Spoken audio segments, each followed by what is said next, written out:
Hello, everybody. It's another day of the We Play Academy League. We are now more than a week into Season 4, and Launders, we've made it. We've made it this far, but we missed a couple games yesterday night. All right, we left this place in capable hands, and we figured, everything was par for the course. Did you happen to see the blowouts that ended up finishing the broadcast yesterday? A 16-3 from Big over Furia. I thought that game was going to be close. Yeah. I was looking at the page and I was like, "Oh my god, what did we miss?" It makes things even more confusing. I mean, if it was a close loss, then it would have made sense either way. But now, what is Furia Academy? That's the Who are question. they? Who Right? are big? Who are big? What are they made of? Of course, that was going down in Group B. We look at Group A real quick. Mouse NXT 5-1. The only loss, of course, to OG Academy, who are now splitting it down the middle, 3-3, 0-0 prospects on the rise. Fnatic rising as well, just kind of hanging on to that second spot for the time being. They'll be playing Spirit Academy at the end of the day, of course, to try and pad those stats. And then there is the eternal struggle for their first win. Maybe eventually, possibly, they'll be able to piece it together. But for now, unfortunately, they're still down there trying to play a big old game of catch-up. We take a look at Group B. This is the one that was definitely affected by the last two games of the day. We had Astralis Talent dominating Apex Rebels 16-1. And, of course, the Big Academy 16-3 over Furia puts both of those teams at a 4-1 record now. I am kind of like I'm glad for Astralis Talent to be in the 4-1. I think they've been definitely showing a really good form. I'm not surprised Apex Rebels lost. I am surprised it was so one-sided. I feel like that is kind of a good matchup for them, but at the same in terms of style, but at the same time, of course, we've seen the lack of depth in Apex is map pool. So okay, schedule for today will be Big Omen versus Young Ninjas, which is awesome because we saw Young Ninjas narrowly beat Na'Vi in a very close game where both teams were playing pretty damn well. LNZ, of course, is substituting for ZTR. Then Furia Academy, let's find out about them. They're going to be playing against Apex Rebels. To end the day, OG, they should win. Eternal Struggle is what you called them, right? It's a good nickname. Yeah, unfortunately for now, I think that's the label we're going to use. Yeah. And then the fight goes on. And then Spirit Academy, who were down there with them, actually have 2 victories now and a win over OGA. That was the big shocker of yesterday. A nuke game for Spirit Academy that goes into double overtime. So they grind out that win.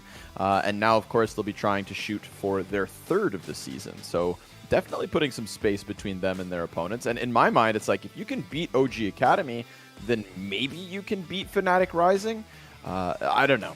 It's a bit of a stretch. Obviously, Fnatic Rising themselves have, I think, proven it a bit more so that they're less susceptible to those underdogs. The only losses they have was a double OT versus Mouse, very close, and a 0-0 Prospects loss as well that shocked me the first time around. And, of course, to start this season, we had Fnatic Rising play Spirit. That was a 16-7 on Nuke. With that in mind, we'll see if the veto goes the same way. Kind of doubt it. Either way, they'll be looking for Revenge Spirit, and they're on the come-up, so maybe, just maybe, they'll be able to piece that one together. But to begin the day, of course, Big Academy, Young Ninjas. LNZ looking like he slotted in pretty quick. They were playing good Counter-Strike versus Navi Jr., like you alluded to. But Big Academy, I mean, we didn't watch it ourselves. What have they figured out to be smoking Team 16-3 like it's nobody's business? Well, with Keto, there aren't really going to be any questions when they have problems. So, if they go over a map, they've got a guy who can tell you with 100% certainty what needs to be improved. So that is partly what's baked into the expectations when it comes to Keto. And we're talking about a very, very strong Mirage for the big clan and a chance for that to come up in the veto as well. The Vertigo win that they have, that 33% win rate, of course, that's the 16-3 from last night over top of Furia Academy. So their first win on Vertigo. And Furia Academy had been kind of finding their identity on that map. So, I look at the scoreboard quick. It's the Process and Hype Show going super hard in that one. Young Ninjas, we look at their map pool. Like you said, Mirage could be the place we end up. These guys also have an affinity for Overpass as well. Maybe even Ancients. Fingers crossed, maybe we get a little Ancient today. Could be on the Furia Academy one. They lost Apex Rebels on that, which is Apex Rebels' only win. So maybe that shows how much work they need to do. They could show them up in this way. So yeah, for the young ninjas, have no fear. LNZ has been doing a good job, and I think this will still be a harder matchup. That probably expect Big to win, even though Navi Jr. had a good map yesterday on Inferno. I think Big Academy have already proved a lot more. Yeah, I'm right there with you. Again, you've got Keto in your camp. This is an organization in Big that is definitely putting stock in their academy team and also trying to form them, to craft them, to build them up to something bigger. It'd be really cool, I think, to see Big Academy start to take over just because, Season 2, they get into the playoffs, they actually get to go to the LAN finals, and then once they were there in Kyiv, unfortunately, just didn't really give us much of that showing. Season 3, get the ball rolling a little bit better, and now Season 4, if they could really take off. I mean, if a team takes the likes of Keto and puts it into the roster, you'd think that injection of talent and experience more than anything should be enough to make them a contender. And the fact that they get to just kind of cook and broil over in the B standings until they get to face the top dogs in A group, that's the story I want. Here comes the veto. Yeah, let's see it, man. What map will we get? Also, we are talking about Big Academy. I think they're being carried the most by Prosus at the moment, who I believe is the top performer coming out of the league for the German squad. So that is really cool as well. We definitely rate Prosus pretty highly. So the first 3 bans nuked us to Vertigo. I don't see any surprises. I mean, they get rid of a very strong win rate of Dust 2 for Big. And Big, with their pick, again, they could take Mirage if they'd like to. I feel like there's a chance that it goes here. Mirage or Overpass? That's my bet. I would love to see a little Overpass. I don't know if... Yeah, but would you want to play Overpass versus Young Ninjas? No, probably not. Question. But I would like to see it. I want to see a challenge. I want to see whether or not LNZ can slot in as well as he did on Inferno on a map like Overpass, where when they were playing with Slap, they just got destroyed. But if I'm Big, That's true. Mirage is sitting there. Yeah, well, Big are good at it too. So Let's okay, go. There we go. Yeah, we got it. It is a good point about them playing with Slap. So how much more will LNZ do? We'll see. I think they'll be better for sure. But okay, Big only have results on Overpass outside of the Academy League. So they played in the Elisa Invitational Spring, beat 3 teams, all 16-7, 16-6, and 16-8. So I think they're feeling pretty good about their Overpass as well. Well, then this could make for an interesting matchup. Again, we think about the fact that Furia Academy were able to destroy Young Ninjas on Overpass, but that was with Slap in there. So now I'm kind of taking these stats with a little bit of a grain of salt. At least that one game is a little bit sketchy. 5 versus 4 conversion percent, 87. CT round win, 67. Big definitely statistically, the favorites going into this. And even without the stats, I feel like that's kind of where our expectations lay. But, let's let the players do the talking, shall we? I'm with it. I like that a lot. I think because there's no direct history here on the map, we want to let them show us exactly what Overpass they've got today. Whew.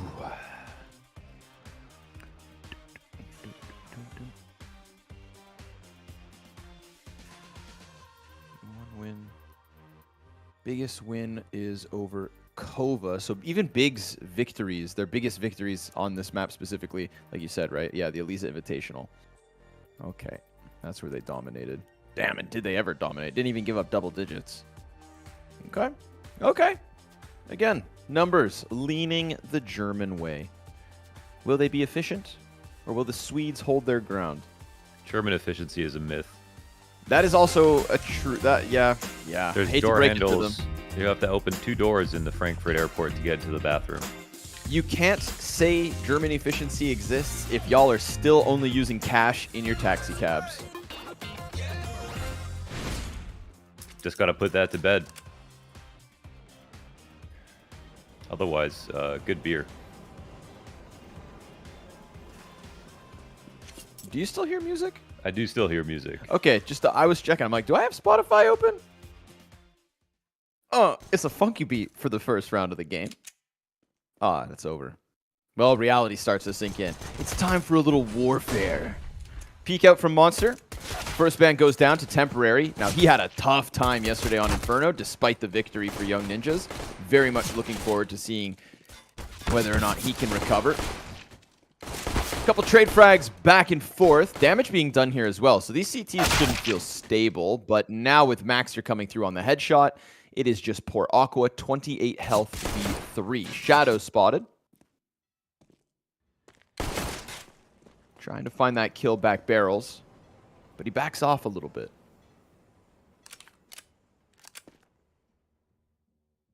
Little reset of the situation. He's not got health, and they can just camp on the bomb, so he's got to hit, 3 absurd shots. It doesn't happen.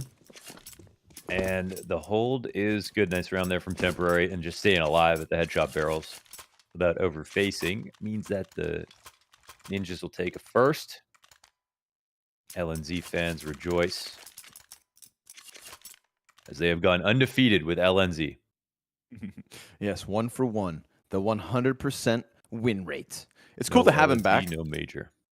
It's cool to have him back. I was really praising kind of, the fluidity of the calls yesterday on Inferno. So much back and forth on both the T side and CT side. The rotations look really strong. So, he's very well aware. Scout shot towards Party. That one's going to tag Temporary, so he has to fall back. One scout on the play, and already impactful.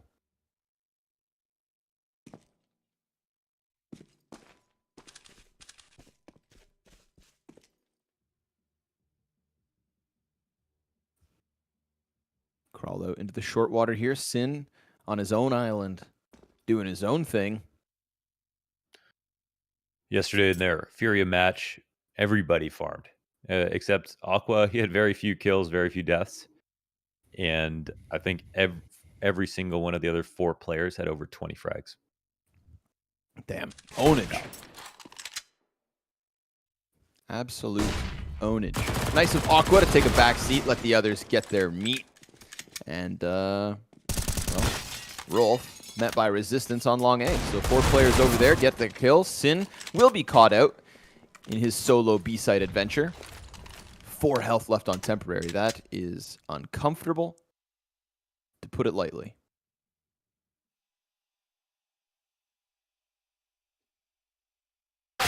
Ooh.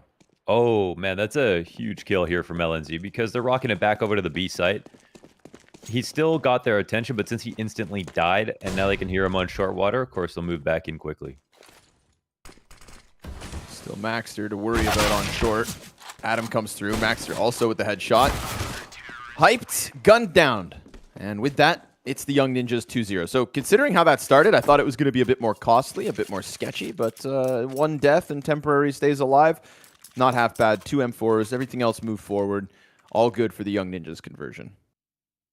That was pretty much the worst case situation for Keto. If he had even stayed alive, LNZ didn't kill him on his first peak, then he could have held the attention of that A site for much, much longer.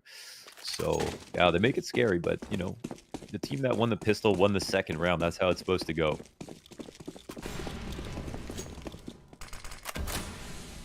Temporary looking for the peak. Nobody there, though. They're actually just staying tucked in. And a jump up into the corner. Sin just wants to float above the shots. Who's the most likely to pick something up here? Keto's been given the Deeg. Single hand cannon. But he dies to Temporary, who falls back into the bathrooms off of the 5v4. Ooh, could have been a second, but reload instead of a shot.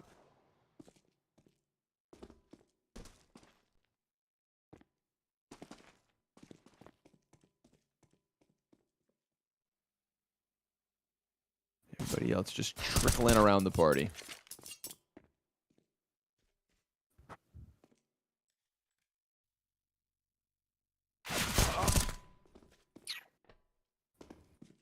Nothing doing for Aqua. And the Deagle from Hyped. Come on in. Temporary still front-facing, comes through with another kill. So, I mean, Temporary, he's just getting 1v1 after 1v1. Hits all the headshots he has to. Young Ninjas, 3-0. Even better than the last round. Process, there it is. Last frag lined up. Easy does it. Now the guns come out. It is, in fact, the dream start for the CT side here. Young Ninjas, both teams doing incredibly well on CT side as compared to T. So let's see now in this rifle round, we'll get hyped immediately onto an op. And let's see what the big T side default on this map looks like.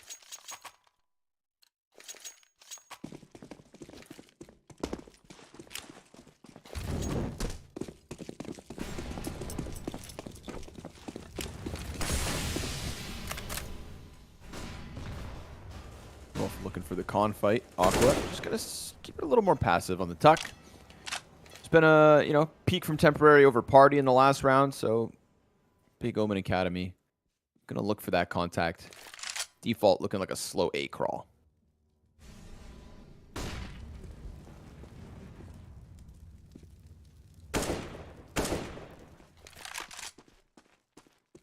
There'll be some pressure here on Temporary. I mean, they have a stairs player, but he is only rifling outside the bathrooms. Oh, and roll. Timing. Man, he goes to peek into short water.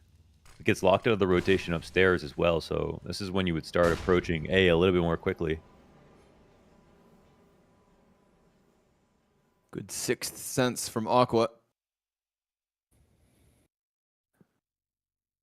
Temporary now regains a chance at vision, but doesn't decide to take any kind of a peek other than just glancing towards Party. Now as he looks at top con and wants to clear out some corners, it's just Connector he's got to be worried about. I do like this two-man stack outside of the bathrooms for the CTs. Oh. Temporary.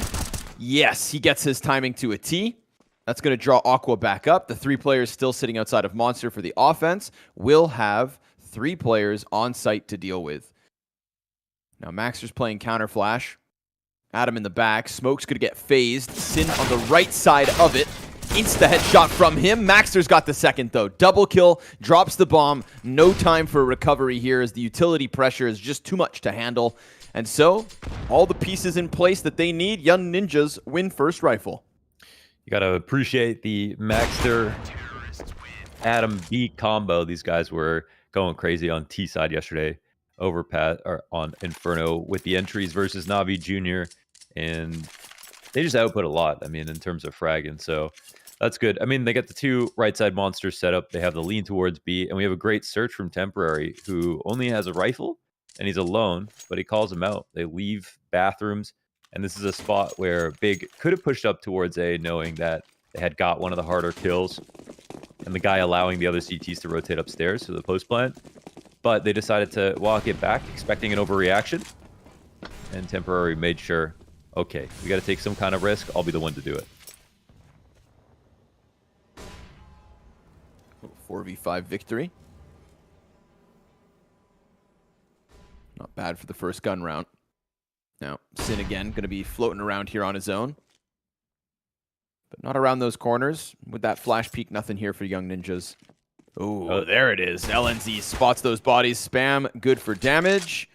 Frag bank to the closer corner. Not going to find its mark, but at least those shots hit Keto. Based on the new available information, I'd like to change my prediction to the Young Ninjas winning overpass. Okay. Okay. What's the primary reason? The map feels a little quiet for Big.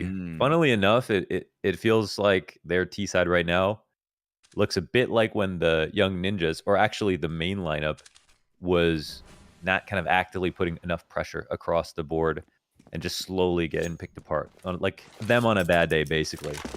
Right, is the feeling I'm getting. But we're early. It's early, yeah. But still, vibe check says Waters with the quick switch. Op shot from Temporary. Now there's an op, of course, behind these players. AK at the front of it. Process. Oh, he gets away from that first engagement, but Temporary, he's going to peek out into the op of Hyped. So bombs dropped inside sight. Sin wants to be the offense. He's got the support behind him, but nothing to get LNZ out with. Yeah. Eagle hidden from Sin. And they know this guy's on truck, but they just can't manage it. 10 seconds left over here for Hyped, and LNZ is going to be the savior, both as an IGL and the anchor. 2 kills as he comes up. Plays behind Van, does the dance of death. And it's on top of their corpses that he does his jig. It's been a while since we've had Temporary kind of have a really good start, so this is something nice for the Ninjas, especially with the action over towards the A site. But yeah, another round where Big kind of quietly meander up to the front of the A and attempt to get in with just 1 or 2 flashes, but not extremely explosive. I think that explains this kind of 5-round streak so far. And another round where they don't have much money. So Sin somehow has the best gun with a MAC-10. Listen, I'm a fan of the MAC-10, but I don't know about that. The best gun? Ooh, okay, that could have been worse. Could have been much worse. They're going to try to pressure LNZ again. He drops his smoke down. Rolf comes out from connector, sweeps away all 3.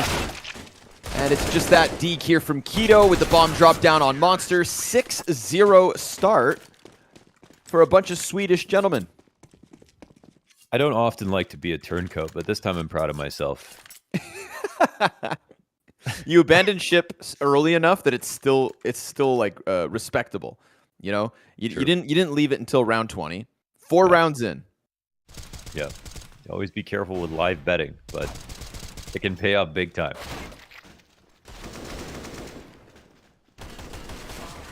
Just the 1 kill on it, so haven't even really been close. I feel like we've always had at the very least 3 players alive for Young Ninjas. Retakes not even necessary. Lots of A presence this time, Young Ninjas. I like it. A little proactive. A quick flip of the switch as the T side comes in with guns. Flash for Rolf. Pipe to the right. Bomb carrier in Keto kills him. And we're going to have to see if Young Ninjas can draw back another 4v5 win. Good thing he found that doorway. It was a strong flash. But the default was waiting for this, so it's not bad. Well, they expect another CT in position to swing. Maxter, is he going to take his time? Oh, man, they're going to run boost across. This could be free. Oh.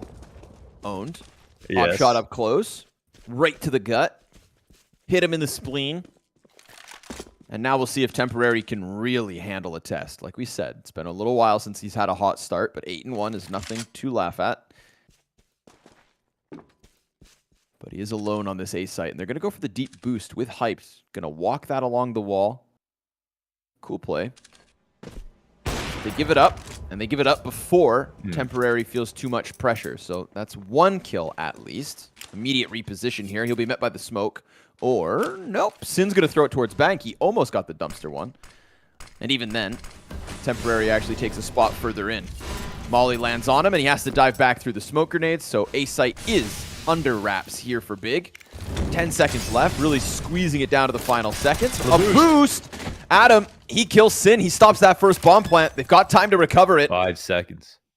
Oh, man, if Temporary peeks out, that would have been gnarly. But now it's going to actually time nicely with LNZ. If he comes around long corner, he's got a back turned, but he loses Temporary thanks to Keto. And the 5 versus 3 turns into the 2 versus 1. Big Omen Academy, 7 rounds deep. Looking for that first round win, and LNZ will give it to them on a silver platter. Damn. Okay, well, I thought he was coming through with an idea to wrap around from short. Now he's looking to just punish exits to see if he can catch him in CT. They're pretty well equipped to deal with this situation. So a couple of nice kills. Good idea for the boost. I think Temporary gets the most that he can out of that situation, getting the bang kill and then looking for 1 more. But it's because this kind of forward aggressive play gets countered. We get Big Open Academy turtle shelling up over on the stairs, avoiding the 1 flash tactic, punishing the first aggression, and having this cool approach on long. The run boost turns into a 3-on-1, and it's the Opera to get the frag. So Big Omen Academy are now on the board. Well deserved. You're not going to flip twice, right? Just double checking. It crossed my mind. The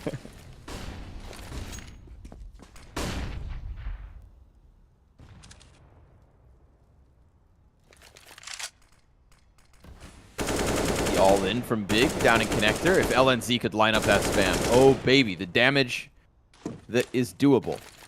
Jump frag into the door. That's nice. There it is. Over 100 damage off the frag. Man, that's half the battle right there. One, just one 18 grenade. Ooh. Nice shot, man. Okay, let's go temporary.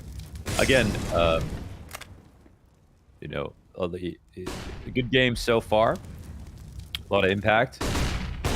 They're coming towards him, but the flash is really solid. However, LNZ, he's providing coverage. He's got your back.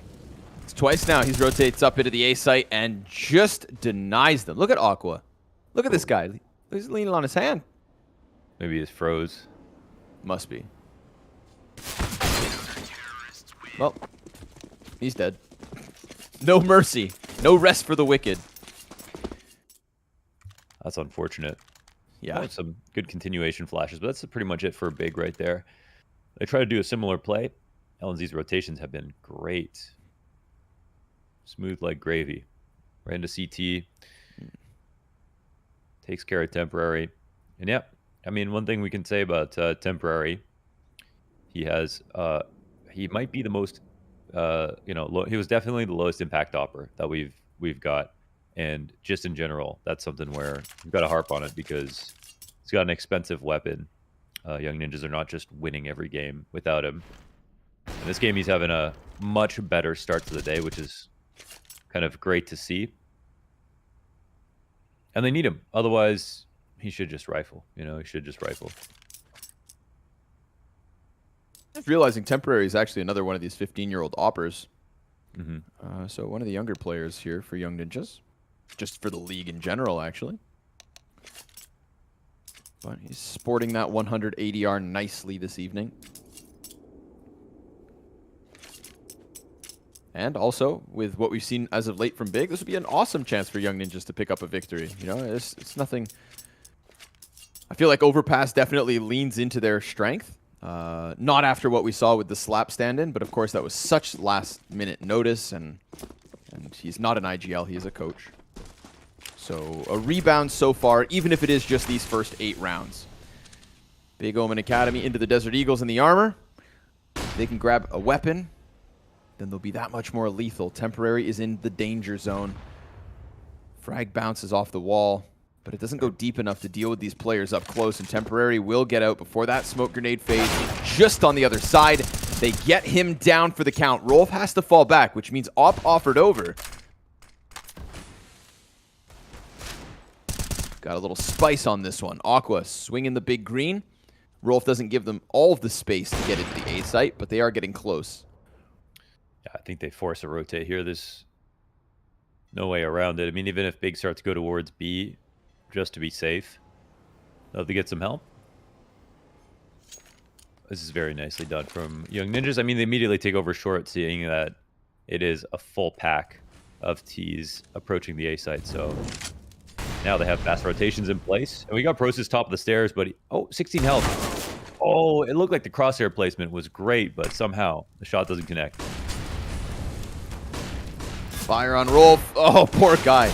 Can't see anything. Slide out from Aqua. LNZ again, a rock in this A site. Hype's going to get him with the op. Looking for the second in the 1v3. Oh, Maxter's going to deny him as he peeks deep on mid. And so they clamp down with 2 survivors. Yeah, LNZ's output has been phenomenal as the rotator in every single time. He has a, you know, he's drawn a line in the sand, and that line is right next to truck. That is as far as you're allowed to get in.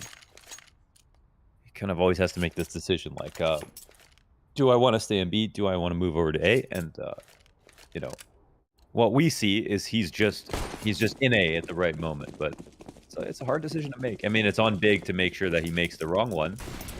Like, they haven't outplayed him yet.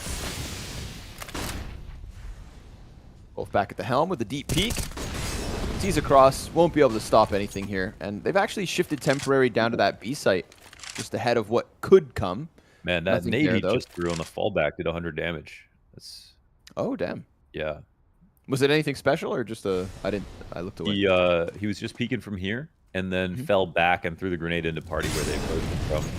Hell yeah. All right. Rolf's taking some off angles, so he's got to be very careful. He's been, you know, even that first peek, it was, he thought he was Guardian or something. He's just up there with a M4. But he hasn't died. Confidence of the opper. Yeah. But the hardware of a rifleman. Yeah.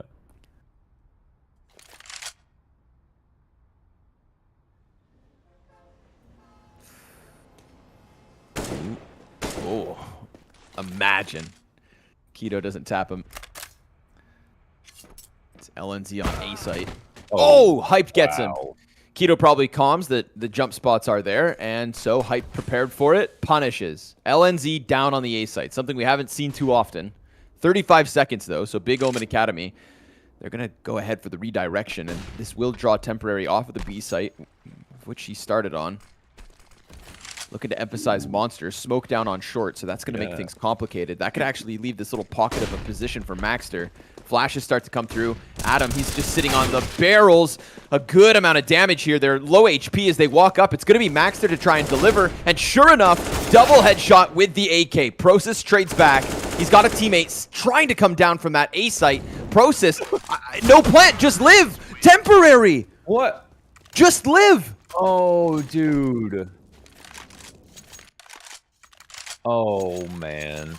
2 seconds on the clock. He sees the guy planting in the open. He peeks out to throw the Molotov, thinking that, I guess, he was going to stick it.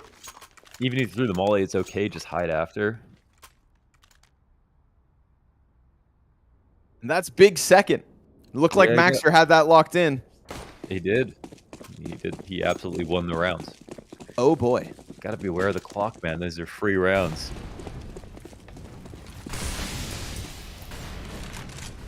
I want that to sully the game he's had so far. It's been very impactful. Yep. But also just don't want it to ruin the mood. Of course, of course. That is a big thing, too.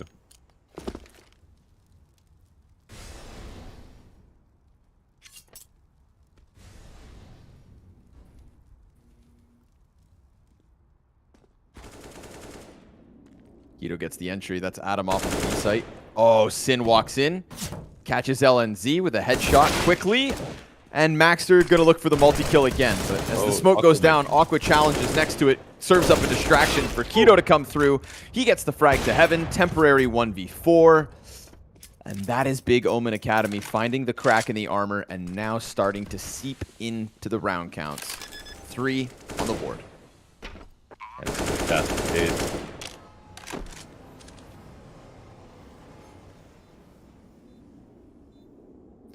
Feels like Big wanted to hit him right when they were tilted after that last round. That's so much faster than we've seen so far.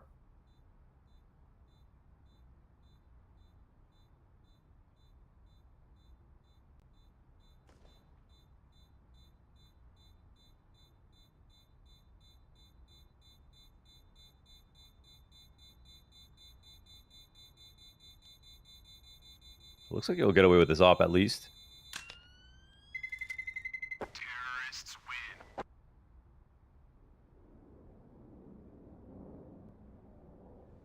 Yep. He's allowed to hold it. He is. Now, do they want to drop and buy? Because they can get two good rifles. And he can drop a FAMAS as well. Now, this might be like Adam on a MP9.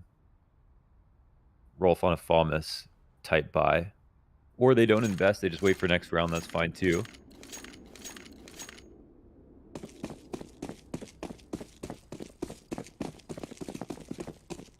Now the door is somewhat open here.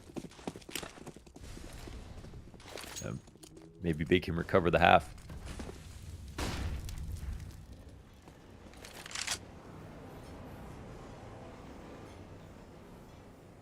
He's got a pocket to play around. They want this short play. You know, we didn't really get to see what Temporary was down on this B site for last round. Misses his flick. Solo op, of course. So does he move or stick around? Numbers are still outside of B site for Big. Yeah, they're looking to be a bit more heroic. Yeah, let him leave. And also, additionally, catch Maxter on the peak.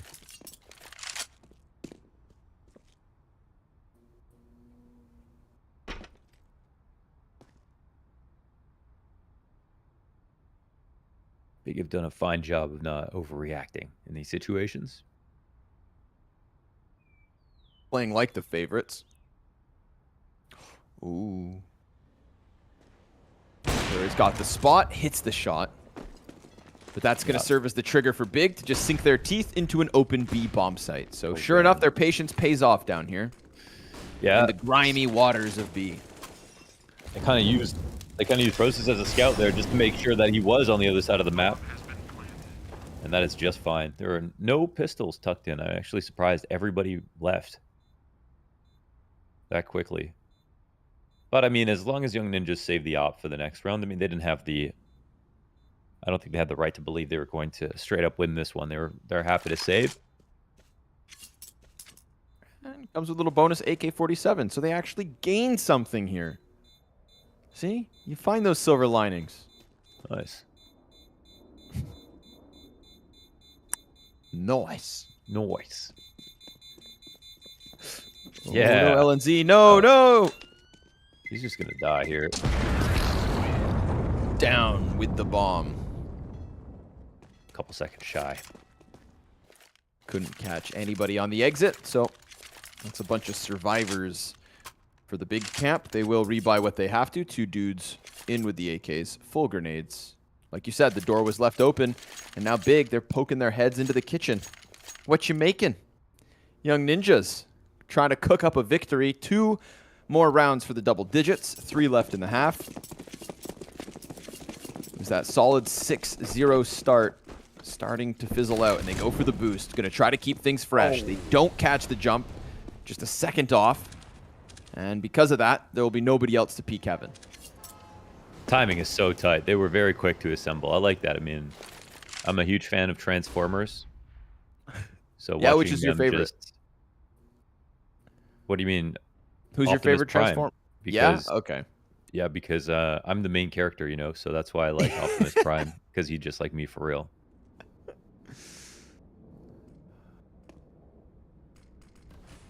Damn. Shia LaBeouf really made those films. You know what I mean? You know, people like to hate on Shia LaBeouf, but what was it, Even Stevens? They don't know about Even Stevens. Yes, dude, Even Stevens. Even Stevens. I once told Dust he reminded me of Bean from Even Stevens. He was not happy. You're not super gracious with Dust comparisons, I'll tell you that much. Temporaries killed hype off the bathrooms. Not that you're wrong at all. Nice shot here, yeah. Nice little sliver shot. Goes down on the side of bathrooms. Fire for Maxter. That'll burn him out, but nobody there to punish through the monster play, so Aqua doubles back around. We've got the bomb carrier here, of course. Ooh, the damage was there. Catches Maxter on his cross back over. Adam, headshot connects. Nice and clean. Back these numbers to deny them anymore. You want 5 rounds? Fight for it. They get the A entry, of course. CT's, oh my god, that starts to make them scramble. And if LNZ's not able to trade out Process, then they had problems to handle. Holy hell. Time expires. Young Ninjas win the round. That would have been horrible for Keto, but he'll hold on to the op and the $5,000 in the bank as they try to get 5 in round 14. Where did the time go, really, on that one? I didn't even realize they were going so slowly. Nearly punished some last-second moves in it. I guess that's why Young Ninjas were moving so fast, because there was actually no way for Big Omen to come back into that round, considering where they were. Sometimes kind of a trap to wait for the lurk that goes through the A side. It's a very powerful one, but it can come at a cost when it comes to the clock, since you have to walk the whole entire way.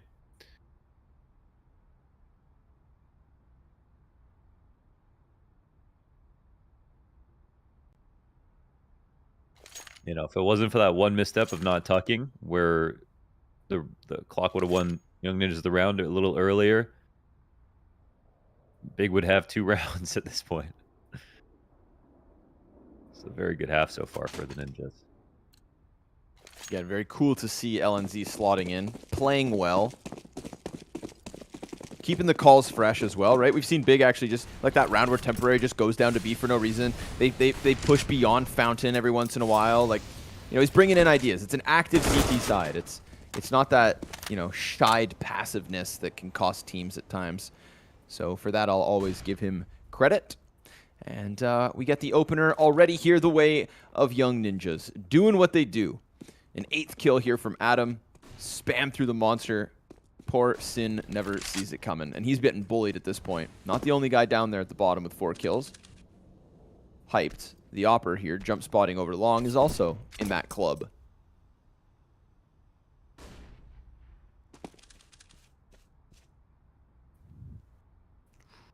2 players right on the top of the stairs. LNZ, if he times it right, if the rifle's quick. Oh, his game sense has been so good. Doesn't see anything right here. And Aqua turns around. Oh, the amount of small moments where timing makes the difference. But LNZ once again reads it correctly. Temporary falls off his opposition, misses his own flash, and wow, still takes the risk of swinging into this. They're getting closer. LNZ's actually missed his little bit of timing he had. Now inside of the bathrooms, they're still keeping eyes behind them. He decides to go long instead. Uh-oh. Tough shot versus Hyped, comes back with the repeat, kills him. Frag grenade onto long, still thinking about bathrooms, and sure enough, now Aqua, reaction to the shadow, a little delayed. Yeah, he saw it. Aqua picks up the kill off of the back of that. We've got man disadvantage in the post plant. Aqua doubling up on bathrooms with Keto, and Prosus playing that close corner on long. Keto insta-kill. Maxter starts to take damage, deals with the long player, so now it's just this bathrooms post plant. They don't have smoke to cover bombs, so they need these kills. And Aqua with 40 health in the 1v3 gets cracked back by Maxter. It's either B site or A. Maxter delivers 2 Ks, and that's double digits for the Ninjas. Aqua did not want to play that one slowly, but I can understand why. It was a lot of chaos going on. If he clipped one, it was a free win, but he couldn't win it over Maxter. Been fragging. I, for some reason, get Maxter and Adam B mixed up in my head all the time. And I can't remember who gets the kills. Their playstyles just remind me of each other so much. You know, they're also both B-site players, so you know, kind of excusable. I'll let you get away with it. I don't know if the people are as generous, but I am.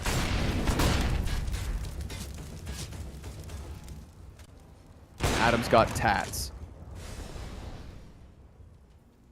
Temporary got frags. Ooh, but he misses his chance at a second. Sin, how far do you extend?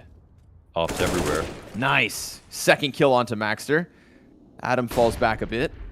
That's going to allow for the monster player to creep out, but Keto's looking the wrong way. Adam didn't see him.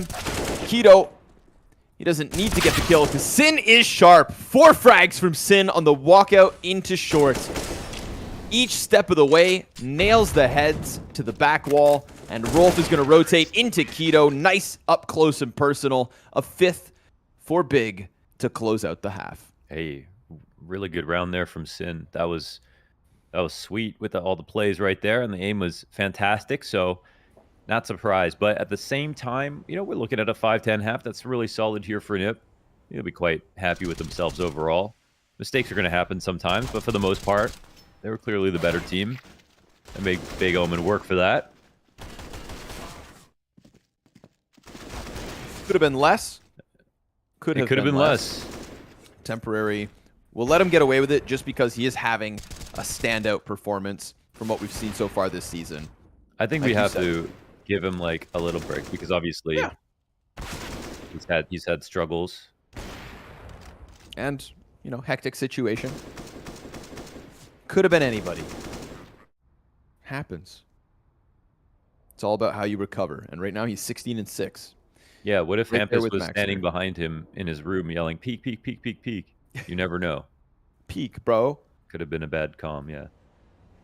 Why aren't you trying to stop the bomb? This is Counter-Strike 101. I am Hampus Poser. Man. Hope Hampus is feeling better. Yeah. And I hope ZTR is having fun in Dallas. Go to Pecan Lodge and don't look back. Pecan Lodge, what's that? That's where they have some good brisket in Dallas. Okay. Texas barbecue. It's on my bucket list one day. Yeah.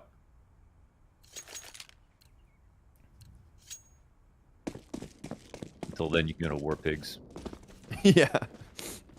Don't awesome. get the chicken wings. Don't get the chicken wings. Don't get the chicken wings. Yeah. Get a half-pound brisket, mac and cheese, and fried pickles. Frickin' love frickles. 2 guys inside con for the CTs. Hype pops up, but it's Maxter back to shooting heads. Glock is good for 2. 4 versus 3. Keto's in an interesting position because he extends past Fountain, and if they go back up that ladder, I mean, one gets up before. Oh, bomb delivery. LNZ's on the other side, but I mean, Keto is in a playmaker's position. CTs are trying to push up into the short water. They don't want to die in the meantime. He's calling for them to come, but LNZ to kill him quickly pushes Big back into man disadvantage, and things should get a little more normal.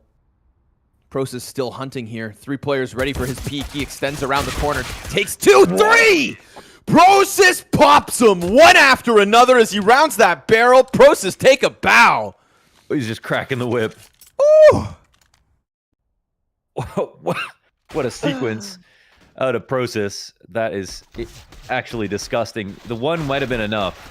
The second and the third. That's unlike anything we've ever seen. Beautiful from Pross. Welcome back. I mean, not that he ever really went anywhere, but it's just not been Big's game. And now Pross slaps a sticker on second pistol. And it's a fire sale on easy round wins. Just got to convert off the back of that. Desert Eagles here for Young Ninjas. That one's got a sting. 3 flicks to the right.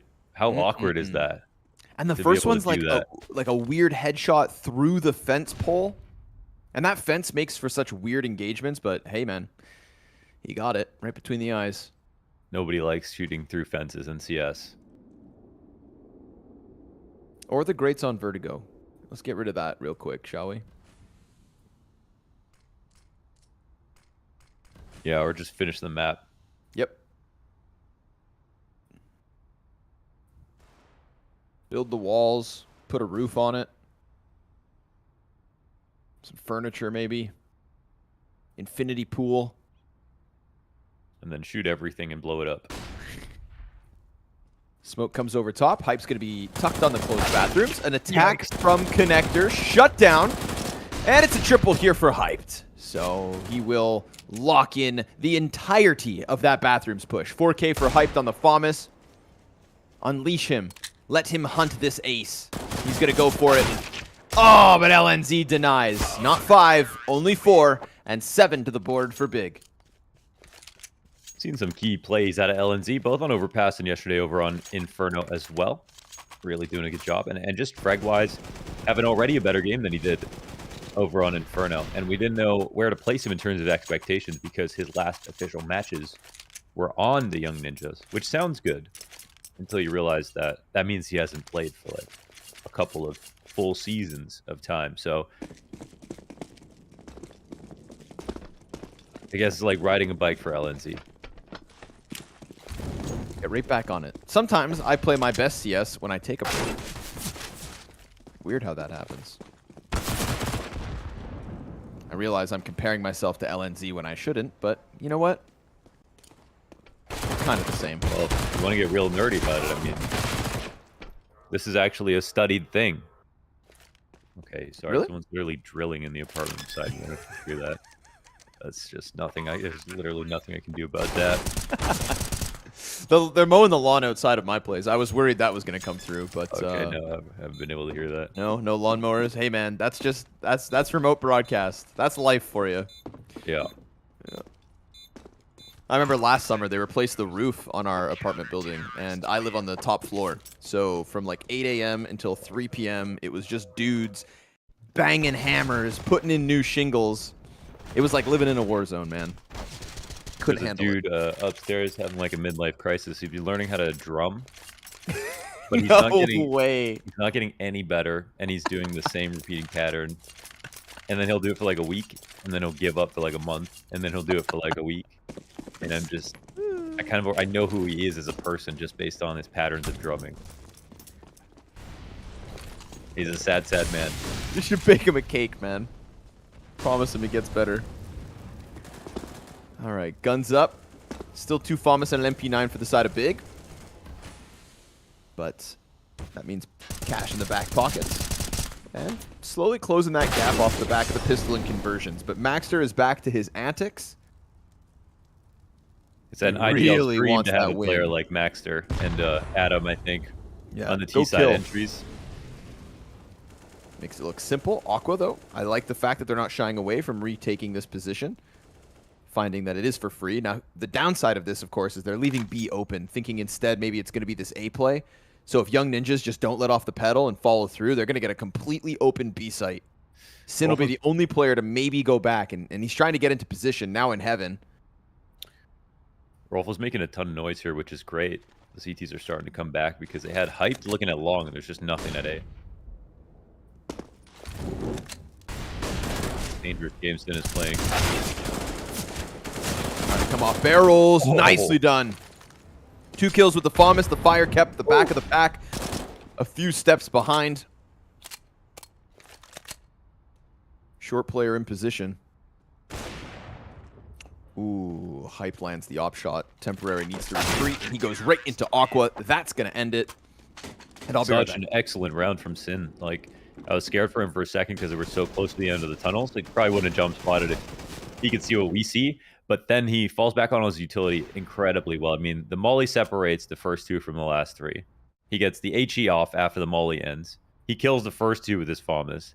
And he flashes himself into the barrels as well. So every piece of utility was integral for the play to stop that hit from coming on. That's all Sin all day.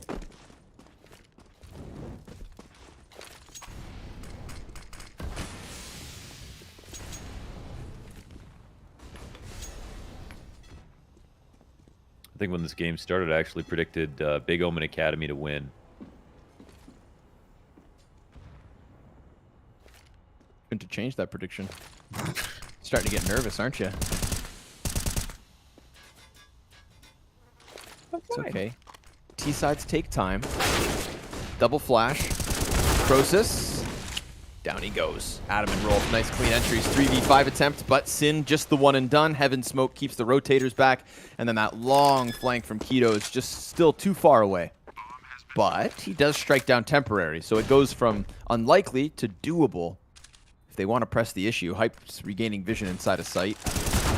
Oh, Keto gets another plus a dink on Rolf. Hyped. You can do this. But does he choose to try? That's such a... It's like just a round he wishes he only had an M4 to take care of. And maybe he flies out of heaven like Batman, goes for it. But I don't think he can save the day this time. There's just too much value in his hands.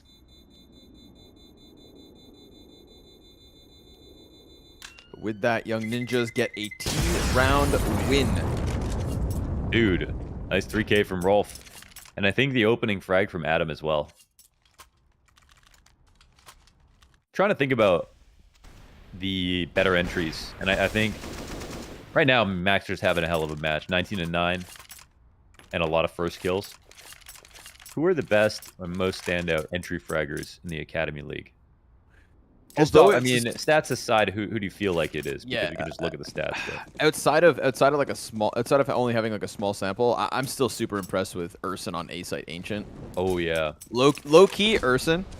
Yeah, very scary entry. Oh, Volts. Oh my God, hyped. Well, it was a beautiful yes, shot. Volt's a good shout. Volt's a good shout indeed.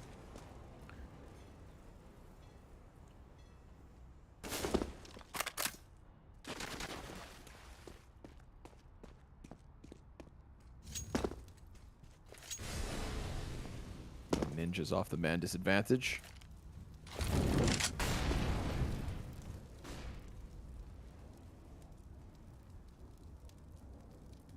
Keto is in danger of getting cleared. Oh, but he finds the timing to peek, and he scares Max. Max is like looking in his direction, but they both take a second for that fight. Keto wins it. Stays alive, rotates out to B. Hype is isolated for the meantime, but he's got a good angle. Yeah. Looking for the quick re-peek. I love the aggression. Oh, yeah.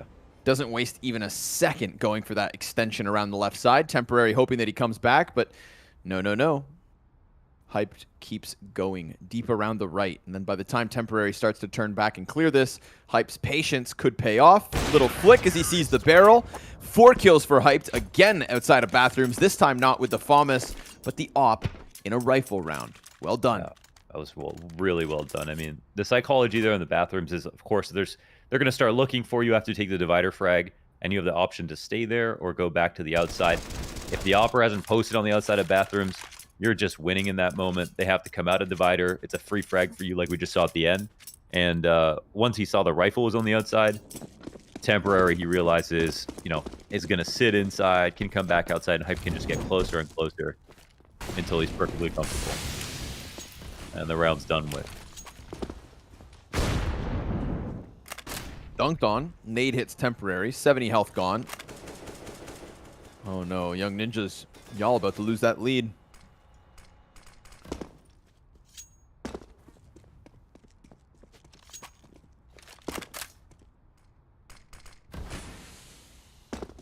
Still enough util to just streamline flashbangs into a bomb site. Maybe they come through with a clean entry.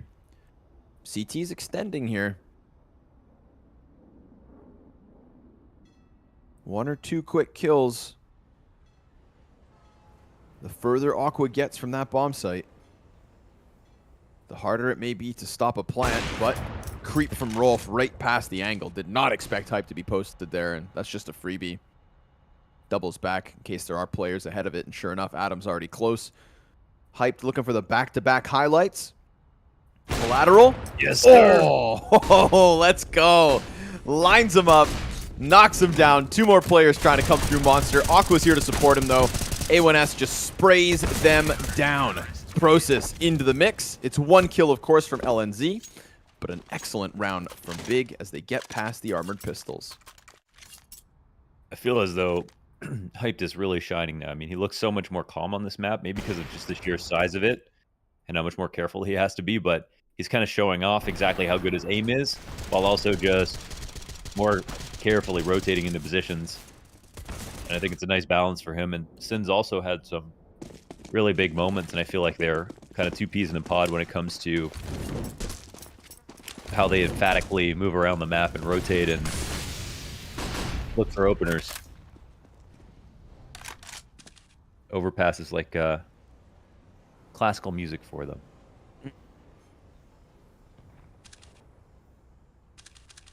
Fine-tuned. Hyped.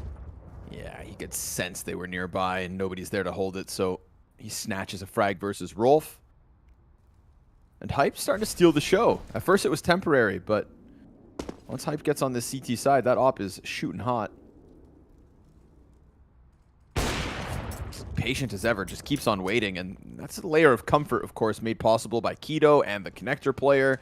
So Hyped is being set up to succeed and delivering when he needs to. 3 kills in from Hyped. Temporary tries to fall back. He will win the op duel head-to-head and doubles down on Keto. Keeps this round alive. Adam's position, good for a 3rd. They're drawing it back. 2 versus 5 into the 2 versus 1. And if Sin can't pick up these last 2 pieces, then Young Ninjas just rob them as Hyped connects those frags. But they cross haphazardly. Sin strikes him down, catches him off guard. A critical 1v1 here for the Young Ninjas. Adam comes back. The fight is his, and they take it. 2v5 for the Swedes. That is such an exciting round to watch. There were so many displays of individual brilliance throughout that, whether it came from Hyped and how he found those pickoffs so calmly once again, but stayed aggressive at the same time. And then for Temporary to win his duel versus a rifler, and then the Opera who's holding his angle, just to show off how fast he was, and for Adam to do the rest. I mean, this round is just individual level, and we saw that go both ways. Ultimately, though, insanely impressive to bring this back from a 2v5.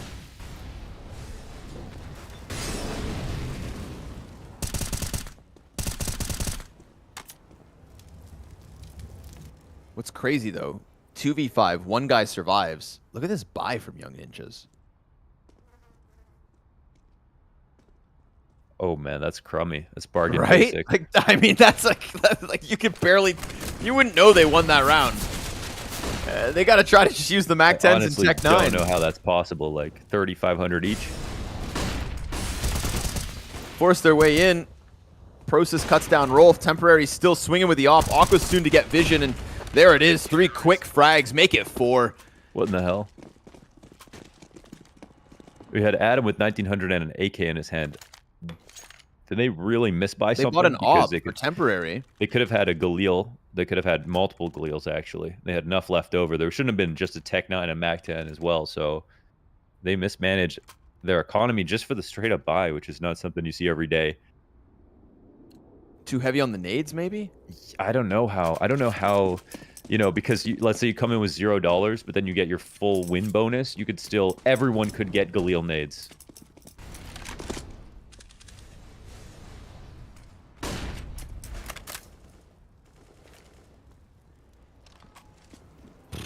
They did something harder than just buying Galil nades somehow. Here's the op.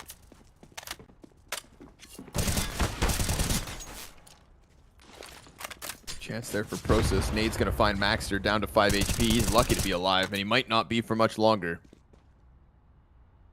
Young Ninjas win a round, but it certainly doesn't feel like a reward.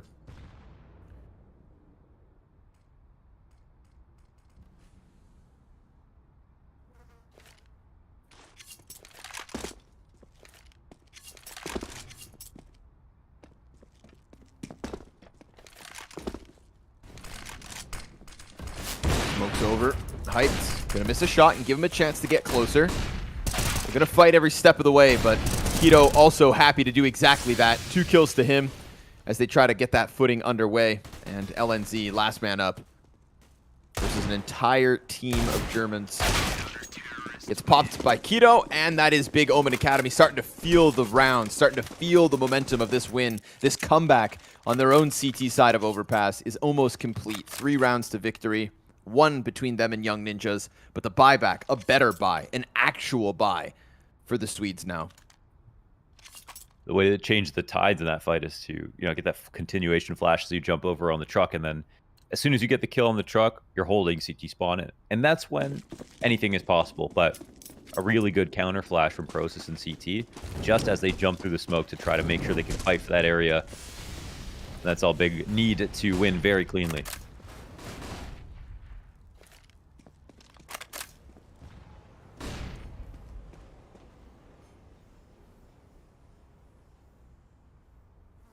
Deep angle hyped. They're right there. Oh, another collat!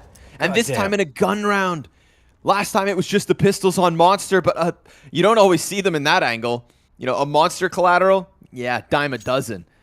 Playground peekers? They just got shredded, and there's an answer back from Adam at the very least. It costs him 80 HP. Process is not going to let him get away for free, though. Shoots him in the back as he turns attention towards Monster. And it is a comfortable position for Big yet again. Low-key excellent hunt there from Process to get that back. He made it look so calm, but oh my god, another lineup, and Sin will clean the house. Young Ninjas all dead. And a 14th one here from Big. Damn. I mean, collat's a death sentence, so I'm not surprised they win off that. But they just have more good plays to layer on top of it. That's 2 rounds, I think at least 9 players alive here for Big. Making money, gaining momentum, and closing the distance to the win. 2 to go and versus a solo AK here. Adam's going to have to go God mode.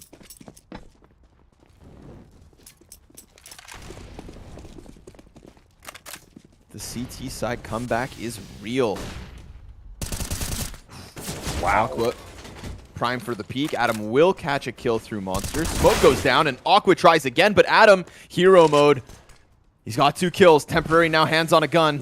Trying to push up, trying to push through. Adam with a triple, and Hype needs the 1v3. Adam had a chance, the only chance really, with that AK-47. Now his entire team is better equipped. The bomb is planted, and Young Ninjas have just robbed a 13th round by way of Monster push. Just Adam, an AK, and a W key through smoke. This is why sometimes I have to look at Maxter and clean my glasses and then see Adam. I don't really know what the difference is sometimes. They're both tanks. They can both get multi-kill entry frags into round wins. Like, they're literally just... They're channeling Freiburg. They're Spirit Animal. They're Swedish entry fragger. And that's Adam, who... He's not looked as good as Maxter in this game, but in these last couple of rounds has come back from, 9 kills. He was the guy to get all the frags on the 2v5 after Temporary got the first 2. And now another 3k entry. But because of how these last 2 rounds have gone, Big have so much money. They might be kind of frustrated about losing in that way. And I think that Aqua peeking into the monster was actually really good. It was just Adam's just too sharp. So he's got a lot of confidence. Comes through clutch in these kind of final quarter situations for the Ninjas. And that's something scary for Big Omen. Even if they want to play with confidence, they have to respect the fact that they are going to lose some duels to him. Both him and Maxter.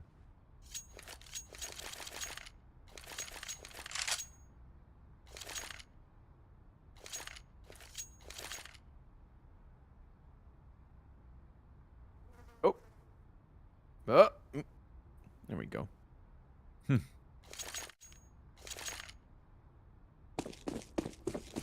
right. It's the one-offs. No consecutive round wins so far from Young Ninja's T-side. That's got to change now, or else Big take 15 with 2 match points.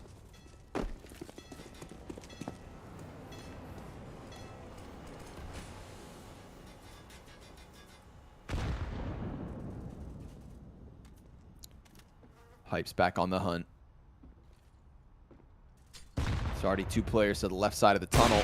Oh, Maxter falls to it. We've seen Rolf fall to that peak. We've seen Maxter fall to that exact same angle. People just crossing and not expecting it to be held. Hyped misses his second follow-up, but there's Sin from Pillar. Connector player gets cut down, and Big Omen Academy lock out a gun round to keep the process going. One and dones. Young Ninjas just can't get solid footing, and they're going to slip down into despair as there's 2 rounds to close here for Big. Yeah, match point locked up off of a very clean round, and the push off short is the one that you pointed out that just keeps working out for Big. And of course, if it is going to be a full monster exec, that's fine. But yeah, like you said, they have to be aware of this. And there's Maxter about to line up some very important utility as they get out. And we've seen very good counter utility, especially out of Sin. I gotta say, good flashes, good assists. All the mollies get down. None of the CTs die while throwing them. And they piece up the Young Ninjas.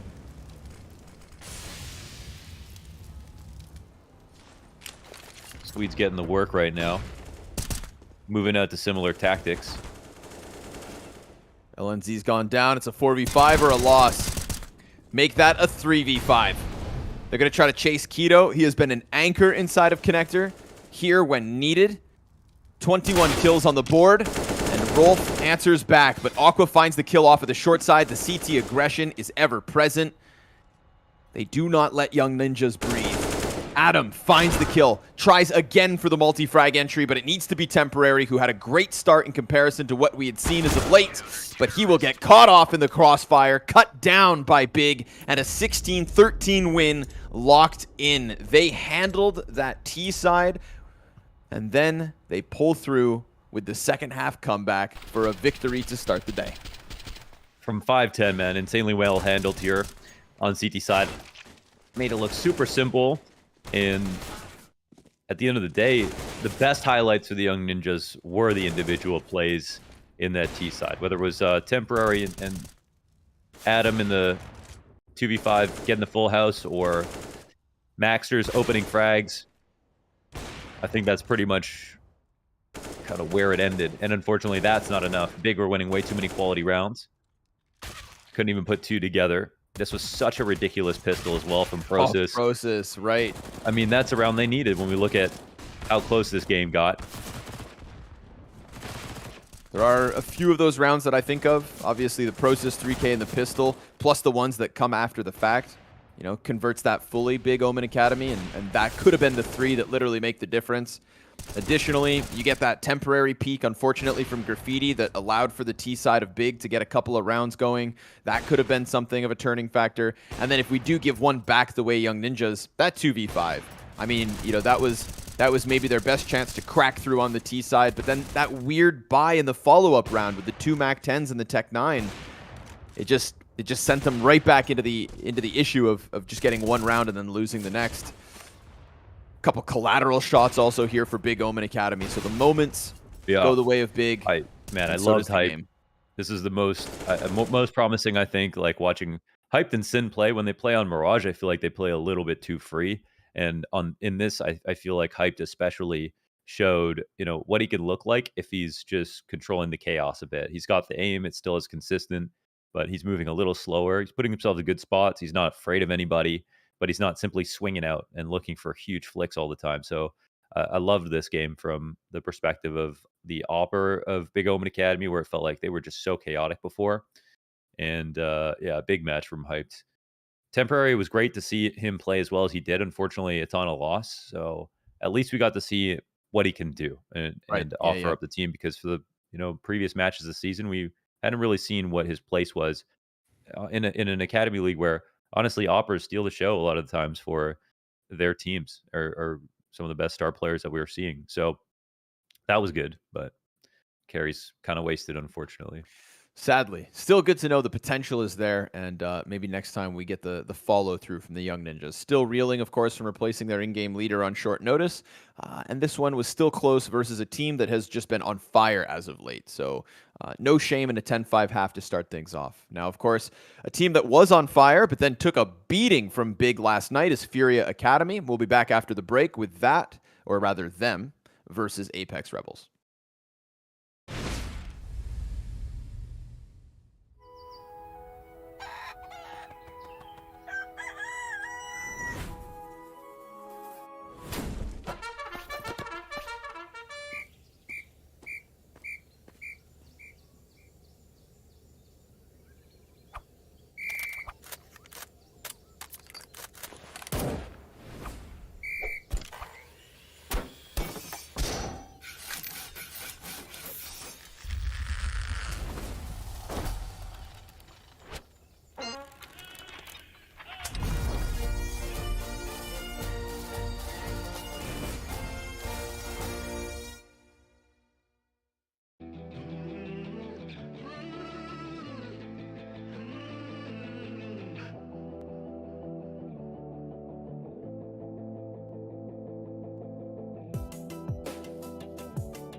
Welcome back, everybody. Here we are with map number 2 primed and ready to go. We've got Furia Academy taking to the server after a 16-3 loss yesterday to close out the day. I think they'll be looking to make a rebound, and I think, unfortunately for their opponents, Apex Rebels are the perfect team to rebound against.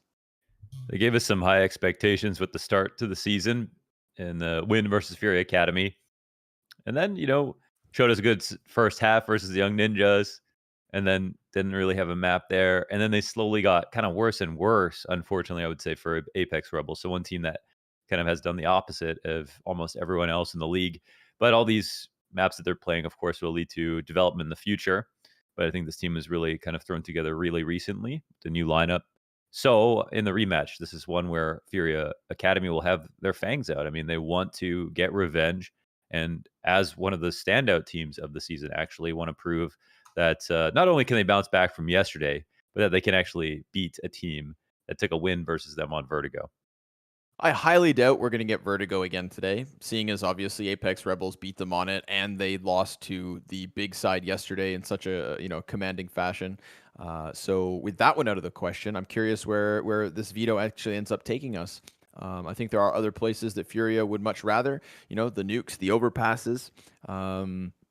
Fingers crossed for that, because I think that the weakest thing we've seen from Furia so far has sadly been that Vertigo.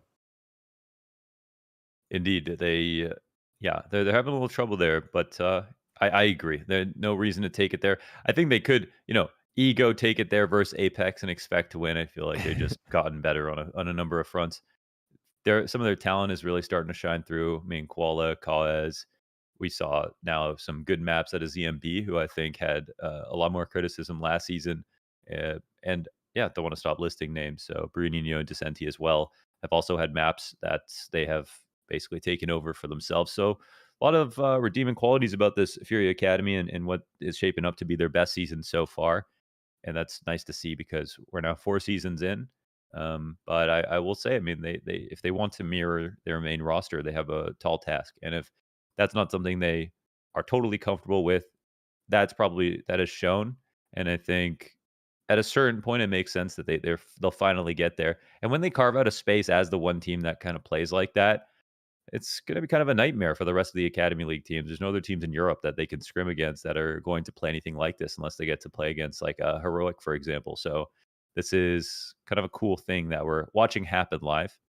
And again, as I always say, that's the best part about the league. Overpass, Launders. This is where, again, we saw good first half from Apex Rebels versus Young Ninjas, and then a T side that just didn't have the gas. It didn't have the structure. It didn't have the utility. Cool. And Furia Academy, this is where they're going to bring it. We watched Furia Academy destroy Young Ninjas on Overpass most recently. I think that this map definitely leans the way of Furia Academy. And unfortunately for the Apex Rebels, they're going to have to show us some improvement on that T side, or else I don't think this one could really get too close. I'm really happy to see Overpass for that reason. So yeah, CT side was just fine. Both these squads got some cool CT sides. Fury Academy have shown a little bit of struggles on T side, but not nearly as much as Apex Rebels, who quite literally did not know any nades. I mean, it was at that point. But in this time, as maps have developed, they probably just taken that loss and started to go over some stuff. I'm sure they will have nades this time around on T side. So let's see how comfortable they are with them and what they can do in this matchup. And yeah, I mean, this should be excellent. I'm very excited. I mean, if Apex Rebels knew that this could be a point of attack for any team that's already seen them play that last matchup, so if they didn't practice it, there's really no excuses. Fair. You don't practice, you shouldn't expect to win. End of story. Simple as that. Apex Rebels, I'm watching you. I'm waiting to see what you've got. And, well, with hopeful expectations. This is a cool match just because we're starting to get to that point of the season where we're halfway through the regular season, and we're starting to get the rematches now, right? It was at first everybody feeling each other up, and now it's that second head-to-head between these two teams. So consider me all in. I'm down to see it. Apex Rebels impressed with some improvement, or Furia just going to give us another dismantling on Overpass, showing why they are, in fact, trying to fight for the best season ever. They have tied the amount of wins that they had in Season 1, 3, And tonight they shoot for number 4.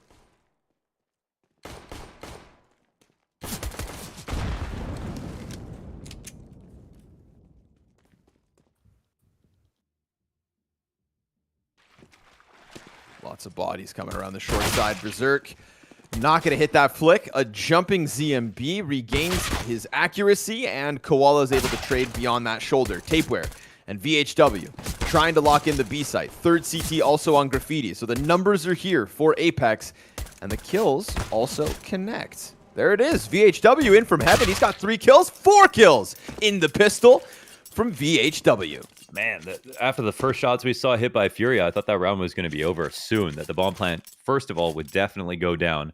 And instead, we have VHW answering back. And this is one thing about Apex Rebels, that even though they just kind of kept losing, their CT sides always look good, and their aim just looks really, really good. I mean, across the board, I can't even tell you who is like a bottom performer without looking closely at the stats. They all have impressed in different moments. So, very promising. And a pretty exciting pistol round, and I'm sure Apex will be quite happy with the result there after basically getting headshotted 4 times in a row before answering back. Oh, through the fire. They play with the timing there and catch Brave off guard. But he's got teammates all around him, so it's all good. They cleaned it up. Tapeware, triple kill. Tapeware put on a hat between round 1 and round 2. No way. Yep. Let's go. They've got, see, there's this I'm formula. actually not cool enough to wear my hat backwards. Well, here's the thing: is there's always a formula, and there's 2 of them.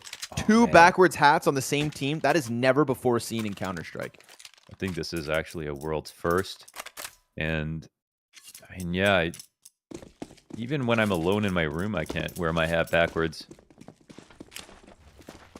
I just know how bad I look. I feel like I deserve a swirly when I try to do that, but sometimes I do it at the gym, Mohan. I'll put my hat on backwards for certain exercises. Like you gotta, you know, like. I feel like you show up with fingerless gloves and knee pads. I don't have knee pads. Okay. I don't have knee pads. We're gonna stop there.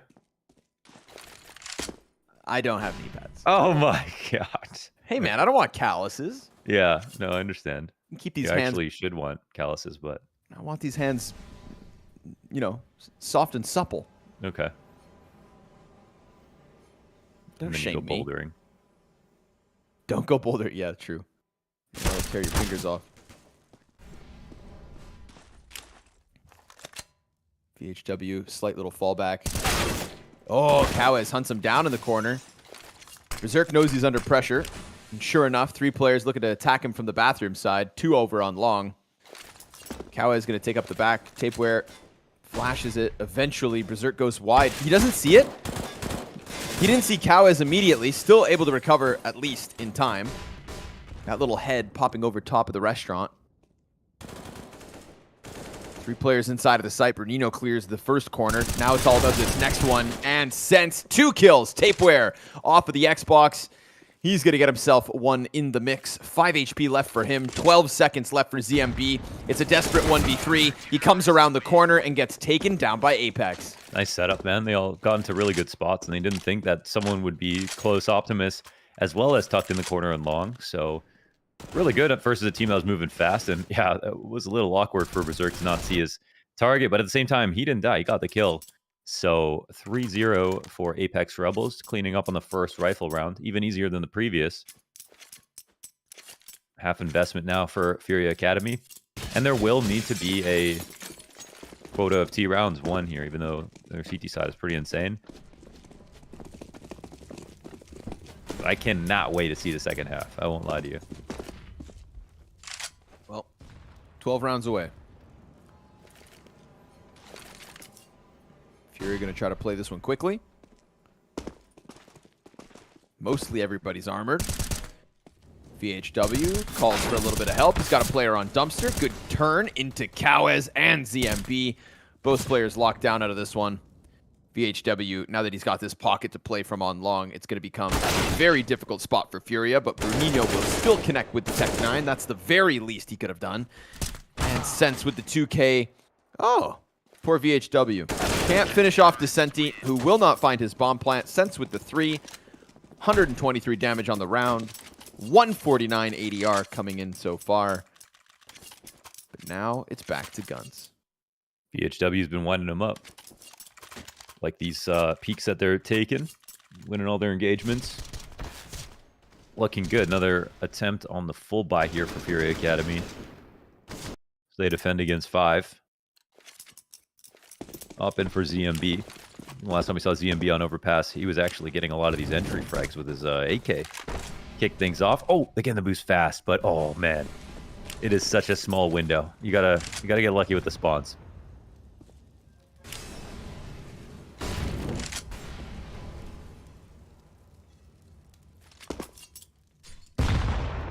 Ooh, good nade. Calls out Bruninho down to 43.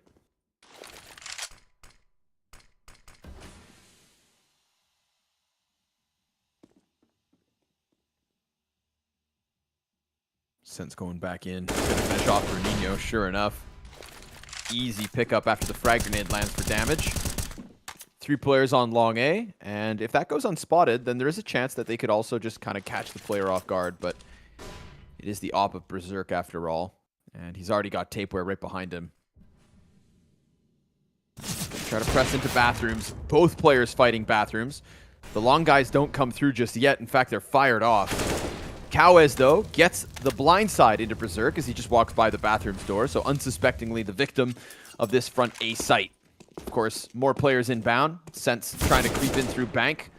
Tapeware's position now known. ZMB waits for the retake, misses it, and so the bank player slides wide, denies any kind of bomb presence, and this is Furia Academy hitting a bit of a brick wall. That CT side from Apex Rebels that we saw versus Young Ninjas is here again this evening versus Furia. Yeah, the boys are nice and fluid, man. They're working between these different kills so easily. Another 3K up for Sense. Been doing great. Man, Fury Academy catching the work at the moment. Unable to win any of their duels. On the one side, at least they're getting close to the sites. But on the other, it seems like even, getting to that 10-yard line is not enough. They are not winning almost any of their exchanges at that point in the round.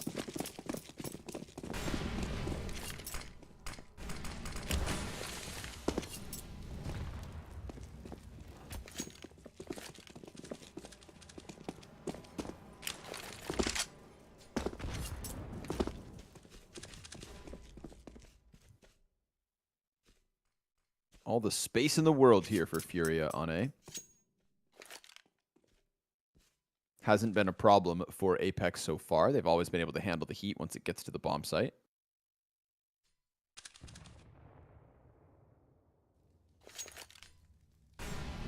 But this time it's like very passive. Absolutely. I mean, there is no early warning system here for VHW in the back of the site. This is insanely passive. And it looks like they're queuing into the timings, but I mean, we're almost at the point where they just have to literally give up the bomb plant, which is not advisable. Kind of gets drawn in by Bruninho crossing the truck. Well, the bomb is left out in the open. They didn't want to take it. They were trying to... 4 players already on site. They leave it for the 5th guy? Oh, the Molly's going to land on default as well. Yeah, now the CTs, I feel like they just got back that little bit of timing. Enough timing to survive for the most part. 2 kills goes the way of Furia, but... I mean, that bomb plant was free.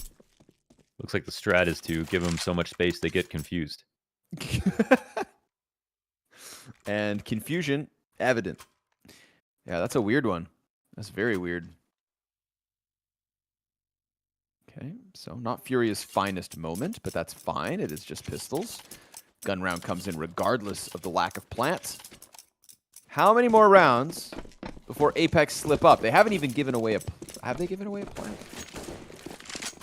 Double check that before I spread lies. Can't hear one in my mind. Yeah. No bomb plant. There's no memory of one. Of a bomb ticking. No explosions. Other than frag grenades. If the T's were smarter, the bombs would be silent, right? Yeah, right. Why does it need to make sound when you punch in the... That's a... Oh, God. Good point. If they were smarter, they wouldn't be breaking the law, so... Ah, there it is. Yeah. You'd also think that like maybe they would try to blow things up at nighttime. It'd be harder for CTs to. I don't know. I know they're operating like the Joker, trying to do this in broad daylight. Right? Hard mode. We need night maps. No, we don't. I take that back. This isn't Call of Duty. Have you seen the 1.6 night vision or ever used it? I think you were telling me about this in Antwerp. It's terrible, but it's funny. Yeah, exactly. And it cost like $1,000 or something. It was so pointless. Ooh. EHW has been very clean today. Man, look at these riflers move. Oh, okay, never mind. Brunino. Double. In from the bathrooms. There's a third player here, though. Look at this. Brave just sitting in the corner. Brunino's piecing together the multi-kill they need. Finally, an individual performance. Somebody to step up above and beyond to put them in a winnable spot. Bomb plant for the first time found and a round not too far off. Plant the bomb. There we go.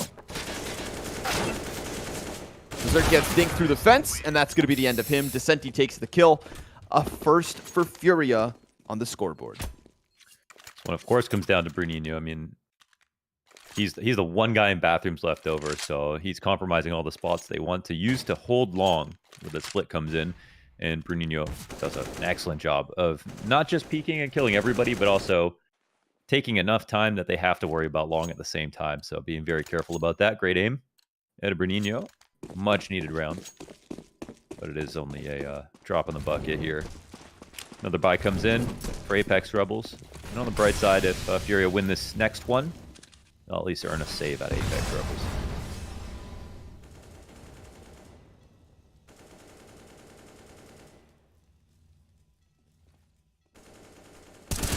Jumping up. Oh, that actually saves him. The timing there could have caught him while he was in there, but no flick shot from Berserk either.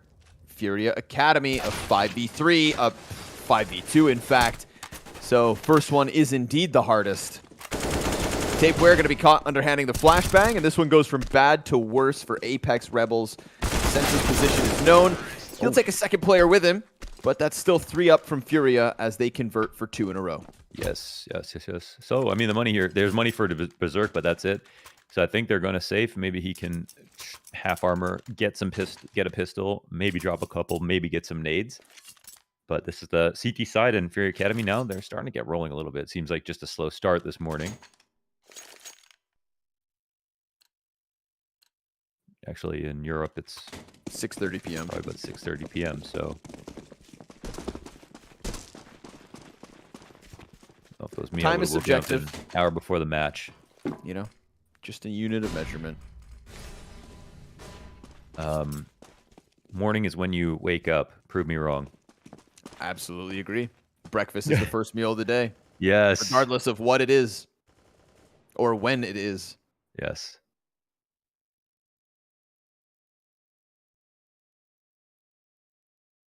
Breakfast food is, in fact, just food, and it can be eaten anytime.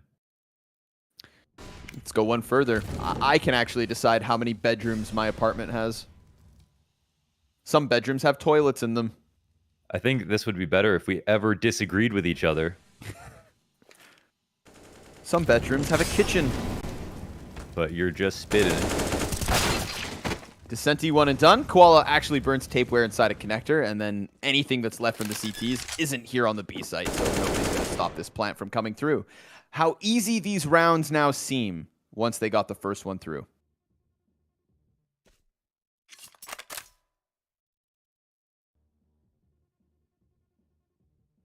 They're warmed up like a Pop-Tart in the microwave. I thought you put them in the toaster. I wouldn't know. I don't do either. This guy eats them cold.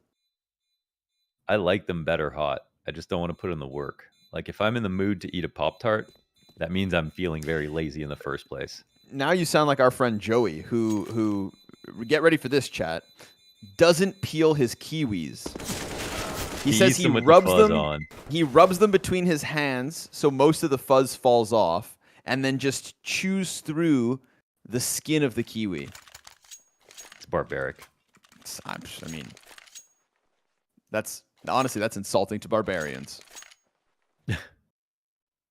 I don't think Barbarians ever ate Kiwis.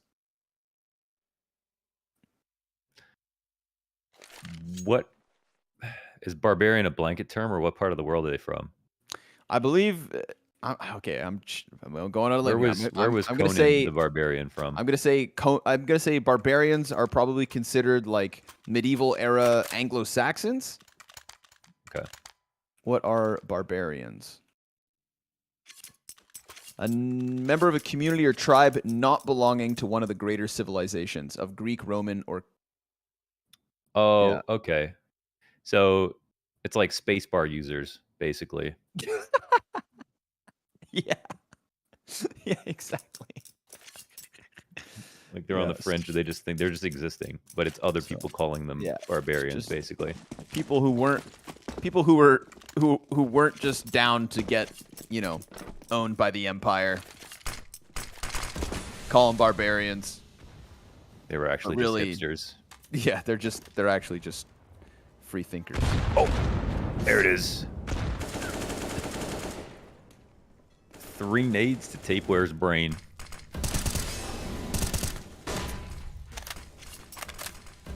Well, made me choke on spit. Caught me off guard, that airstrike. Whew. Well done. Fun way to get the opening frag. Fun way to try and continue this little spree of success, Furia. Their T-side had to fight to break through, and looking to follow through with the 5v4 and the damage on Sense. I mean, this guy's barely standing. But this B site is stacked. Meanwhile, Fury Academy, they're not going to overplay things. They're not going to rush too soon. In fact, now trying to peek into the A site, they'll see that there's a pocket here, and that bomb's moving upwards. Apex Rebels try to get active on B to suss things out. And unfortunately for them, it's already been found out. A site is theirs. Furia going to move that bomb in, get another plant, and a probable 4th round win with it. These are some of the tactics we've seen out of Fury of Academy that won them a very important overpass game in a very tough match where they were struggling on T side. And they find the right timing to do it again here, and it is the 1 kill that makes the biggest difference. And we see the CTs swinging all the way through spawn as they overstack towards B to make up for Tapeboard dying early, Sense going down low. And that just leaves an opportunity for Fury Academy. So a much needed and very well called round here for Furia to take a 4th in a row. Not going to lie, I thought they were finished there for a second. I thought, oh no, it's 2 off days in a row. Yeah, and then it would have been so much in question, right? All the promise that they did show us would have been kind of overlapped with 2 surprising losses. I wouldn't say a loss to Big is necessarily surprising, but more so just the fashion, the lopsidedness of that 16-3. But now they're on the recovery mode. I got more barbarian facts for you. Let's go. It was actually the Greeks that first used the term barbarian for all non-Greek speaking peoples, including the Egyptians, the Persians, the Phoenicians, and it's based on the sounds barbar. They just called them Barbarians because they didn't understand their language. They thought it was gibberish. Well, if only they knew how stupid they sound when they were saying that. Right? How insensitive. So, we can thank the Greeks. Quick play into the B sites. Sense falls off the angle, and he's already got 3 players ahead of him. Oh, but VHW! In what world? I'm supposing over the top of the heaven smoke? Oh, wait, where is he? Oh, my God, heaven. Yeah. Oh, I see. Yeah, he's just lining him up through heaven, just finding the targets through that smoke grenade. So I thought there was... Oh, again, another one. Of course, keep tapping. Yeah. This is ridiculous. I mean, the smoke grenades are up. I thought Furia were about to just overwhelm that bomb site. CT's looking like they were about to get hit by a truck. And then the wheels fall off that truck because VHW's literally tapping shots through smokes. I'm down with that. 7-4. Sick hold. It was. That headshot smoke that came through. Berserk finds the Senti in the end, and well, yeah, I mean, can't really overthink that one, can we? It's all about VHW with great timings, all the spams. peppering in some bullets into the smoke. I mean, it's where the T's are. You know what I mean? It's like, here's where you scale. I'm going to start poking it, and gets a little lucky to get the amount that he gets. But he's spamming in those places for a reason. You know, it made sense that they were there.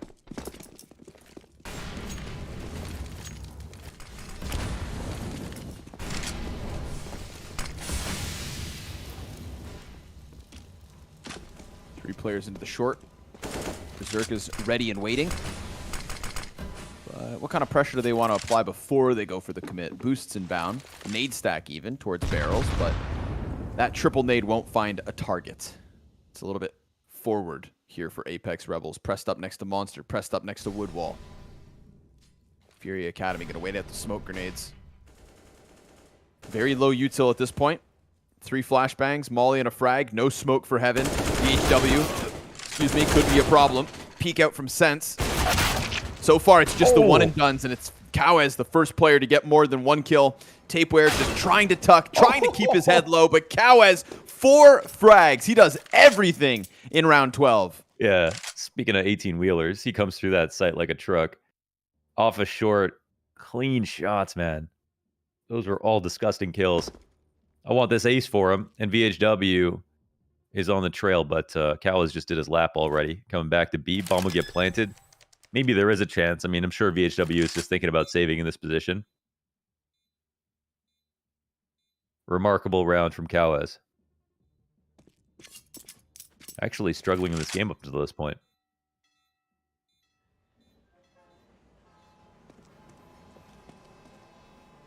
Poor VHW. From spamming smokes to not seeing anything this time. He decided to go A this round, and they needed him. So a 5th for Furia. Hell, they could still take a lead on this T side. Kawez, my guy. Yeah, you would have thought Apex, you know, Apex would have been a bit scared, or had scared Fury Academy a little bit over on B with how good that hold was, but Fury Academy just went right back into it, and you know, that's why VHW starts in a different spot.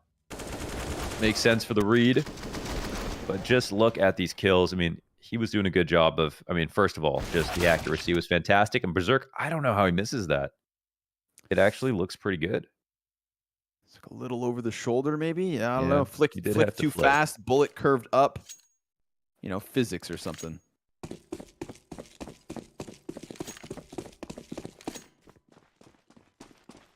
Five of the last 6, all the way of Furia. I think if Furia gets 6, they'll be pretty comfortable.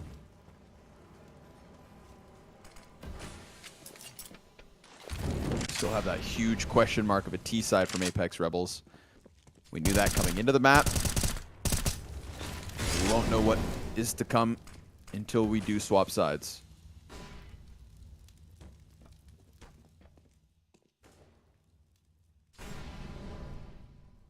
VHW to the top of connector. I want to see this guy get another multi-kill. They shoved him out of the stairs presence, though. I mean, look at the amount of players on A. They spend way too much time in this setup over towards the A site without seeing anyone. And so they lose their one guy. Can't do that. Nope. No, sir. Quickly swarmed. Berserk up in Heaven. Everybody's already down in the water. Like, so far in on this B site that he's not going to find his angle, especially now with the smoke up in his face. Tapeware could peel one off of connector. Koala's sticking around the doorway. Koala's on low health as well, so this could be that opening. But now he's just tucked down underneath the ledge. Bomb, of course, already a quarter of the way gone. Tapeware flashed into short, still trying to find this kill. He's lost track of, he didn't see his head. Oh no, Tapeware. Koala's little noggin, able to stay tucked. Descenti gets boosted to Heaven. Beautiful way to go for the chase, but will anything come of it? Looks like Apex Rebels get away. And with it, Fury Academy, a 6th round of the scoreboard. Damn. I mean, this one right here is super clean and real simple from Fury Academy, and puts a little bit of pressure on stairs. Apex the entire time. We're getting cozy with A-side setup. Overstacked. Now dying in the exit. Stay one with VHW. That's pretty enormous considering money's resting on fine margins. But yeah, in this spot, like they had everything covered on A. I mean, if this late round came back towards them, they would have been in a great position. But sometimes you got to be careful about how many resources you're dedicating to one side of the map. I mean, that's what it comes down to. And then you should kind of kind of reassess constantly. If you got things covered, you don't see anything on a timing. Like they got shoved out of stairs. Maybe that means they should have responded to that and rotated one out of the A site down to B. I mean, they don't have to worry about bathrooms for a moment there. Their long player can come back to the site, for example. Oh no. Missed Molly. Not the end of the world, as there is no follow-through behind it, but still awkward. You know, that's you don't want the observer to catch that. Ooh, VHW catching Kawez's hands. I think they really did a good job of scaring him here. So they tried to fake the exec with a lurk smoke out B. And the CTs, it's very hard to clear the lurk smoke if you don't already have someone on the other side of Monster. And then the CTs started to look on the A side, and Tapeware, oh, opportunity for him. The CTs get an answer back over on the A side. Yeah, they rotate up in time. Furia still on the cusp of this. Counter terrorists decide to push in. Smoke grenade here for Berserk. Finds the kill. Brunino, though, the double. They've lost track of Brave inside of all this. And he gets into the corner, a position that could definitely catch them off guard. Kawez, though, too aware, too sharp as he cranks it up. Tapeware looks to push past Dumpster. And Fury Academy just going to let the smokes fade. Going to let those angles be found. And Kawez, another kill. So he is definitely now connecting from 3 kills to 10 in what feels like 3 rounds. And with it, this game's tied, 7 each. Kawez cleaning clocks, man. He is real serious. Consistent throughout the maps, man. I don't know. We didn't watch the 16-3, so not exactly sure what happened in that situation, but when I'm casting, Kawez is fragging, I'll tell you that much. So in this last round, buys pretty good for Apex Rebels, but I mean, look at the bounce back in form from Furia. I mean, it started out with them kind of brutalizing Apex in a lot of comfortable spots. Oh, do they pre-molly to anticipate that, you know, that smoke? I don't know how many times it's happened, but I don't think they've been doing the deep monster control that we saw at the major.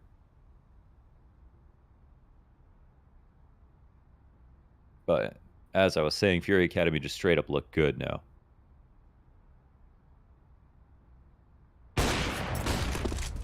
Slow to the shot, Berserk. Not going to find it. VHW 1 and done. Berserk's locked in. He can't fall back. He's got to fight. He takes down Kawez. That's it. That's his only one. CTs start to come up towards bathrooms. Or Dumpster set on fire. Of course, we do have Sense trying to find footing down long. Looks to attack him off guard. Brunino not ready for this right side peek. Can't react fast enough. Sense picks up a kill. He's 17-5 now. Sense is trying his absolute damnedest, but here comes Koala. Slides past, down into Tapeware, who's ready for that. The little bit of aggression he has to offer is shut down, and Apex Rebels will find a retake here to close out the half. So 8 CT round wins at the end, but the very big, the very big question coming in was always going to be the Apex T side, and now we get to find out whether or not they offer improvements. Yeah, take a snapshot in your mind of this scoreline and see if anything gets recovered. I mean, got to appreciate Sense here for sure with the amount that he put down on the A side holds in the beginning of the half, and then when things started to go towards B, man, Furia just got better and better, and then they even came back to A later. I mean, I really love the way that Furia are calling, and I honestly can't say that I've ever felt like that watching them play over the last 4 seasons. So it very much does feel like a much improved team. I mean, exponentially so in these last few maps. Besides the 1 versus big, and their overpass being great is something I also didn't expect. That's also been a very welcome surprise. So very happy about how this is lined up now going into half number 2. We'll get to see if Apex Rebels. You know what? I'm not gonna say if. I'm gonna say we're gonna see what they've brought to the T side since their last go of it. You know, they must have added some stuff. They must have gone over execs. They must have gone over defaults. So we're going to see what they've brought. I like this framing, Mohan. Half glass full type mentality. Half glass full. Did I just say that? Nope. Thank you. Berserk, still not sure how that one didn't land. Koala, he should have been stomped in that highlight. His little head popping up at the bottom of the screen.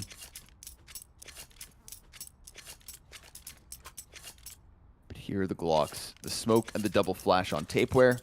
See whether that one-round lead evaporates.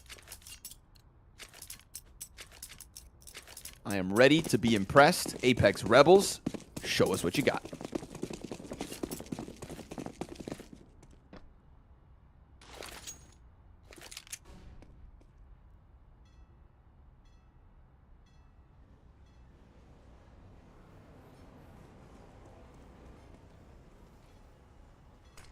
Big group outside of the bomb site. Flash comes in as the trigger.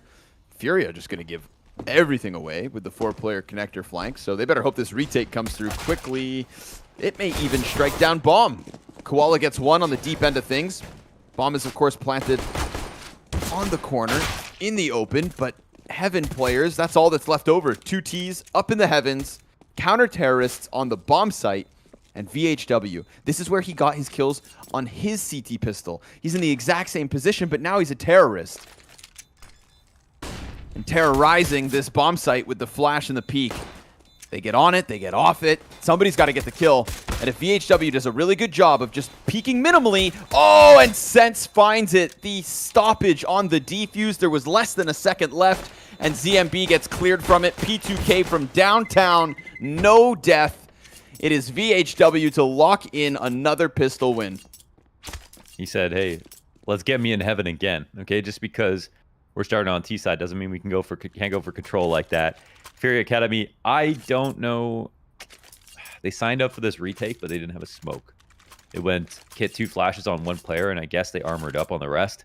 Yes. That was probably just a straight-up mistake there. Not prepared for a retake, and we just saw how close it got even without the utility. So would have made a world of difference to just have one more kit of it, especially if they're going to play a situation like that where they're leaving, you know, they're pulling the goalie on the B site entirely. Now it's an all-in A push. Nothing here on Fountain. They're going to try to chase Apex Rebels into the B site. It's a rinse and repeat, except for now Koala comes through from short and isn't back on Graffiti. Well, they can smell the ADR running at them. Gimme, gimme. More of the same inbound. Apex Rebels deep on the B site. You know, sometimes overpass is as simple as just rush B.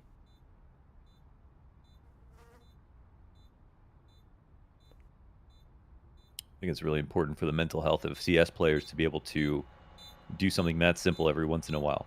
Yeah, sometimes, you know, every once in a while you gotta think less. Think less, say less, shoot more.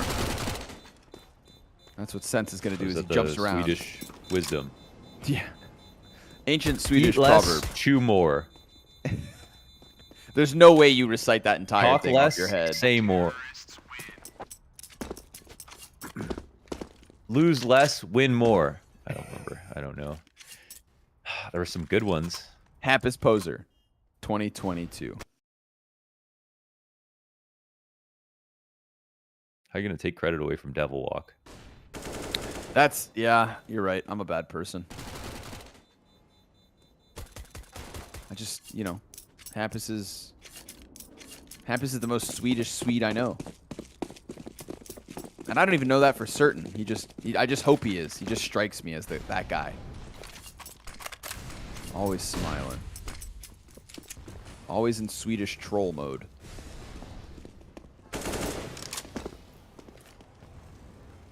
Two MAC-10s, Galil, AKs, and nothing towards this B site to be spotted by the triple boost. Furia Academy, their problems are towards A.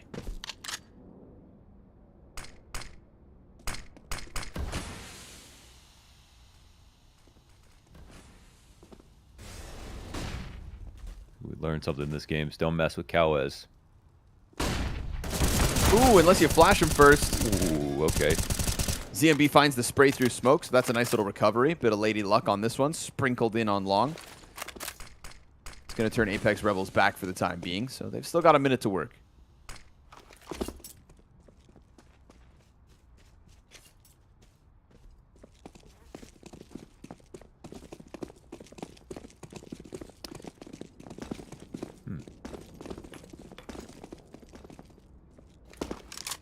Well, it looks like the CTs have a whiff of this. So they're slowly getting into spots. And yeah, they're just not worried about A anymore. So they're gonna trust themselves here. Actually, last Molly to come out. T-side don't have a smoke to work with. And as he goes over the top, he gets gunned down by Koala. Bruninho back on Graffiti, and they still don't know about Decenti. Oh, but VHW reacts fast enough. 2v2, 8 seconds. Tapeware looking for the heaven kill. The peek comes through from ZMB, and now they know that it's just Bruninho. He can't stop that bomb plant.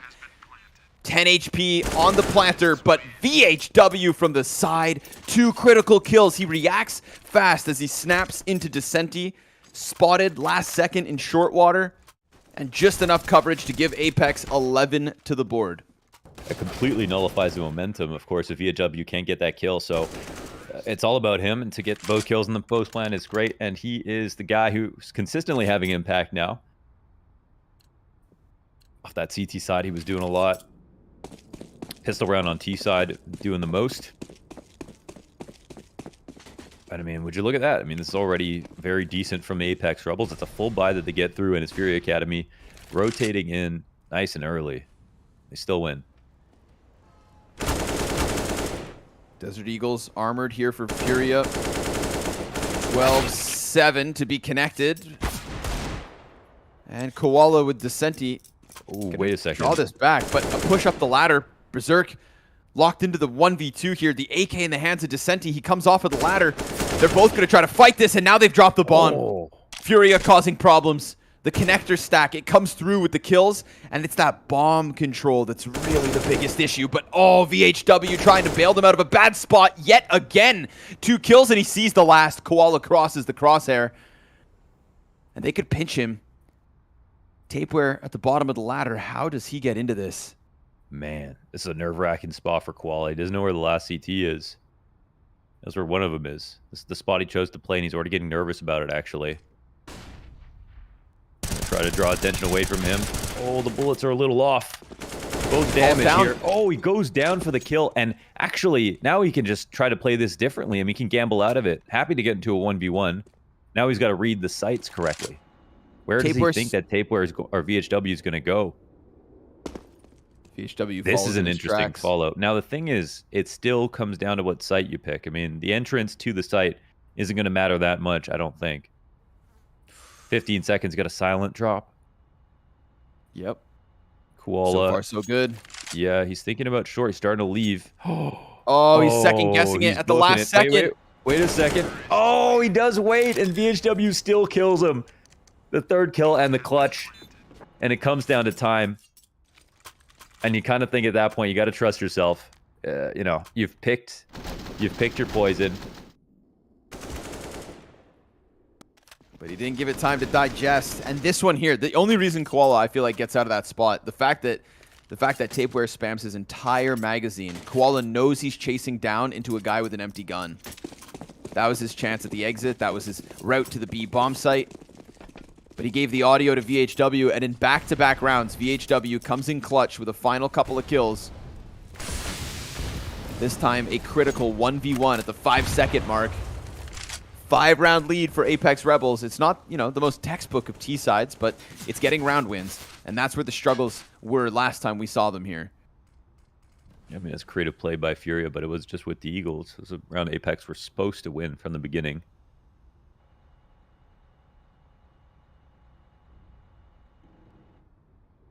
No rounds are ever promised, though.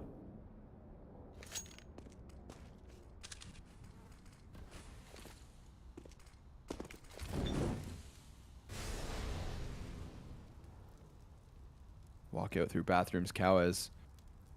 Will he come up over connector? Yes. And he finds Berserk. He's got a player to his right, 2 to his left. ZMB starts to get drawn down from upper bathrooms. Timing works out well here for Cowes, but Tapeware will kill the support. Then the walkout, Sense, he gets all the way out Monster. Koala back turned. Cowes is stuck. He's got players all around him. He's going to lay down the smoke and tries to go at it, but Tapeware too aware. 3v2 off the back of that one, and Apex Rebels looking to bottom out the cache of Furia as they take 13 rounds. A crossback from Bruninho is his chance at a kill and an equalizing frag at that. The walk up in the 2v2. The A site belongs to Descenti, but for how much longer? Good angle from him, catches VHW. He won't be a part of this last close. It's tapeware needed, and Descenti instead. 2 kills in the A site on his own to keep Furia within striking distance. Hey, it's finally a late round situation that doesn't go their way. And we see the money's not good now for Apex Rebels, so that's all that Furia needed to do is just win one. And even though that last one came down to 1v1, they nearly had it. All that damage actually matters. Oh, the series of lurks here. There were a couple of good angles held by Apex as well that could have won them around, but they actually just got outgunned.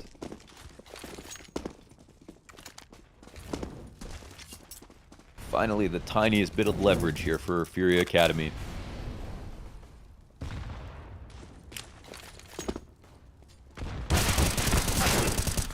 Easy does it. Kawes, 2 kills, takes a bunch of damage in return, but he's been a problem for them in Connector. And that'll continue here with just the Glocks. Good, good. I want more of this T side.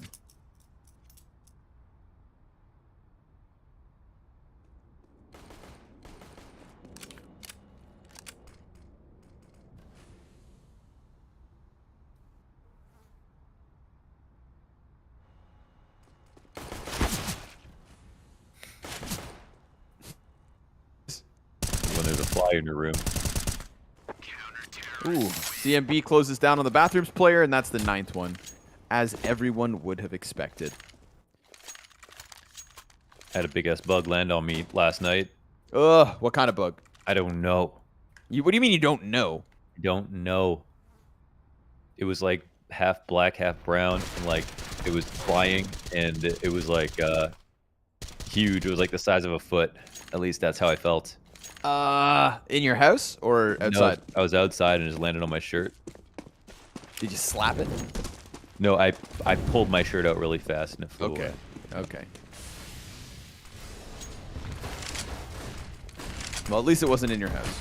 Don't know how to transition back to the game from that, but well, this could be a good idea. Let the stairs control real fast. Looks like they're going to set it up to flank. And Apex are still keeping it simple with the walkout. Renino is going to eat this. Oh, the molly's still very good, and it ends up getting the kill. Doesn't go wide enough, doesn't put it all out. Descenti comes through, Koala drops bomb.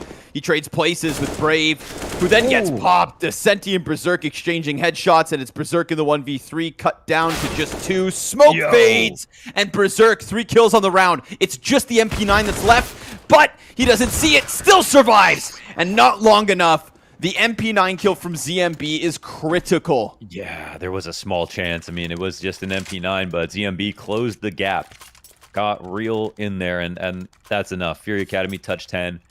Survived that one. There was a lot riding on that, man. Money has been terrible for both teams, so some very close situations. Every clutch could be game-defining, and Apex Rebels, unfortunately, are on the receiving end, so they'll go into some deagles. Maybe puttering out here a little bit, though. Again, they could have very easily won a couple of these close. That 2v2 that happened, this 1v1.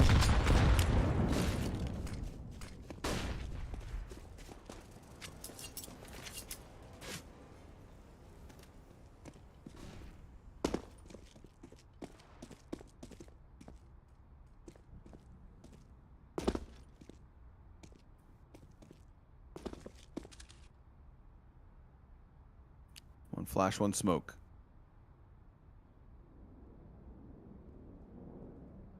Where are they destined for? And will it even matter with Cow as the front of it? Finally not in connector for once. He's got him nervous, of course. Berserk trying to keep eyes on the flank. CT's letting him get close. Couple ripper of a dead headshots, and could have problems. Op spam comes through. Not going to find its target. Flashbang indicates the presence. And now they're on the bomb site. Brave. He kills Kawes. Descenti comes wide with the 2K, but they lose both of their players from within that bomb site, and that should very well open it up for the bomb plant. Smoke late. Still on Dumpster. Tapeware jumps around, grabs that AWP. Still no bomb plant. And the CTs are already starting to push out right into the pistol of VHW. Tapeware then with the opposite, and again off of the sniper. They don't need that plant. With just Deegs, they get up close, they take over guns, and they take over round 23. Furia Academy dropped the ball. Yeah, they do. Wow, that was just a rental right there. Part-time Opera Tapeware coming through with the clutch shots. You know, there was 2 on the right, but I think they could have died, honestly, if that op didn't hit both. So, real nasty stuff. Taking him out, coming onto the site. And we saw that Apex Rebels played similar setups on their CT side, but they were doing just fine. They were actually so comfortable. Fury Academy can't say the same. Never looks right when they're passive.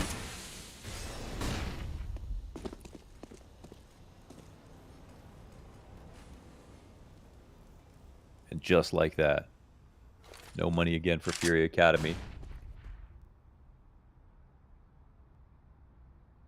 Ooh, don't tell me they can win this. Oh, man. A push. VHW. Critical. Not letting it happen to them. They're on the brink of 14, but Cowes connects to the face of Sense. VHW continues to recover, and Descenti keeps it dirty. Peek down to Connector a second. Oh my god. AK in his hands. One versus one. These rounds are wild. Dude, this situation again. Anything can happen. A bomb can go anywhere. Berserk going up top with the op, and there is timing after timing. Descenti, oh, he walks back into the scope. Berserk quietly and calmly peeks at a party, takes him down, denies the 1v3, puts Apex on 14. And it was a very nice try from Fury Academy in this setup. I mean, they were all in good positions. Of course, the default walked right into their setup, and Descenti just put down some real great shots here, especially the first one, to make that possible.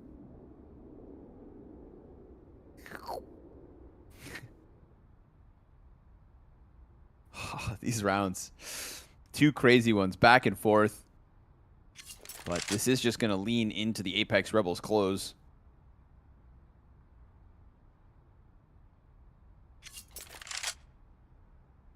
Now that you've seen enough of this T side, Stark improvement, just a little bit better.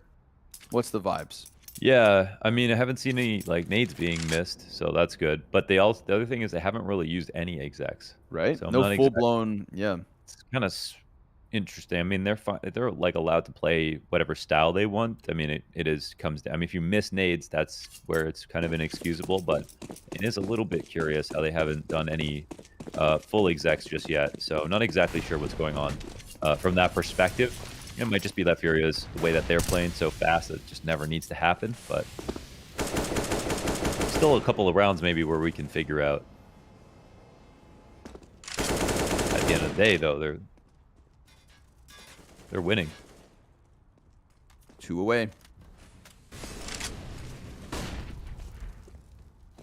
2 away from their second victory of the season.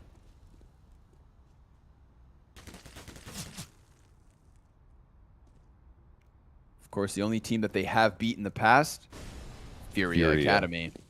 Oh, 2-0 versus Furia and only 2 wins in the season, and Furia top of the group. It doesn't make sense.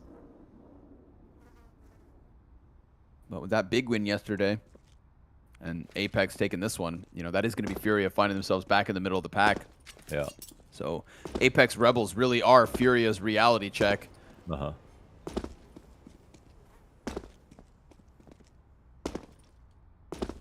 40 seconds left over. Still lots of bodies towards long. Brave with the late connector play. Perhaps it'll be him versus Cowes as the jump spot is seen.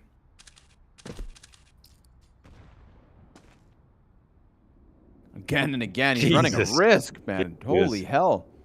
But that actually draws up Cowes. Brave, he's still behind him, but he's not activating all that fast. 20 seconds. They really milked the time. This lurk might work. ZMB's tucked on flower pot. Bomb drop. 10 seconds. This one falls flat as possible. Oh, the lurk is so slow. Okay, never mind. Nothing whatsoever. He only gets in with 4 seconds left over. Brave is just too far back, and the long walkout is completely predicted because of the jump spot, and they had enough bodies there to lock this in. You're not going to win rounds like that, Apex. Yeah. Yeah, and here's another round to just keep it super incredibly simple, right? I mean, there's not even a smoke to connect them to the site hit. There's no, I don't know, is there even an Optimus Molly in that situation? They had so many fights, they had to deal with all of them, and they scrambled. Uh-oh. What? I just wonder, what that means for them now. It's, with the money continuously being so low, I mean, this is... Oh, Brave... Okay, so I guess because Brave saved his AK from the last round, puts them in a weird spot because they can buy. But not a very nice buy. Yeah. I guess they can do 2 Galils, no op, 2 Galils out of the $6,700, and then they are actually all on guns. I think the purple curtains are a real vibe.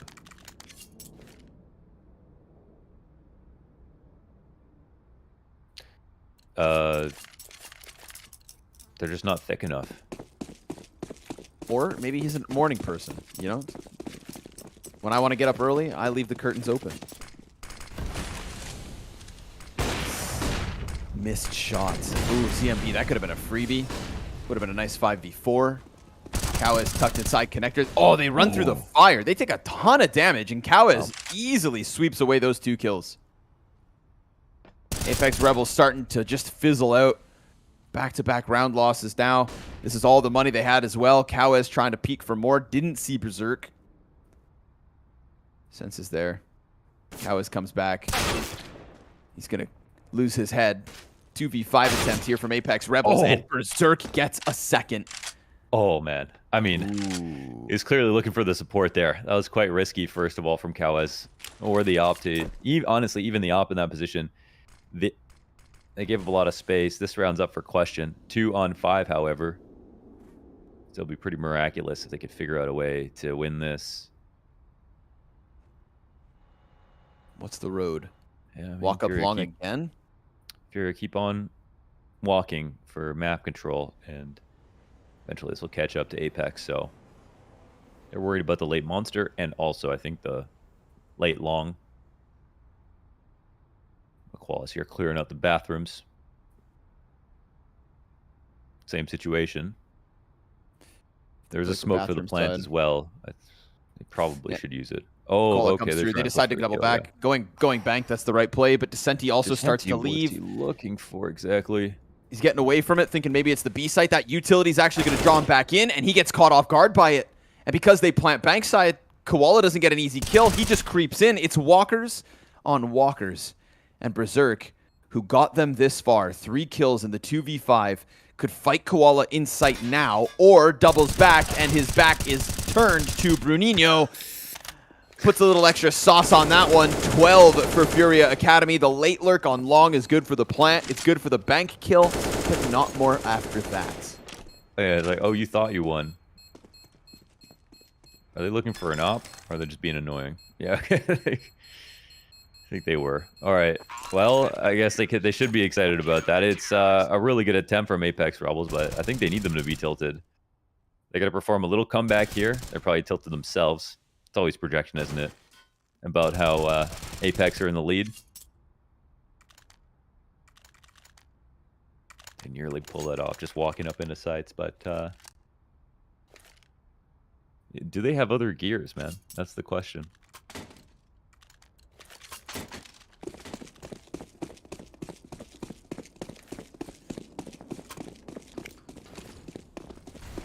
Maybe. Let's see it. Lots of nades early. Tons of grenades, in fact.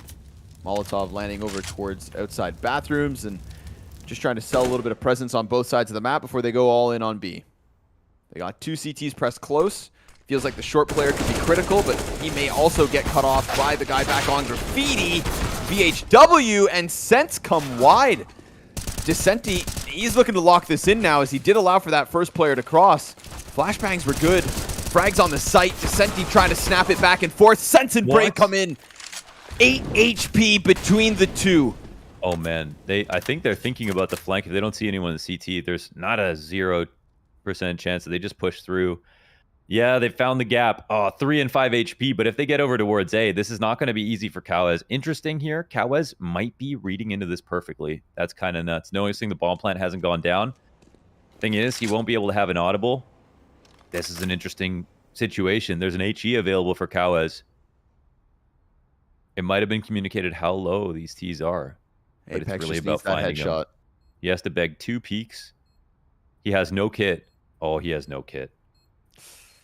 And there's kits on the other side of the map, yeah. Oh, and he's turned. He's turned. He looks into the corner, and that's when Sense comes over. Shoot him. Shoot his body. Shoot the body. Nah, they're Norwegian. Come on. Come on. They play with round wins, not with dead bodies. They should shoot the body, I think. Unfazed. Put yeah. That was a beastly deco Tech 9, I guess. Tech 9 half buy entry onto the B site. Nice idea at the end. Just a full on rush. And they did have a lot of utility in that one, the default in the beginning.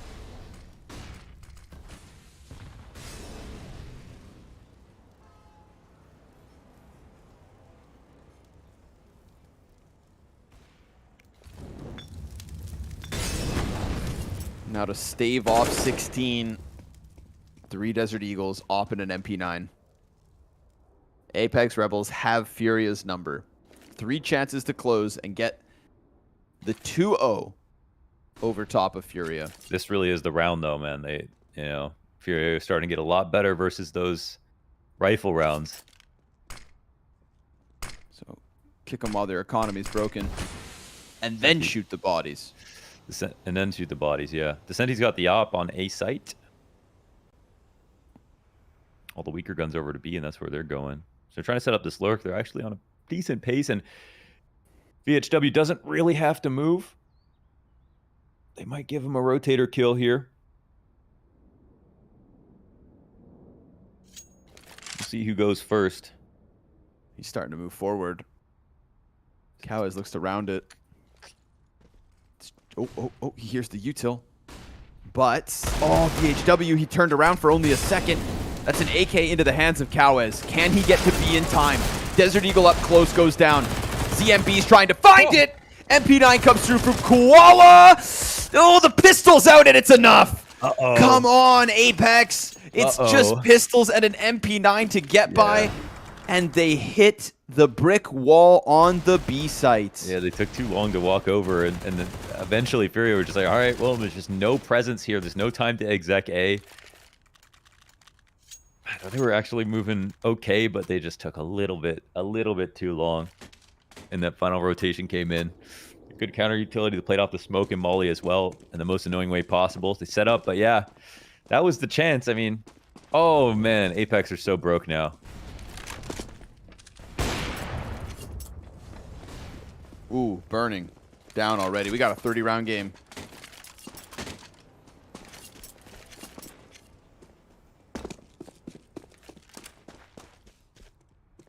Gotta get a Furia tat if they win this round.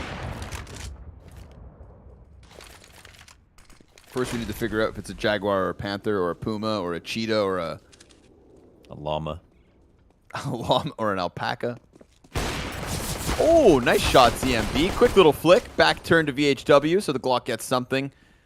But not long for this one. Furia's 14th racked up.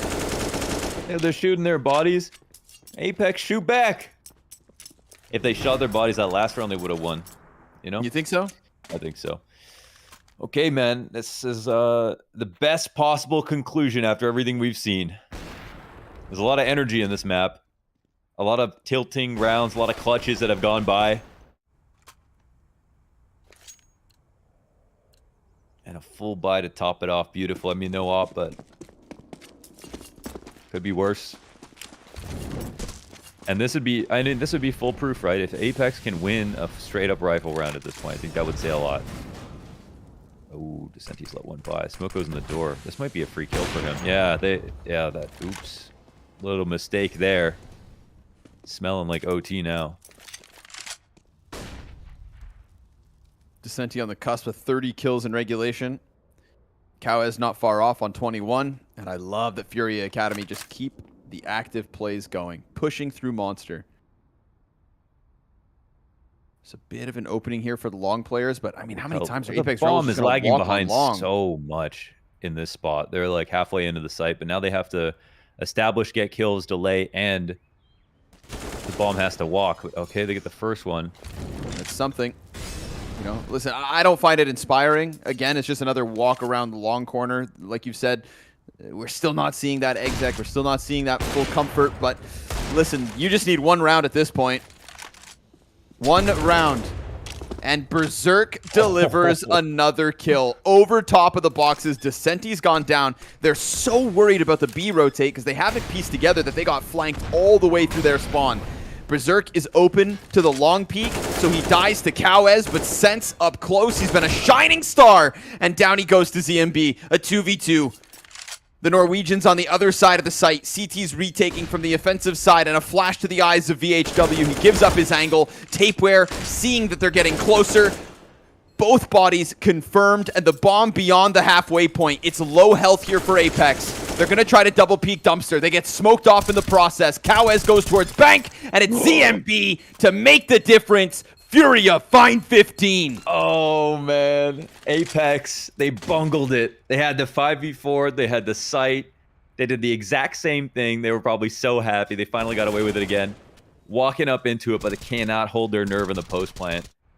One smoke scares the life out of them. They run through, and it's such easy frags here. And we have to end this in overtime. And I mean, I feel like Apex are being exposed again.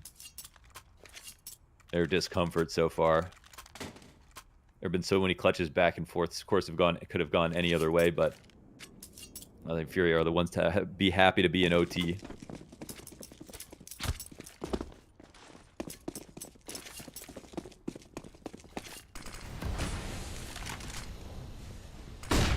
You can feel it, right? They bring that energy. They're shooting bodies.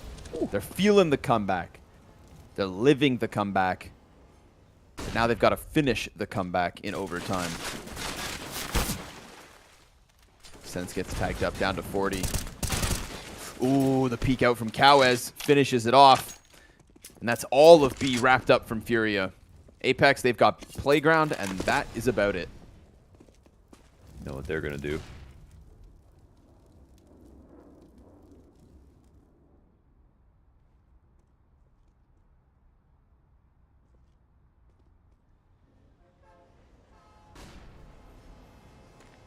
If they walk the whole way, I'm done. They've got committed positions now on A, really hoping for this to happen. No one on the outside of bathrooms. I was looking to take a little peek. One up close. 40 seconds. Attention to 3 CTs. Koala on short, ready to flank. Apex ready. Rebels waiting to eventually just hit A. Or not. Okay, they're walking back down. They got him. Ooh, Koala. Maybe this will make him move, actually. Look how close VHW is. Oh, they're going back towards A. Oh, they get another kill on the site. No way. They let him get away with it again. Yeah, right. Or, hold on. Koala comes through, gets Berserk off of the bathrooms. You cannot let this one slip. It's overtime, so Koala's going to play for it. 2 players deep into the bank. Kawez is just still nowhere to be found here. Koala doesn't peek deep enough to find that guy on long, so he's going to stay on site, and if Tapeware comes back, you'll see him. Easy tap into the side of the head. Apex Rebels, with that kill, will lock in 16. They couldn't do it in round 30, but they will finish it off in round 31. How do they lose that way? That's insane. They were all pressed up. There was no pressure on B. You had Koala on short, and they basically don't get any kills. And we get away with another situation where Apex don't have to show us a single nade. They just get into the site off their lurks and win that way.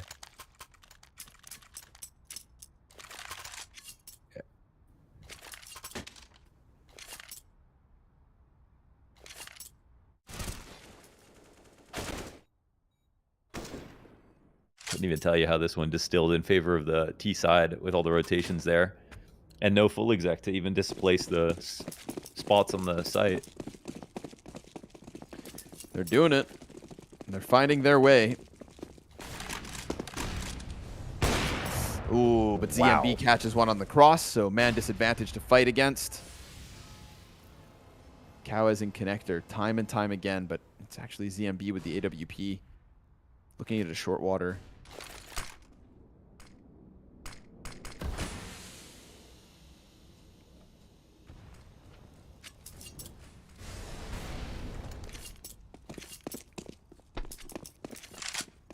Double back through spawn. I feel like the Furia setup is ready for this. They do move a player off. Descenti's going to go back up to the A site, but with the 2 guys inside Connector, plus we know that the door is open, so the op for ZMB can always post on the angle. It's going to have to be the all-in on Monster from Apex Rebels. 2 players ahead of it. Waiting out the train. Retail starts to come over. Nobody on barrels will be disturbed by that. Juninho first up. Second CT from the corner. Nice second there from Koala. Gun goes empty. Then the repeak. Kawez immediately sliding through. Berserk into the 1 versus 3. He's got 3 players to deal with. 1 on Graffiti, 2 towards short. 25 seconds on the clock. Bomb is already on his belt. But nobody's going to peek him. This is ice cold from Furio. They can sense it.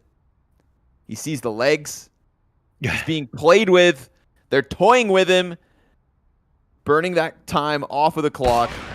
And then ZMB peeks the other end, dude. Just absolutely fooled. Yeah, I mean, there's 10 seconds. You know, at a certain point, they can just peek one at a time, and it's just over. There's no way to even get that bomb down safely. So, yeah, it's a checkmate situation there. No counterplay. Fury Academy win as Apex Rebels try to barrel molly, 1 flash, get out a monster, see if they can win versus anybody up close. But instead, Fury Academy it sounded like they were playing close monster with the smokes that they threw because you saw the bounce from them instead of from the A-side players. But then they just moved off into their short setup, so a little tricky. Caught Apex off guard. We're tied again. Looking for their second terrorist round win in OT. Triple nades. Off the mark. ZMB back-to-back rounds where he establishes 5v4. And to drop VHW is to take down a big scalp from Apex.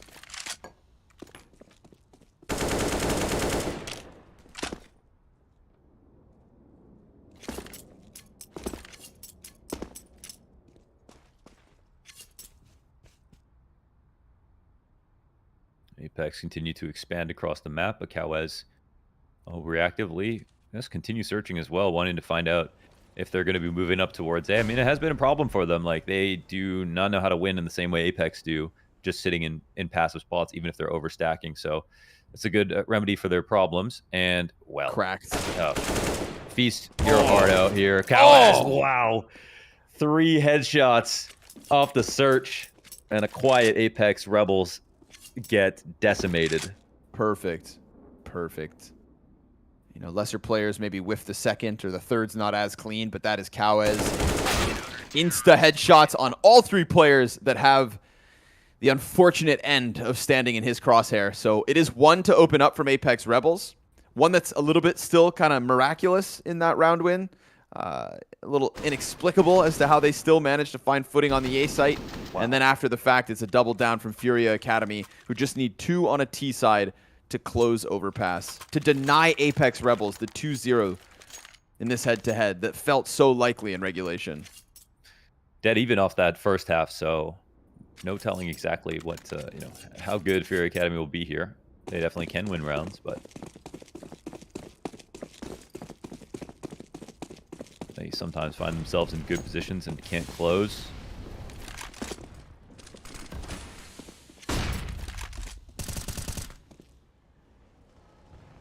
Three nades go up again. Oh, and they will actually be successful, taking out Tapeware.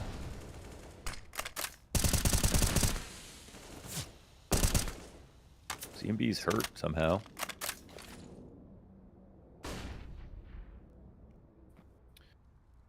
Oh, well, okay, VHW Ooh, curious. This one angle, but they haven't cleared him. This is that position that Shock's played, but if anything goes towards long or whatever it is, he can look. He doesn't see anything, but now he will. Oh, rinse and repeat. Oh, but unlike Cowes, that's what I'm saying. Cowes did it so cleenly that in comparison, this one, not as nice. Bomb still gets dropped by Sense as he comes up from connector. Bruninho walks out onto the B site. Cowes, he's going to win another fight. God damn. Everything is a headshot for this guy. Yeah. And a critical recovery. Brave back at it. 35 seconds. A back and forth affair. Bruninho wants to try and come pinch this guy out of the short water, but Brave decides to start exiting. Cowes still nervous. Doesn't want to lose that bomb on the fallback. Bruninho's, he's got a clear close left. He does. And with that, the open road to the B bomb site now. Berserk's going to try to rotate down quickly. Won't. Smoked out from heaven. Molotov goes down. Berserk is stuck without vision. But he still exits and then goes back. He's got a flash. Easily dodged. Cowes locked into the position. Berserk comes wide, misses his shot, and that's the end of him. 18 for Furia Academy. 2 match points in OT. Yeah, that's a lockdown, man. Cowes is a superstar of this map.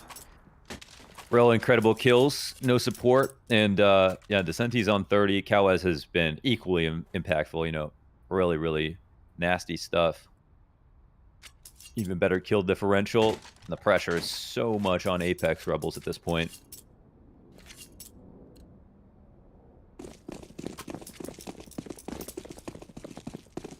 That was actually crazy. They're pushing bathrooms and out towards B at the same time, and the bomb was over towards A. And that's GMP. You can't wiggle into this angle. It was an opportunity to take that kill.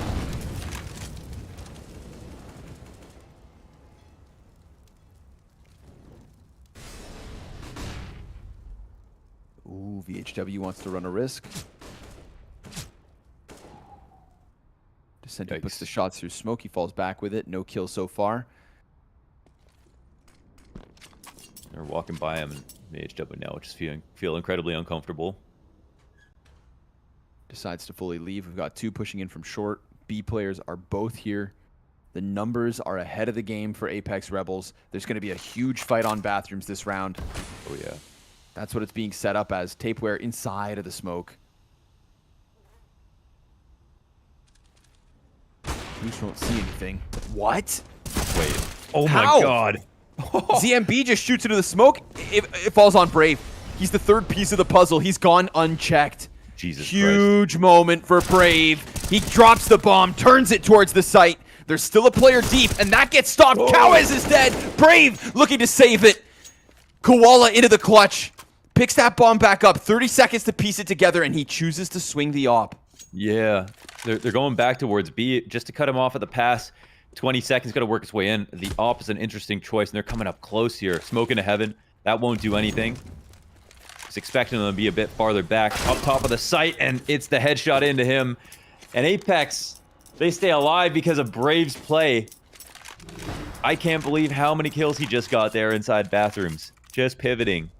3rd player through. The fact that Tapeware gets killed in that smoke, and I don't think he did anything wrong. I mean, unless his leg stuck out or something, just a random shot, 1 op bullet through the smoke and it kills him, there had to have been something there. It seemed like he was just, like on the complete other side of it, but I have no idea.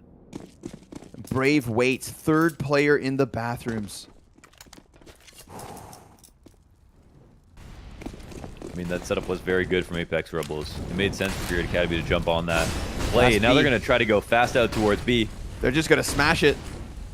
They're trying to get it into the site. Back turn to Brave. 1 and done from him. VHW, though, in with the trade. Oh, it's man advantage taken back. Koala's inside of the site. Sense is looking to pressure this from short. Bombs down in the dirt. And Berserk. It's the 2 ops left from Apex Rebels. No, 1 swaps out. Sense gets onto the AK. They're waiting out that smoke grenade. They have 2 mollies. There's a chance to plant. They actually kind of have to jump on this. They also have to be worried about a monster timing now, since just waiting. Of course, we see Apex Rebels have no plans to try to get into this. And they double molly off short so they can put that bomb down now safely. Oh, they're walking into the op. Oh, Berserk setting up a flash. He doesn't see this coming. Off back out, stuck in the corner. Down he goes, and the A site's open. They're going to sprint, although there's still uncertainty. Yeah, they actually don't know where Sense is for some reason. I feel like he must have made noise, but maybe he didn't. And if he didn't, then maybe there's still a chance that he catches them off guard. Yeah. Descenti's back in bank. He's going to hold this angle. Fury Academy, a 2v1 for the win in OT. Koala turns, and he ends it. Sense with the frustration, and understandably so, Furia Academy. They survive, and just when it feels like Apex Rebels is going to get both wins over them, Overpass goes the ways of the Brazilians. Try as they might, Apex Rebels just can't close. I think we were talking about 14-11 at the very end of this game, and Apex Rebels were up, but dude, they were winning some of the Deagle Eco rounds and stuff like that, and just like on the full rifles, Superior Academy definitely looked a bit better, and their T side was still a little weird. Like, it was so much better than last time, and just the sheer quantity of rounds they were able to grab, but it actually didn't look dissimilar from last time. They were trying a lot of walkouts, low on grenades, even their B site. I mean, we're talking about like one molly, one flash type of thing, and sometimes simplicity is the right answer. It's just after that last go of it, it kind of felt like they, didn't have much of a game plan in here. I mean, it didn't feel like they had enough variation as well to keep up, but they nearly won anyways. I mean, so many clutch rounds in this match, and clutch plays by players all over the place. Yeah, I feel highlights like for both squads. Yeah, I feel like special shout out to Cowes for the rounds that he had, man. Agreed. Especially overtime as well. Puts up those numbers. Apex Rebels, we were waiting to see the improvement on the T side. I think we saw a couple pieces of utility, but yeah, it's the lack of variation, right? Even just closing regulation. They just constantly walked out long A site. They got away with the fact that they got a little bank post plant from here and there, but Cowes and Connector was such a problem, and he outlurked them too. ZMB sharp as ever. VHW versus anti-ecos, it is what it is. Apex we Rebels. Definitely have to say that Apex won a fair few T rounds, but honestly, it could just be it could be that Fury Academy. Like, they look at their own setups and like, man, how did we lose in these positions? We had like really good spots. Because there was no variety, I mean, it should have been dead obvious to them sometimes what kind of site hit was coming in, but they still won it. So, well, that's revenge here for Fury Academy. Not quite Vertigo, but a 1-1 nonetheless. You're right. Yeah. So, Overpass. A recovery as well. Obviously, getting whooped by Big yesterday would not have gone down well with Furia. They were trying to put themselves above the rest of the pack. They'll still be within the middle of it. They've only beaten, Apex Rebels, a team who has been unable to beat anybody else, barring Furia. So, at least they get that one back. Stats at the end of the game. Descenti, 32 kills after overtime. Sense and VHW right there with him, 32 and 31 apiece. So individuals were on full display today. We had cool rounds from everybody, like you said, lots of clutches, lots of 2v2s, hell, a 2v5. But ultimately, Furia Academy win here on Overpass. So that's our second map of the day done. Lines us up for Young Gods versus Prospects up next. Young Gods, more Brazilians in the server, ones that are trying to break through, trying to show us some level of consistency, and they've been able to do that on Ancient. Taking Mao's NXT to round 30 was no easy feat. No, sir. More looks at statistics. Descenti all the way at the top. Very important win for Fury Academy in the standings, and they have officially won more maps than they have in Oh, true. We Play Academy history. Right, that's true. Their fourth win for the first time, more than 3 wins in a season. Props for that. Uncharted territory. Now the sky's the limit. So we'll have to keep an eye on Furia, see how much further they can go. As said, we'll be back in just a little bit with Young Gods and Prospects.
Hello, everybody. Hope you guys are ready for another game of We Play Academy League because we've got Young Gods versus Prospects lined up for y'all. And this is another repeat of a previous match from the season. Of course, we began the very first game of the season, very first game of the day, I believe, was also that. It was Young Gods versus Prospects on Ancient, and we were blown away by Young Gods because we knew so much or so little of them in contrast to Prospects, and yet they walked away with that win.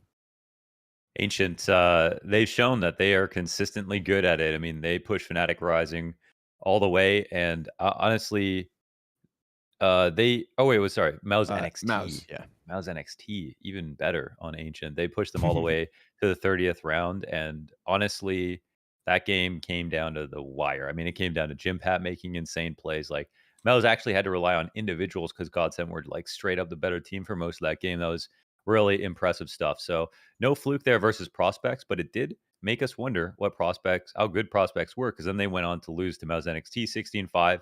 But since then, Prospects have not lost a map. They're on a 4-map win Right. streak.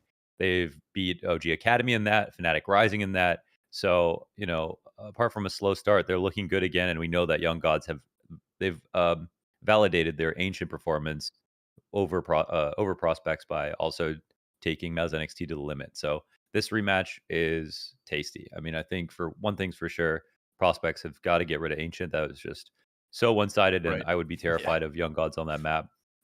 If this can come down to like an Inferno or something like that again, where we know Young Gods can bleed, that'd be very smart. But Prospects take it out first. That might be a mistake. I'm not sure if they play it themselves, but let's see. Actually, yeah, that's their lowest win rate map. So maybe All the right. veto is Well, pretty good here for Young Gods. if I'm Prospects, one more ban better be Ancient. Sure enough, makes Yeah, sense. And now we're going to get to see where the Young Gods want to take this. So even on Inferno, could get into they got a Mirage victory actually. over Eternal Fire, but that was also one where I feel like if I remember correctly, we were still a bit skeptical of some of the CT sides when it comes to Young Gods. I think we are going to get Mirage.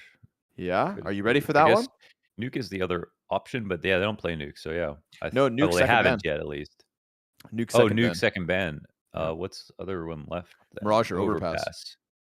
Okay. Well, okay. Mirage Let's it is. go. Yeah, we got Yeah. Mirage. Nice. So, Mirage is strong for both, but I mean, we're just talking about 2 wins here for the Young Gods, including the 1 win versus Spirit Academy.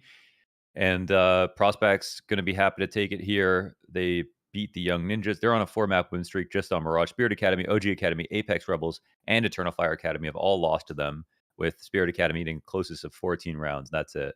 Everyone Okay. else, single digits. The most impressive there to me is the victory over OG Academy. That's nothing to scoff at. Yeah, they smoked. So 0-0 Prospects, solid results numerically. I'm ready for this one. I'm ready for the Prospects to show that maybe Godsent aren't all that. The 2 maps played, of course, in the last 3 months, both victories for Young Gods. This is. I'm going to take a look at the group just to see where our records lie. Young Gods 3-3, Prospects 4-2. All right. Yeah, so this would really propel Prospects over top of Fnatic Rising, in fact. And seeing as they have the head-to-head win over Fnatic Rising and OG Academy, I think that a win here versus Young Gods very much solidifies 0-0 Prospects as the second best of the group. Yeah, we've got basically Young Gods losing to all the top shelf teams, even though it came very close versus Mel's NXT. So not only would the best team they've beaten so far is Prospects. So, getting a win here would show that they've, continued to improve. This would be actually, another win versus the third best team or something like that. If Prospects wins, they're flying. I mean, they're in such a good position in the group.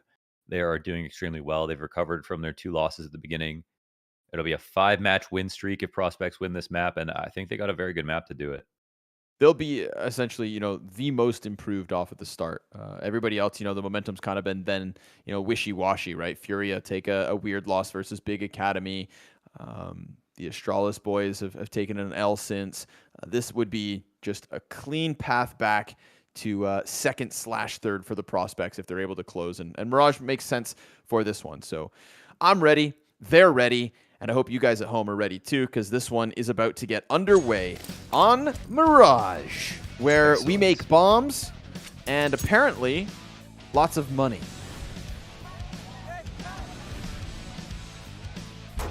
Yeah, that's right. They're loaded.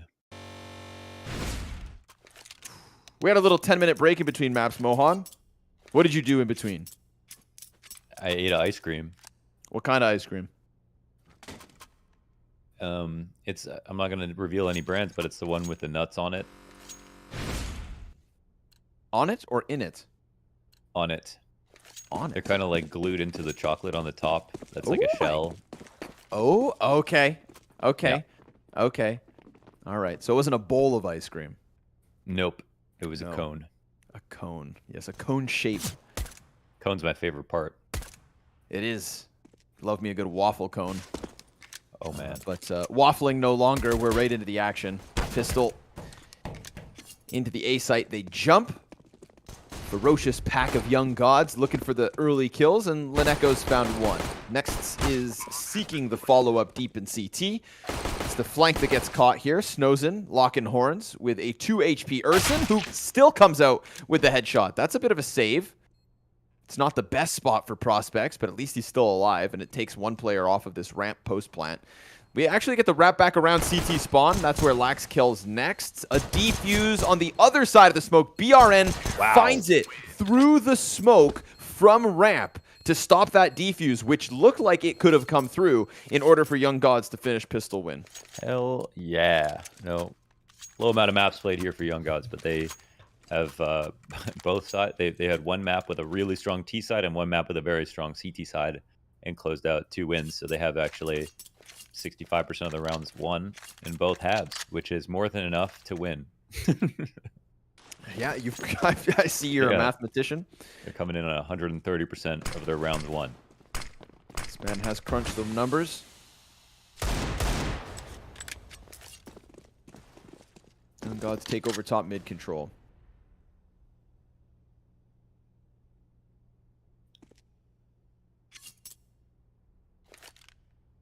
As much as Young Gods made a statement on Ancient, Prospects have done the same on Mirage as well, so de-seeding them would be huge.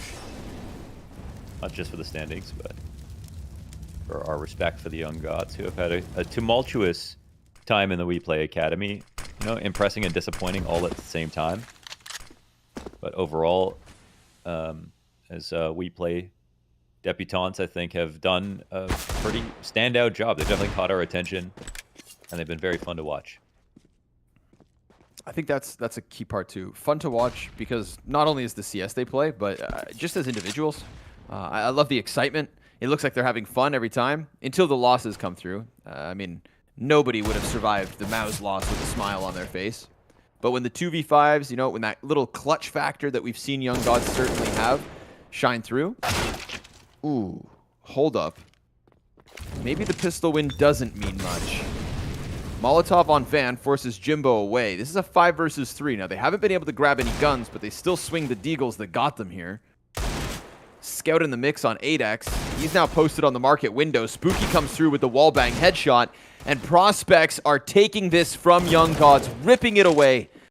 Next, jumps out the window into the Lion's Den. 12 health left, and Spooky delivers 3 kills with the Force Buy to give Prospects the second round win. Wow, pretty nasty steal back there with the deagle pressure. Lax did a good job of peeking and not dying from the bench over on the B site as they were trying to mid-round back over in that direction after losing a couple players. But, well, not surprised that Prospects could put a round like that together, but that'll definitely inspire the mood, I think, early on into the game. And an instant buyback here for the Young Gods, which, I mean, it's reasonable, but I don't know. Maybe it might be worthwhile, maybe not. We'll see.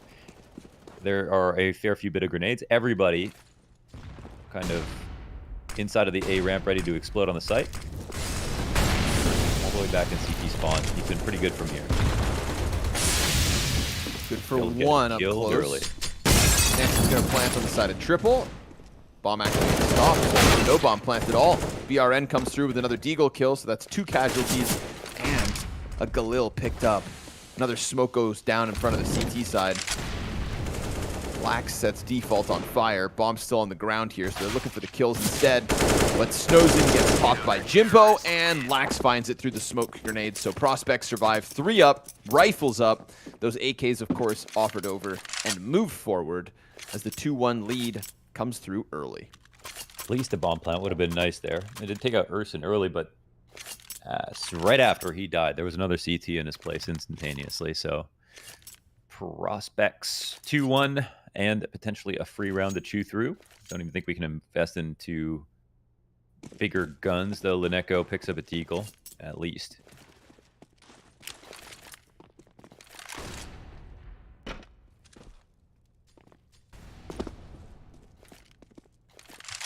Prospects immediately shoot for mid control. They're not shy about it. Black's catching a kill inside of the apartments. Flexing that SMG for what it's worth. Making money while he can before these guys come back with armor. And Urson, you asked earlier, you know, who do we rate as entry fraggers? I put Urson in there just because of specifically what we saw on Ancient A site. It's just such a tough spot to entry sometimes, and I liked what I saw.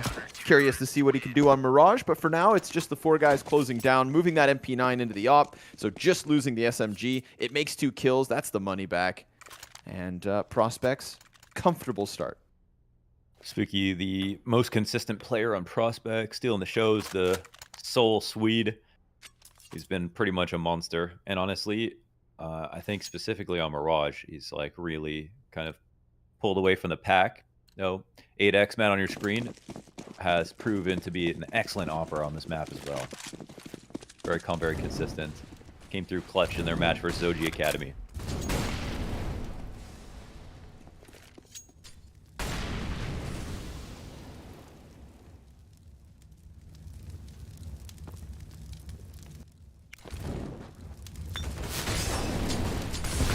Blacks smokes out the fire. An A4 user gets cleared out by BRN. Jimbo's trying to find his chance to get back into the site. Peek from Venom Zera is good for the Brazilian. A 5 versus 3 as the guns come through from them, and they hit that B site, cutting through like butter. Yeah, the flash was perfect. And I think it was Lax, he really didn't want to play in that smoke, but he had to switch out, put the molly out, and then got hit again with the flash. So he had no choice but to just sit in there. And unfortunately, that means you can no longer delay. You can no longer kind of stop the T's from scaling as well. Like you can hold on to bench for a bit longer if you can put that smoke down by the Van Pillar, but he just has to get into survival mode, play for himself, and that's not enough to delay. So a really fearsome execute here from the Young Gods, and to pull out a T round nice and early after a bit of a fumble in the second. Oh, man. That's actually a huge frag to grab. But yeah, okay. Well, somehow the money is insanely good here for Prospects. Well, winning off this, yeah, you know, winning force in second, bunch of free AKs. MP9's got kills as well. They earned that money. And they'll do with it as they please. Rebuy. Still keeps 6K in the back pocket of Urson. So there's another buffer. In case they lose this one, want to try to pull out an X Factor. See if Young Gods can stay consistent, stay consecutive. Smoke down, spam through, frags back. And we settle into the 5v5. Cross, top, mid, behind box. If he goes any further, then 8X has the angle. Next nearly finds that lineup through the side of the smoke, Yikes. But as he peeks back out, and I feel like he could have banked that Molotov off the wall if he wanted to. But he peeks a little too wide and dies for it. 5v4 for Young Gods.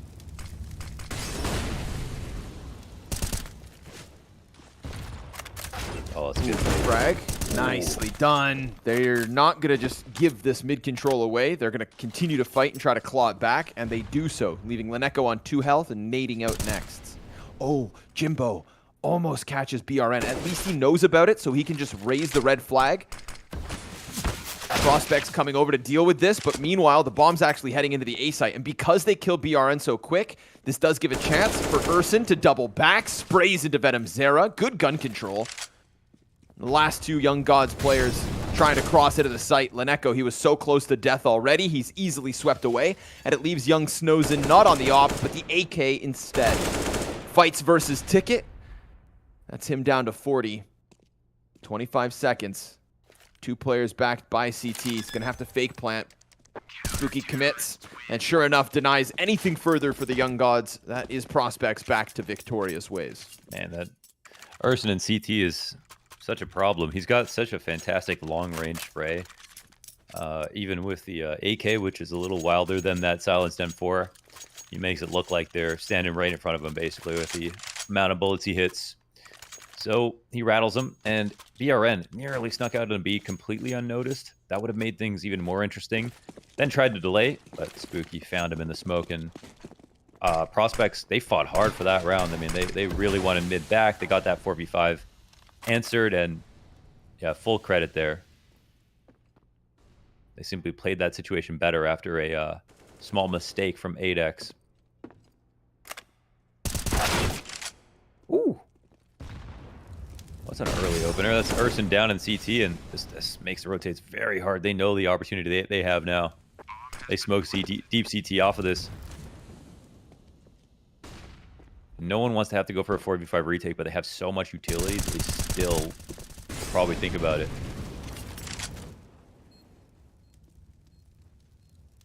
Echo's still here. The lesser gun, the lesser numbers. Flashes go high, he goes down. Double kill in from Prospects. Man disadvantage on the retake, but it already starts well. Molly's down on top of it. Snozen's looking for next contact. Next's, oh, the headshot into 8x. 2 kills off Connector, and that is Young Gods. Hell yeah, that was stupid clean right there from Next. And they earn another T round after the scrim out A ramp. They spread out very fast, and they get that really quick kill on Urson. I mean, that's a dangerous guy to try to take down for how consistent he's been. But at the same time, they have a lot of faith in him to stay alive. Like, CT guy has a huge advantage when it comes to staying alive, and it's very hard for him to get kills. But if he dies, that's the worst case in the world. They can take over CT control, and nearly Prospects win that retake back. But not quite. Wow, 8x in danger of getting flashed in the spot. Kind of get away, and it looks like Lineko's kind of forgot about him. I don't know. Do they predict Spooky here? Lax gets his kill. 8x. Wait, what happened? Did he just get away? Ooh. Still down there. Jimbo. 5-7's not quite enough to end it. Oh, this is huge for Spooky. He's got them falling back, basically. So now they can sneak out a B, go over towards A site. Nephomus, good for the kill. Urson manages the spray, finds another. Prospects with less guns, looking for it again. Double op in the 3 versus 2. Gonna have to wait for Spooky to get this flank in. Nice patience from 8x, predicts the peek from the top of the stairs and puts Snows into the clutch, but he gets gunned down by 8x. That's huge, man. I don't even know how 8x survives out there in mid. I guess he just ran right away after someone spamming on the top boxes, and this a lot comes down to Spooky, honestly, winning his duel in underpass and then immediately pushing up as soon as they're leaving.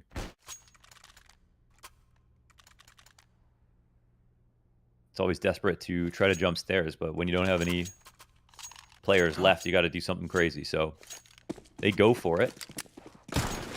Prospects are playing mean right now.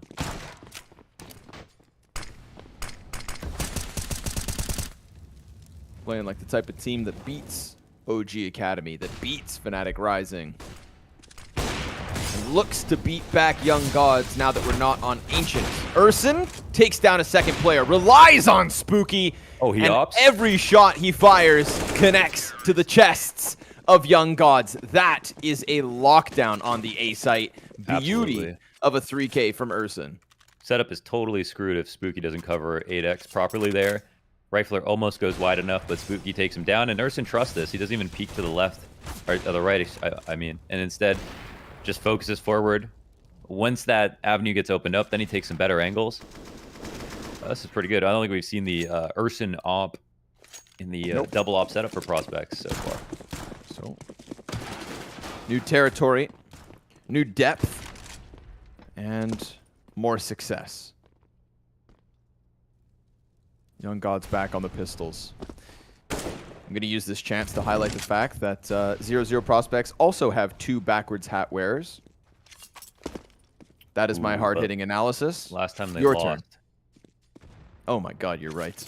And they also lost 2 Brazilians. Oh my god, you're right. Okay, all right. Yeah, your This analysis is revenge goes for deeper. the backwards hat wearers. The backwards caps.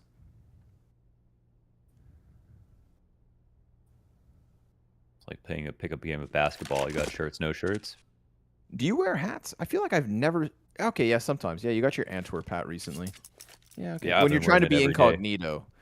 Yeah, yeah. When you try to fly under the radar, you'll find Launders in a hat. I had the Astralis hat as well. Dad cap. Remember when they sent us those bucket caps that were just 3 sizes too small? Yeah, you couldn't really figure that one out, I won't lie. I got a lot of knowledge to store in this noggin.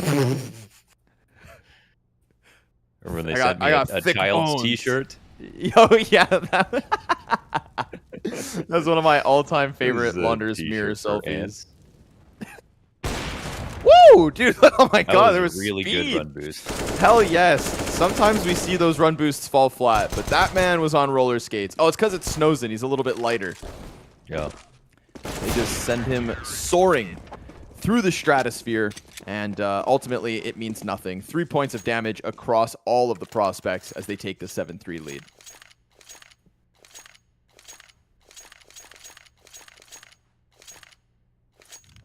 I wouldn't even say Young Gods are playing badly. Some of these execs are looking pretty serious, but prospects are playing super well. This is a very high-level game, I would say. And this most impressive start, I think, we've seen from prospects. Especially just how comfortable they are fighting in mid. I mean, that is so hard to do. Keeping that pressure up, not being obvious about how you're approaching it. Finding space to throw grenades, like taking over top box control. Something they've been adamant about.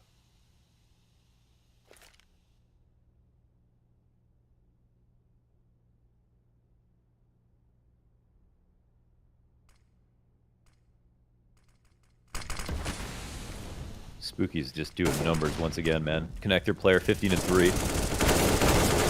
You're gonna get him down this time.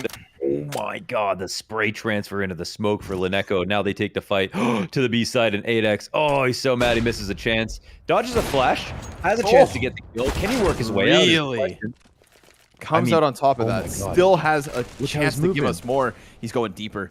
This is good. Deeper and deeper, and he takes down a second just as the flash pops. Meanwhile, Lax deals with Lineko, and 8x is on the recovery. He turns them the other way. They have to stop and grab the bomb.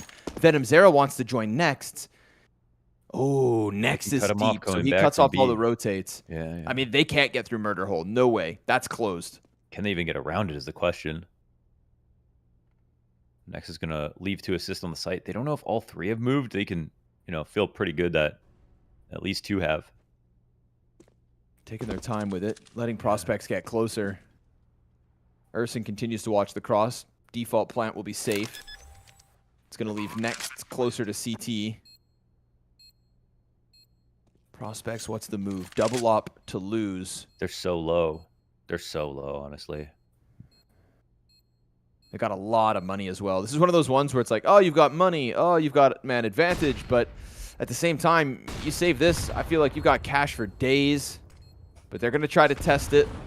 Util starts to come flying out. Next deals with the most health player. So now it's leaning on these low double ops. And suddenly I feel like the pace and the tempo was just taken out of it. There's no time for the retake, no time for the defuse. It is going to be a 4th for the Young Gods. And at least the Oppers live. Yeah, another one of the infamous mid-rounds there as they figure that out. Getting Next to lurk up through Con into the window, and prospect respecting that, knowing that if Venom Zero ran, then this is where they found themselves. What an amazing play from 8x, honestly. It can be so hard to figure out what to do in that spot. He's pressure from Cat coming in. Not only does he get the first kill, understands how deep he needs to peek, dodges the flashes he needs to, but figures out that he can go forward instead of trying to fall back. And really shuts them out of that opportunity. But it was just about Next and the fact that Godsend were not all in on the full B-side hit. 8x tried his absolute damnedest inside of the apartments. Yeah. Respectable moves there. That was an awesome play. Not quite enough. We highlighted Spooky inside of Connector, but he was the first to die last round. He'll be looking to recover here in number 12. Young Gods inside Con. Spooky just on the other end. Oh, 8x flicks it back into Lineko, who is toying with the Opper.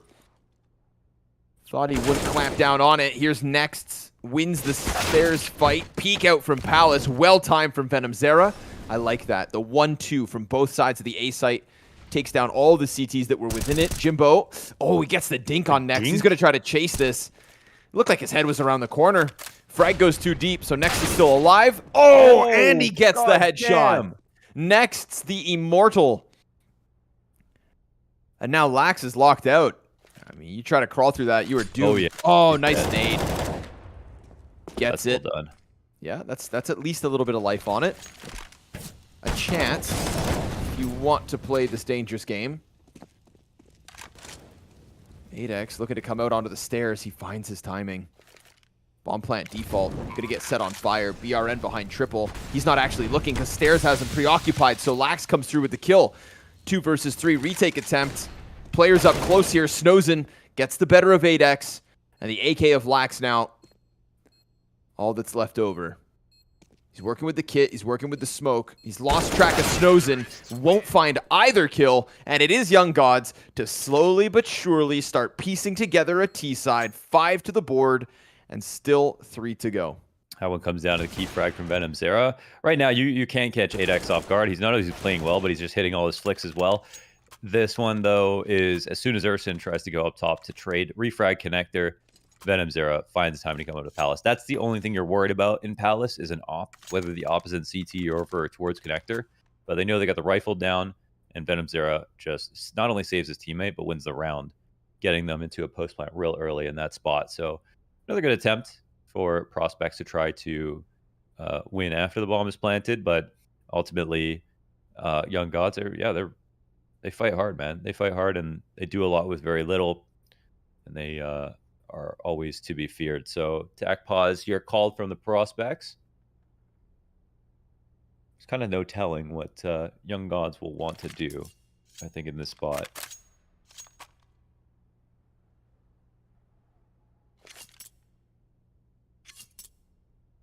I think my call would probably be to take over B-Apps pretty soon. I don't know if they're going to go second up. I don't think they have the money for that.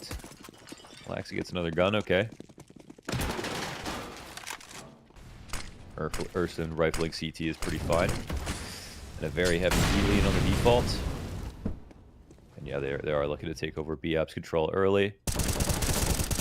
The molly is so good for Lax, and he even stays here.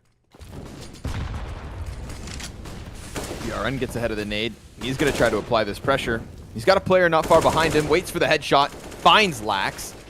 Jimbo, one and done as he comes through with the bench frag, but that is Lineko to get as deep as he possibly can, just outside of the market windows. More util to go down, trying to keep them back. Snows and plants. 0-0 prospects have a difficult job ahead of them of exiting market. Now, they've got some pieces of utility. Molly that back pillar, and Snozen will be pushed into the open. Next is waiting for some kind of window play, so they got that late catwalk policy, and Lineko survives the dink. 9 HP is enough for him. Snozen with the op kill, and sure enough, it's exiting market that becomes too much of a task, too much of an ask for the prospects to handle. They'll grab the op. Spooky looking for the parting gift, and as the bomb pops, that's the 6th for Young Gods. Yeah, I mean, most of the time you're going to lose that round, right? Prospects get the opening kill. Lax does a good job. He stays there, gets a little extra damage, throws a nade off. This should have been the round win versus a full side B exec like this, entry down. But then they come out and they're just not scared. Again, they don't really fret when it comes to low numbers. And all the nades are really good. They scale. They get their opening back. And their post plants have been absolutely perfect.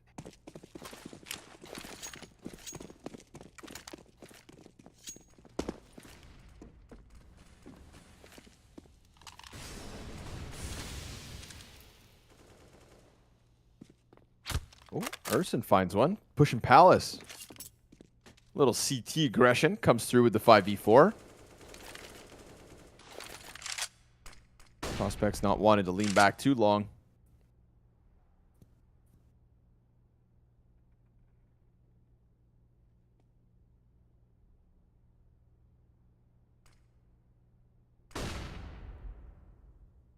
Thinking the spot ladder room will probably be Jimbo's final resting place. If they come here, perfect. It's not going to be too useful in any kind of retake situation. In a good spot, though. You can hear a lot. Ooh, nade with his name on it. Oh, is it 8x? Mm-hmm. Or... Yeah. Huh. Players push past. Adex waiting for a chance to hit. Oh, collateral! What? Lineko, he was on the other side of the triple plant, and he gets hit by that. Bomb gets thrown down, and prospects come through. That collateral is sick. We've seen so many today. I know.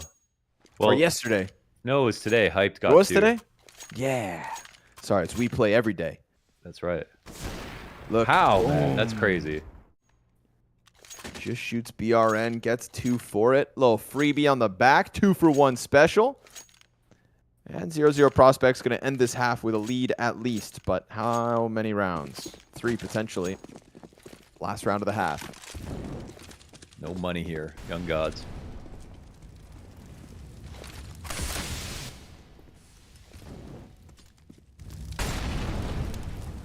I'll have to go sicko mode to put this one together. Another B-site hit coming in.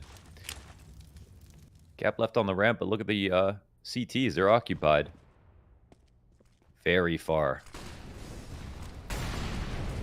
Molly's well timed. Zera. Oh, yeah. Yep. Just enough to finish him off. Guy.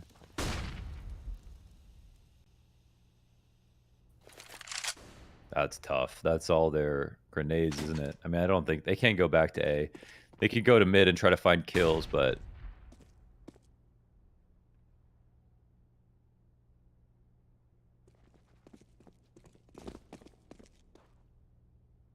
they won't find kills, but they will find space until they get to connector.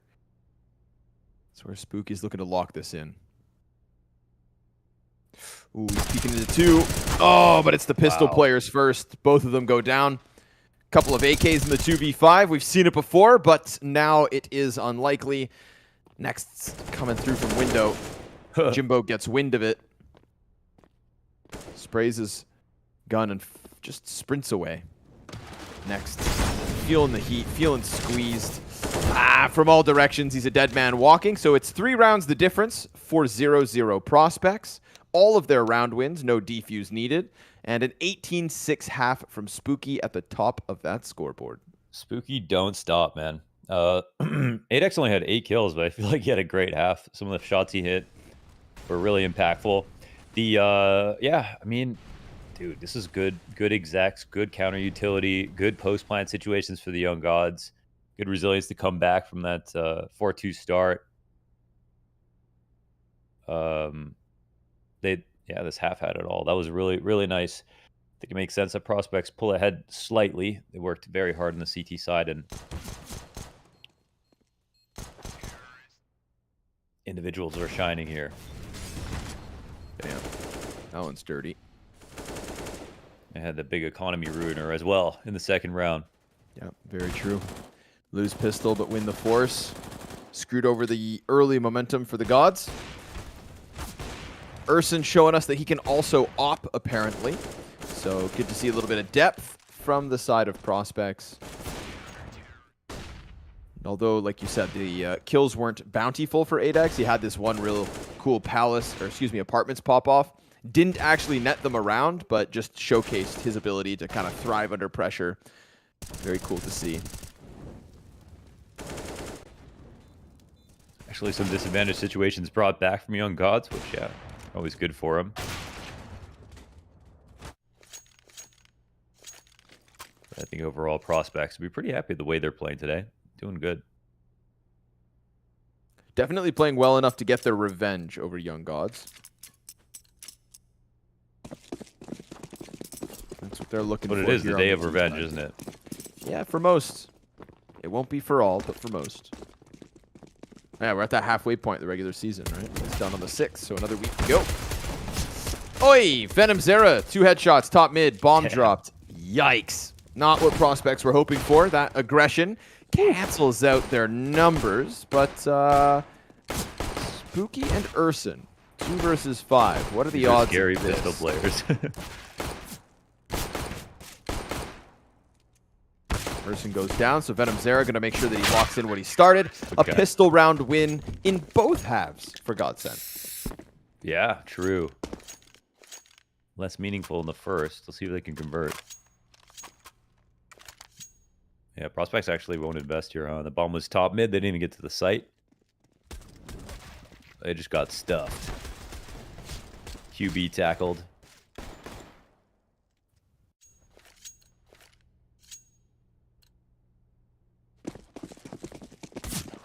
No, don't let it happen twice.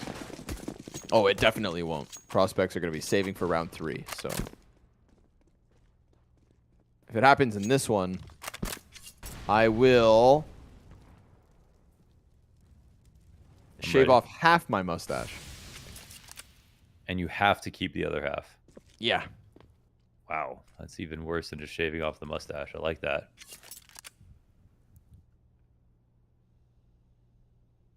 Well, you said it. It's recorded. It's in the VOD, and it's okay. I change the pace. Immutable. It's immutable, actually. No, hold on. I'm gonna shave down just the middle. Replay has clipped this already. Wait, what? Just the middle of the mustache will be shaved off, and I'm gonna keep full length on the ends of the lip. Yeah. Try to visualize that. I mean, full length on the ends of the lip. Nothing under the nose, but keep the length at the ends. You gotta use your imagination, Launders.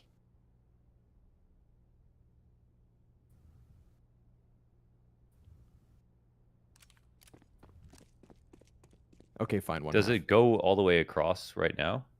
Yeah. Okay. Okay. Listen, I'm not nervous. It's Glocks, and they're going to get stomped on. This was all just a ruse. Waiting an underpass to deliver nothing. What were you going to get done? Catch somebody off guard? Maybe. They did catch a guy top mid-ramp. See, but now you get to see the smiles, the enjoyment of young gods. Next. Too many Glocks. Gun goes dry. Snowzen was just a second too late. So, one casualty, so be it. Prospects, time to buy.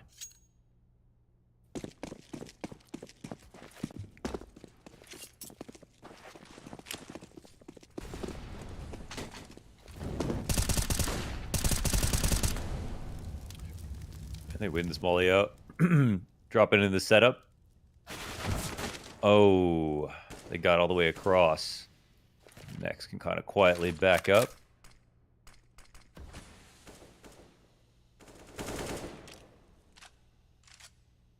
That's a pretty big win considering they even have taken over mid. Got one player in Jimbo sitting in the chair.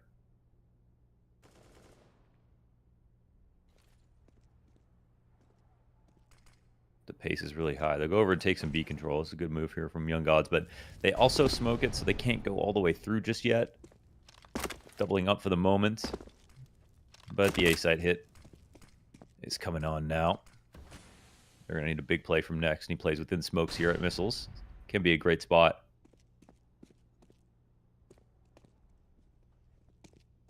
Ooh, him up. Oh, he gets spotted. Oh, no. The barrel is tough. Then Jimbo finds Lineko, so it's a 5v3, 5v2 in an instant. They just swarm that. Venom Zera under pressure here to give us something, anything from Young Gods, but that's not there at all. And Urson, 2 kills on the round. That was serious. Smoked. That's a really good default. That was some.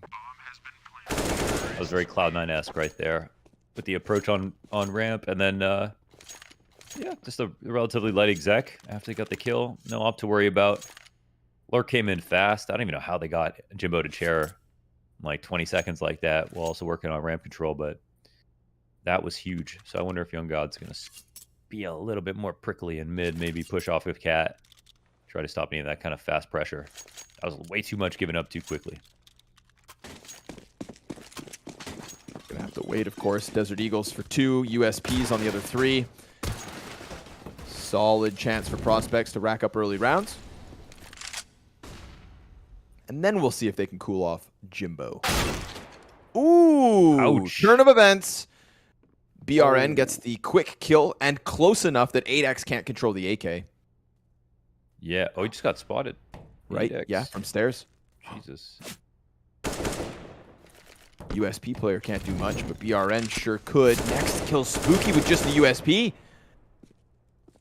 Gets tagged as he falls down to the underpass. This is sketchy. Prospects, very sketchy. They've got 2 AKs now in the CT's hands because both kills happen at a front-facing position from Prospects.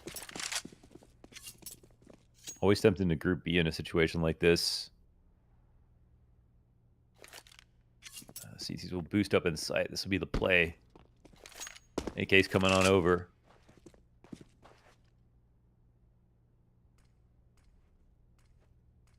Oh, they just move into the spot. Nicely done here from Young Gods. Made 2 boosts in this round. With the jump spot. These aren't going to clear everything. Let's see if they clear this. Oh, Jimbo takes him out. Critical. Deagle comes through from Venom Zera. Tough spot to clear. Lax walks into his own molly. 8X, he needs to recover. A 1 versus 4. Sees the player back market, knows that Leneko's closer. Leneko's starting to come around the corner. He got shut down, but they do it unarmored with USPs and 2 Deegs. That makes up for the round 2 loss that happened in the first half. Love that. Honestly, just the ideas there. I mean, they made that as hard as possible. And, you know, that was with the AK dying in the first player in the tight corner. Venom Zero smartly peeking out in that position just to get the kill early. And then the rotators start coming in. But it's 3B with ideas, not just standing in regular spots. Oh, God's trusting that read.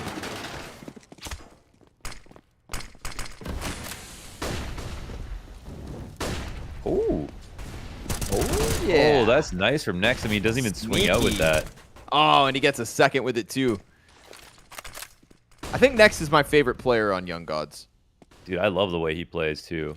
He's got really, like, a lot of clutch. Huge in the mid-rounds. Super solid. Very creative.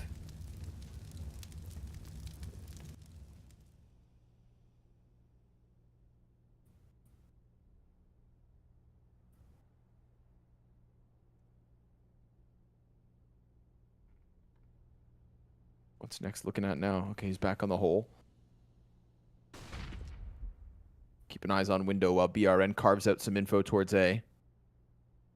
Prospect's doing a good job of not showing anything, not being seen. Oh, and there's Next for 3. Peeks out a little wider. That's where Spooky's going to end him. So 3 is it, but 3 is enough. Deep ramp control as well, right? That'll come back to haunt 0-0 Prospects.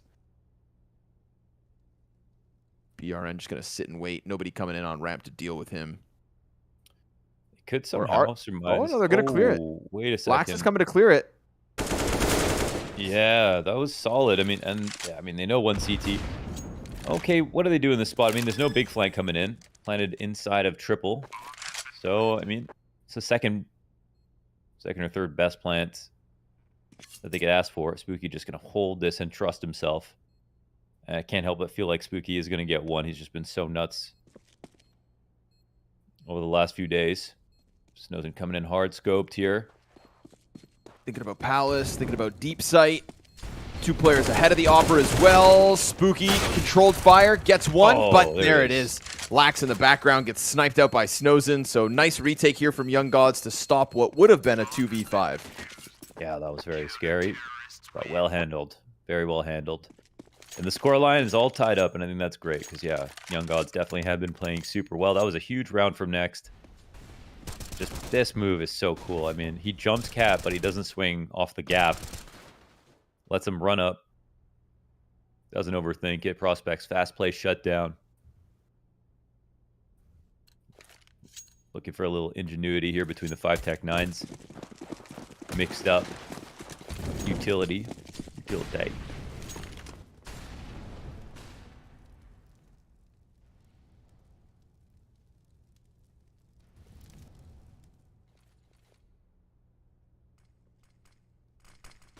Full exec. Waste no time. Oh, it's the wall smoke. It's whoa. Okay. Very cool. Yeah, don't see that. Very cool. We don't see this that much often. No. Nice little variation. Get some little bomb plant. It's okay. You're French. And well, now it's just a matter of hanging on. So this is a fun little freebie. All right, I'll take a 5v5 post. But obviously, without the guns, it's still not going to be smooth sailing. Spooky tries to push deep towards the jungle once they lose the first guy, and now Jimbo's in just an awkward position, trying to face from front triple. Venom Zera, BRN connect, and the retake going swimmingly for Young Gods. Everything they need, 4 alive, but just a cool little exec there from Prospects to net themselves the plant. It is Young Gods with the 11-10 lead, however. That is a cool way to get the plant off. It's something that we saw when the Chinese team started playing in the international tournaments, and this is back in the day. Mirage was still very fresh. People were trying to figure out what the best smokes were to exec, and everyone was throwing different variations in the middle of the site. A lot of the Brazilian teams as well were doing it.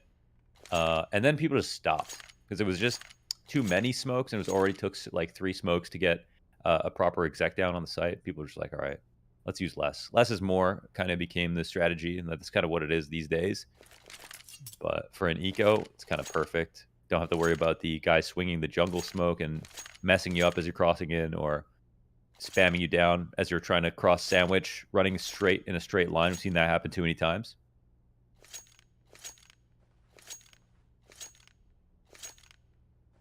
It gives you a good chance to get some kills, but Young Gods, if Prospects in that spot don't get CT, don't triple up pushing a jungle, have a big flank around through mid, there's really no way for those Tech 9s to get kills if you're patient enough.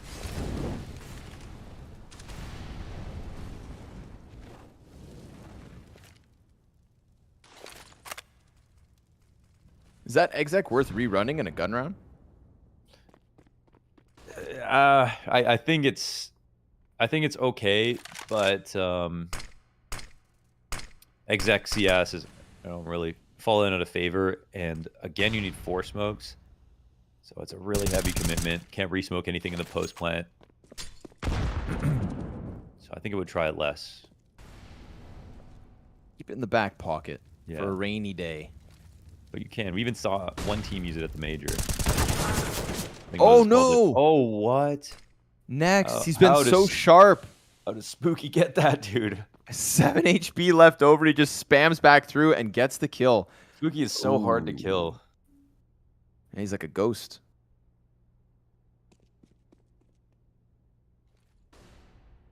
Cannot kill. How do you kill a ghost? Called the Ghostbusters. They've got it figured out. Oh, you need a vacuum? No, I think it's a bit more complex than that. Looks like a vacuum to me.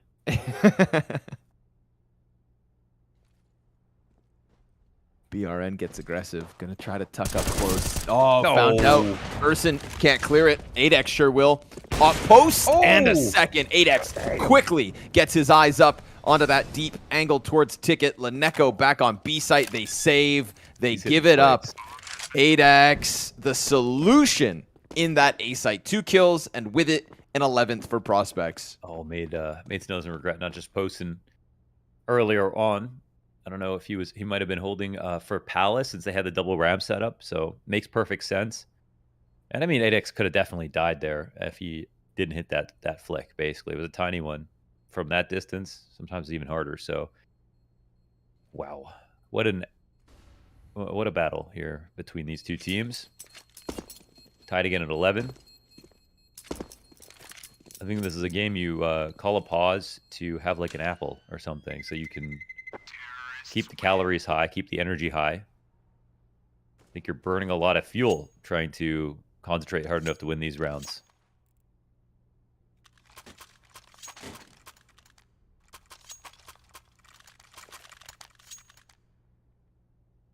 James Bardolph told me that like 20 apples has the same amount of energy as a stick of TNT or something.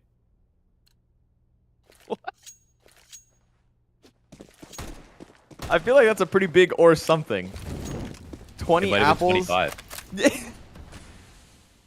It was 30 max. I'm serious. It was less than 30 that he said. Stick of TNT. Google it. James Bardolph would never lie.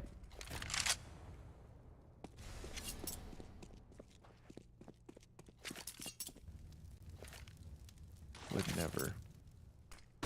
Straight arrow, that guy.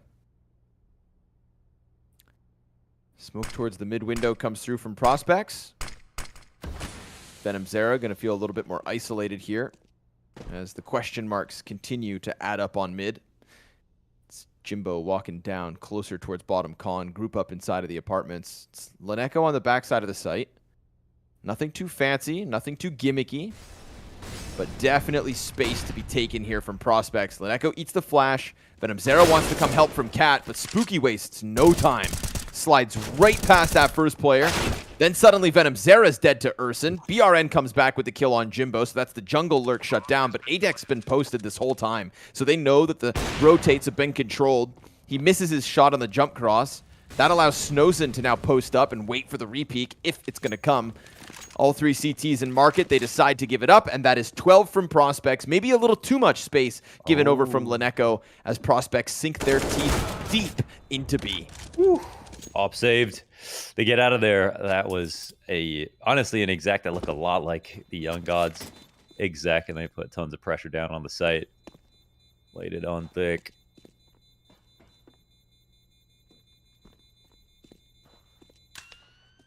These teams are actually so good.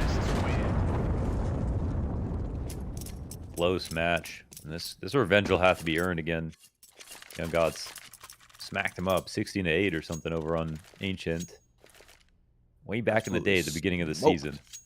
Stole a bunch of the early hype as well, right? Like Young Gods coming in with no European experience, and then few officials dropping Prospects who were starting WePlay with some of the most experience outside of the top dogs of, you know, who you'd expect. They were supposed to be the hot prospect, and, well, they're trying to regain that title. Wins over Fnatic and OG Academy definitely help. Getting revenge here on Mirage versus Young Gods would only continue to write that tale. Their first season of WePlay Academy League. Dealing with just Snowzen on the op, BRN on the AK, couple flashbangs mixed in, and they go for the Palace push again. Yeah, real nice amount of control here. Oh, he's outside ramp. Okay. Yeah, they're running around. They're not exactly worried about this. Let's see. Wax holding on to this push. How patient will he be? I mean, there's so much timing involved. Oh, right when he looks away. BRN will be happy to take that. They could try to follow him up the ramp. I don't know. They don't know about Snowzen, where he was over on Cat. And Jimbo will start to work down late, and he gets under the scope of Snowzen. Whoa, warning shot comes through. They're going to press up. Oh, they take him out. BRN. Wow. Yeah, just finding him on the exit from the Palace. So suddenly A-Site feels pretty free. Opper not yet in position. Urson's going to smoke connector just in case that's where he comes from. 8X was waiting for the jungle peek, and he nails his shot. So now the guns are down for Young Gods. Bomb is planted for 0-0 Prospects. There's no prospect of a retake here from Young Gods because they've got this one wrapped up. Every single position possible held inside the A-Site. No tools to work with for Young Gods. So 13-11 as this T-side starts to put some distance between them and the Brazilians.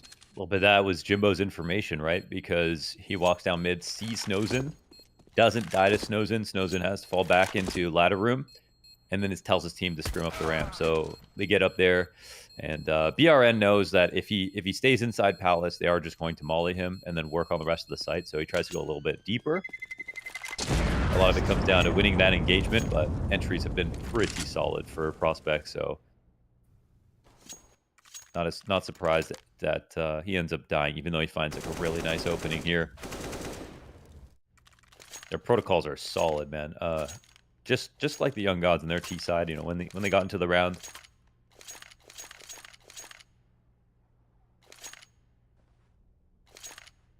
Right now, they're doing a pretty good job of not getting opt. Letting 8X shine. Up, Neko eats the flash from Spooky. Continuation flashes.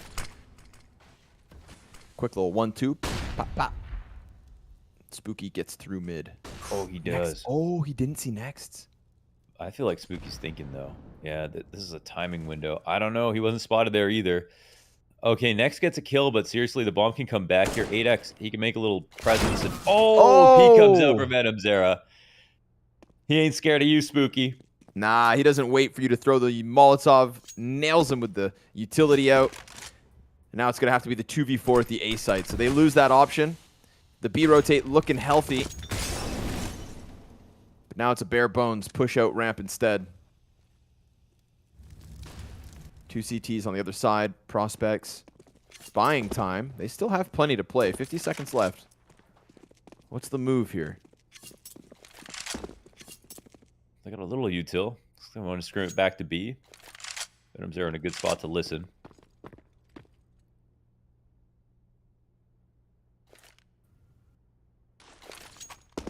CT's pretty timid about looking for things, so this flash will help them clear stuff out. They don't see anything. Could still be Tuck Tetris, of course, so they have to respect that. Flashing a B, Venom mulling behind him, but he hits his first shot. Beautiful headshot there. X9 of 8X canceled out, and sure enough, as expected, once those first kills come through, we get the Young Gods closing down on it. So, man, this game's tight. That's how we want it. You want revenge, you got to fight for it. Young Gods showing that they're more than just an ancient team. That was if Spooky was, a little bit more careful there in mid, he could have seen someone in underpass. They had no idea he was that far up, but it looked like he was just going for an even better play to kill the B anchor and potentially get in. Venom Zero handled that well. They refragged with next and underpass very well. I think mid control has been really key, man. The round we saw next do this cat jump and get his frags. Underpass play there. Prospects look their absolute strongest when they have control of mid. So don't give them that.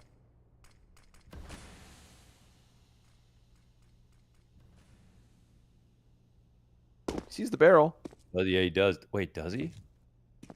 I don't think he noticed. I feel like he would have held, but... What? Saw that little nub. Little silencer sticking out. Something moving. Well, let's see. He's looking for this. Oh, he's ahead of the smoke. Ooh. This could be a problem. Yeah. They're just allowing them in right now. But next, the multi. Again, it is Next in mid. Window jump comes through, and Next has got a triple. Shuts them down as they try to come up through connector. Lax will get something going back the way of Prospects with that 1 B kill. Venom Zero was able to clamp down on this last time, and he's looking to do it twice. Oh, a little bit labored, but he drops that bomb on Arch, and with it, it is Young Gods, a 13th round. Yeah. CT side delivering off of the back of Next's. He is sick. He is, man. And that was a bottom con smoke, and they walked through it. Kind of hard to read in that situation. I don't know. Does Next get blind, or is the flash the reason that Next peaks? Like, where did that flash come from? I don't know. But yeah, I think he doesn't eat the flash, and then he's just fully focused on connector. Little off angle there. He's just trying to get as much as he can. And he just doesn't even die. No, sir. Get it, does he ever? Prospects with the pistols, armored pistols here. They've been able to slip one of these onto the board before, so we'll watch with expectations. Looking like a faster B round. It's not Venom Zero here on his own early. Lineko gets into the apartments. Tries to find that contact. Spooky close cubby. Lax right outside of the door. Maybe hoping that somebody goes too far forward. Smoke now. Uh-oh. Spooky gets canceled. Yeah, he's burned into it. Lineko dropped by 40, but the fire spreads far enough to finish off Spooky. Frag grenade's going to be big. Lineko, guns empty, tries to fall back and escapes. So 2 kills for him. Survives the test. That little bit of pressure from the armored pistols. And Prospects have to tuck tail. Seeing 2 mollies, 2 smokes behind the guy who's shooting. So they realize the overstack is in. And 8X, we've got an interesting route here, but going up into the ladder. Gonna check on the window.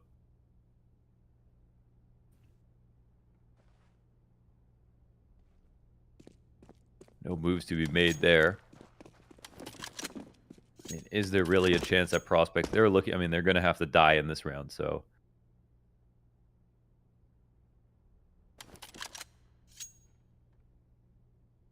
and yeah, Next still has his molly as well.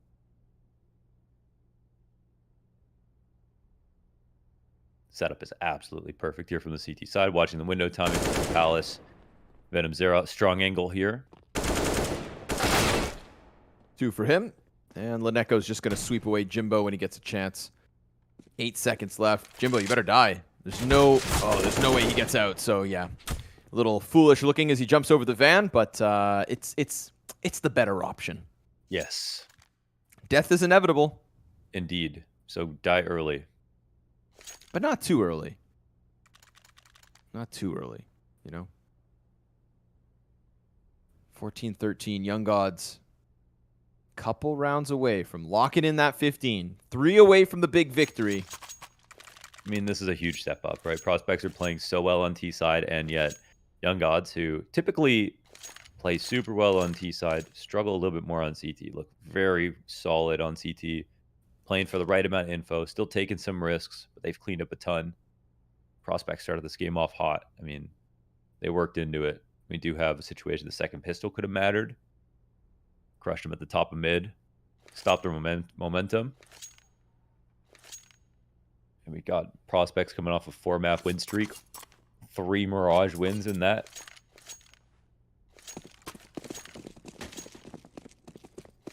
They would be staring in the face of a loss.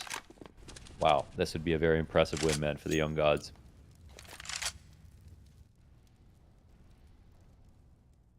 Or it's going to be another grueling loss right at the finish line, just like what happened versus Mao's NXT. True.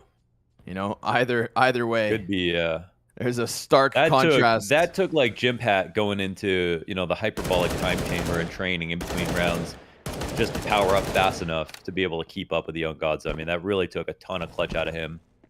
I don't think Young Gods really choked that as much as Jim Pat was just so insane. So I don't really see them fumbling because they get nervous.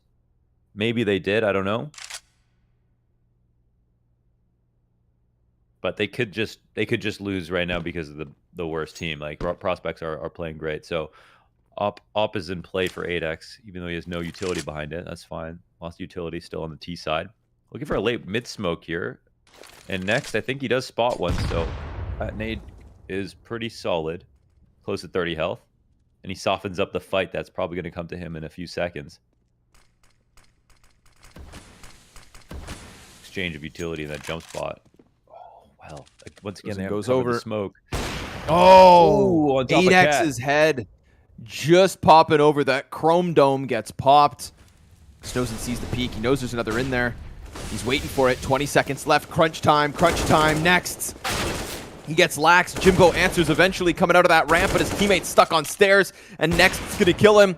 Jimbo, the only player to get much done. 2 frags back his way. 8 seconds remains, and he gets shut down. A 15th for Young Gods as they just waited for that exec, and Snowsen kicks it off with the cat kill.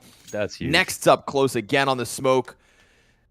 For their sake, they've got to close. They have earned this with this CT side, and they cannot experience the 2 losses back-to-back after that Mao's NXT heartbreaker. Finish them. This all comes off the back of that jump spot inside of the window. Seeing the underpass play, then smoking connector, peering over top of it, and I mean, Next has been a complete doorman, basically. And the club is closed. He has not let anybody in. He has never died, I don't think, inside a jungle. Dying earlier in the game, but at this point, these sneaky plays are not getting Young Gods tricked at all. Aye, Jimbo. Nade destined for him. Oh, that's him down to 36. Young Gods, CT side. Looking for 5 in a row to close this game. Next prying over top of the smoke. Again, they just keep catching them. Heads turned a little bit here, a little bit there. Damage racking up. Spooky going to phase the smoke. Next gets another one right ahead of him. Little gap here on the left side of the bottom of the smoke. Worried about Cat, though, as well.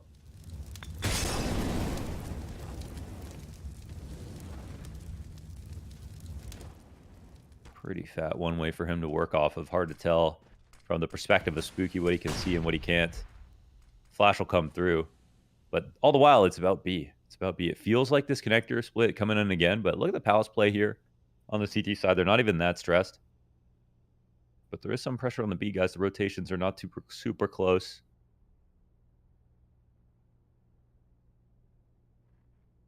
And they have to go now. I mean, if we're crossing 15 seconds, they got to go. Oh, all that's left is B hold. 2 easy kills for the start. 3rd one from Venom Zera and Young God CT side. 5 in a row, no bomb plants. They completely lock down on 0-0 prospects. To put this rise back in question, look at Snowzen, pumped, amped, and deserved. Yes. Yeah, get hyped. That's a big win. It's a big win. The first one of the season is cool when we see how good they are on Ancient, but now they have 2 maps that people need to be scared of them on, and we're talking good CT, good T side. That was so impressive, and it makes up so much for the fact they lost that close game to Mouse NXT. I want to give a huge shout out here to Next for his gameplay. Just so good for, I mean, we're talking Academy League level, but Next is playing like he has so much experience. I really love it. He made very few mistakes, looked for things, was aiming really well, so many key frags, and Spooky was probably the best player of the map, but Next was critical, absolutely critical. I like the risk assessment from Next. I feel like he's always in one of those spots where like you could see it going south really quickly, but he's always good for 1. And in this map, you know, more particularly, always good for more than just the 1. Survived most of those engagements. You know, throws himself into the mix and comes out on top for Young Gods. 5 rounds straight, no bomb plant, just nice close. Once they got the guns back beneath them, you know, they pick up both pistols in this as well, make sure they convert fully, at least in the second half, not the first. And 0-0 prospects now suddenly, right? That momentum that they were starting to rebuild after their first loss to Young Gods and their loss to Mouse NXT. Well, 2 losses to Young Gods in the end. And they'll play Mouse NXT again as well. Yeah, their next game actually. They go through the cycle. Well, you know, I mean, if it does repeat, then they're actually still in a pretty decent spot. 4 losses, 8 wins. I mean, they'll take it. So we'll see if that's the case. I think now it's just, you know, it's hard for me to not think, what if Young Gods had just been able to have a better CT half on Ancient? We'd be talking about them at the end of today as coming off of a win versus the 3-peat champions. And then on top of that, this Mirage victory on Prospects, proving that it is more than just Ancient that they can win on. You know, taking a victory versus Mouse on Ancient, we could have still kind of had that same conversation where like, oh, well, this is the map that they perform best on. But, you know, still, 14-16, nothing to neglect. It's just that second win would have been so much sweeter. Top of the board is Next. 25 frags at the end of this one. Venom Zera as well had a few moments towards that B site where he's able to lock things down, make sure that there was never those, you know, those one-offs. Prospects never able to really kind of bust through. He locked down his portion of the map as he had to. And yeah, you said it, Spooky. Most kills of the match. Least deaths, 2. But a loss nonetheless for 0-0 Prospects. Final stats, the head-to-head, Next and Spooky, the standout performance. Ultimately, though, it's Next's impact and Godsense win. Yeah, absolutely. I mean, he even pulled ahead in the ADR, a couple more kills at the very end. And Spooky was doing great even into the second half. But yeah, there was a little bit less behind it. And Next just so I mean, Connector is a spot where you are allowed to die sometimes. It's very hard to play. You want to put your smartest player there. I mean, that's a spot where you put a lot of stars, basically, and they have to worry about window timings, connector timings, and Next was playing for that info without dying and multi-fragging, and that was beautiful CS, honestly. Well earned. Victory here for Young Gods. Going to keep climbing that scoreboard. A little bit of recovery, a little wishy-washy. A fun story, as it is, of course, their first season of We Play as well. But we're going to throw this one away to the break, folks. We'll be back with map number 4. That's going to be Eternal Fire, looking for their first win versus OG Academy, hoping to rebound as soon as possible. Catch you guys in a second.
one more map.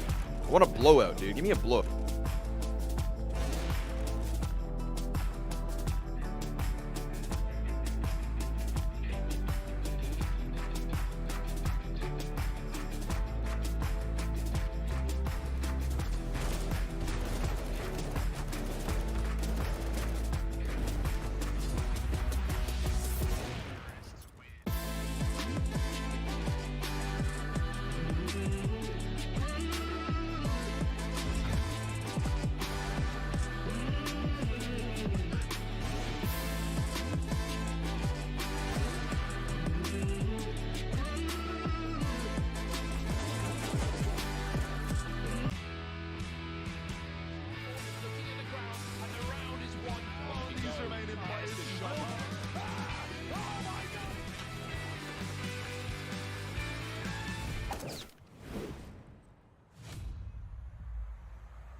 Is today the day? Is this the match that Eternal Fire Academy finally win? Is it possible, Launders? Yes. No. Yes. No. But I mean, it's no. But maybe they can. Maybe they can. Sorry. Producer, sorry, we can hear you. Okay. They can't lose forever. Eternal Struggle versus OG Academy. They can't lose forever? Are you Not sure? an easy game to end a loss streak on, but I feel hesitant to keep betting against the team. Okay. I think this is what, 6 matches? Yeah. 0-6. Where's the at least they get to pick the map today. You know? Find your silver linings. You win the veto if you get to pick the map, obviously. No overpass, no ancient, no vertigo. Where are we going? What's the open? I mean, they could go Inferno again, Go but I don't Inferno. know. Yeah. They're gonna go Inferno, aren't they? I think they oh, no, Nope. they're not. All right, something fresh. Let's go. Let's go. It's Dust 2? They could go Dust 2. No, they don't wanna go Dust 2. Didn't they well, already play them and they lose only on Dust lost. 2? They do it again. This is where we first saw Maybe they should. OG Academy. This is the exact same matchup, the exact same map. So it's this head to head as we've had today, right? The revenge matches. This is the exact same map. A lot of the other series we saw the map change. Not this time around. We're going back to Dust 2. This okay, I mean, if it comes down okay, they could've if it comes down to Nuke, OG looked the weakest on Nuke. We did see them lose to Spirit Academy. So that was the one place I was like, okay, they can lose there. But Eternal Fire can't.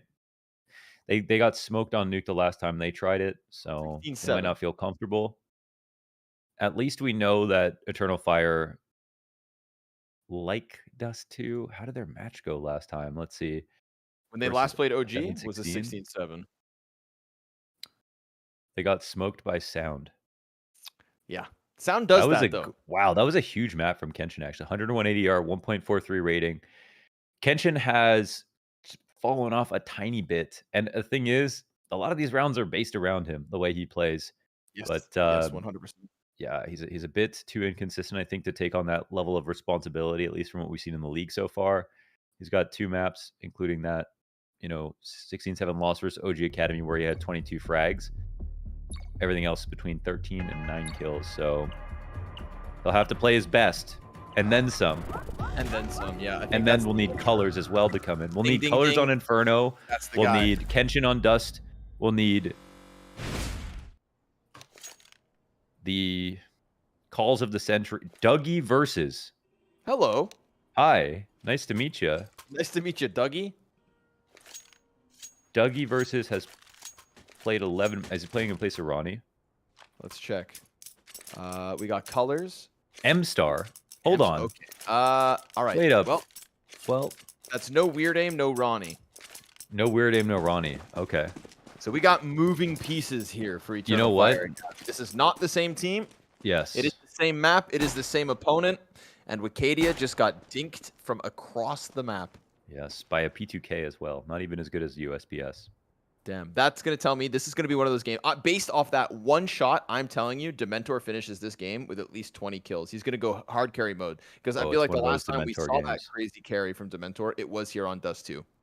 It's going to be one of those. Okay. Well, when I watched him play with Fasher, this was the map for him. Oh. Oh, he got baited. It. They scared him. Dougie versus baby. I'm doing a deep dive on Dougie versus right now. Get in there. Dougie versus the world. Oh, he got another kill. Oh, he's got a third frag. Versus, wait, first round in the Academy guy. League? Oh, I thought he was going to ace. Okay. But then he meets Sound. Shot down through smoke. And we get Wicadia back tucked on Cat. 2 players climbing over the boxes. Dementor doesn't check it. Sound will find himself a second kill of the round, but it's going to need to be the ace from Sound or the pistol for Eternal Fire Academy. OG came into this with a 100% pistol round win percentage, and that 100% no longer. Dougie versus. Dougie versus. Okay, so what do we know about Dougie versus? Dougie versus has played on a team called Sahan Giller, which could probably be said a little better. They lost. Did they lose a best-of-5 final to Eternal Fire 3-0? The BTC Turk ESA Supremes Spring 2022. They did. 3 maps in a row to them. Did okay. Oh, M-Star as well. New players all owning.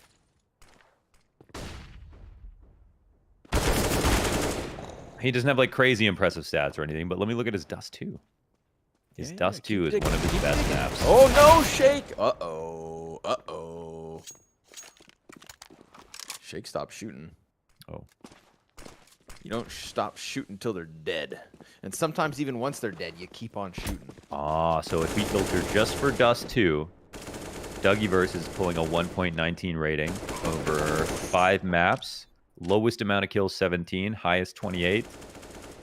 Some really good ratings here. Okay. Ooh. Okay, he's a Dust 2 weapon. He's a Dust 2 weapon. Curveball. We came into the game thinking another loss for Eternal Fire Academy, but sometimes the solution, you just got to find yourself a Dougie. 2-0 converted. Eternal Fire, not even going to lose a player. See you next round. Well, that makes me... Dougie Doe's back. Just double checks that bomb. All good, Dougie. Get out of here.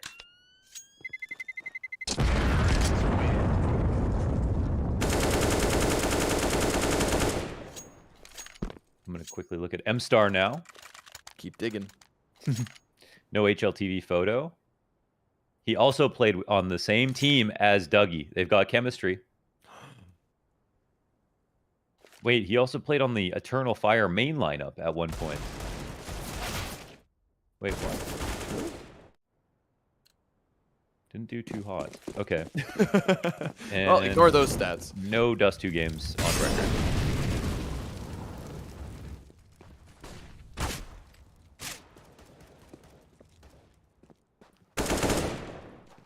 Five guys grouped up outside of the doors. Dementor's trying to call them in. Come on over. It's just me. Plenty of room. And then the USPs swarm them. Could we really be watching Eternal Fire's first win? Maybe you are. Maybe we're not. You'll find out. For now, 3 rounds in. It's going to be another easy, clean one. The pack mentality of Eternal Fire taking over. And look at these USPs just creeping forward, crawling closer. They don't even have a flashbang. Oh no, they do have a flash. 1 flash on Dementor. He's got to use it perfectly.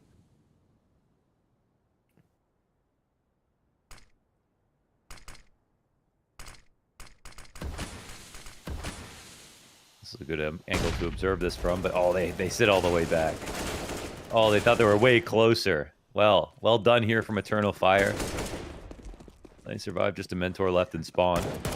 You know what? Shout out production for that one. I feel like we get cinematic angles all the time in broadcasts, but they're never confident enough to just sit on it while the guns unfold. You know, you don't want to like miss a big play, but versus just USP, I like that. I mean, that specific situation where it's like long control. Oh, it couldn't be any better. You weren't joking about Dementor. Not only do we get the cinematic mow down, but then we also jump back in for the Dementor clutch. It's perfect. Of course, he doesn't have a kit, so unfortunately the timing is not there, but we did get those 2 clean Deegs. All the USPs, let's watch them from the sky. Desert Eagles, bop, bop. 2 kills for him. Dementor racks up some frags as OG Academy will now come in with their very first buy of the game.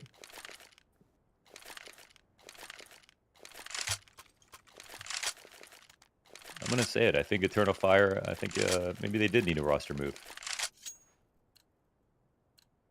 That's fair. Yeah. That's fair. Sometimes you just know it's not going to work. Yeah.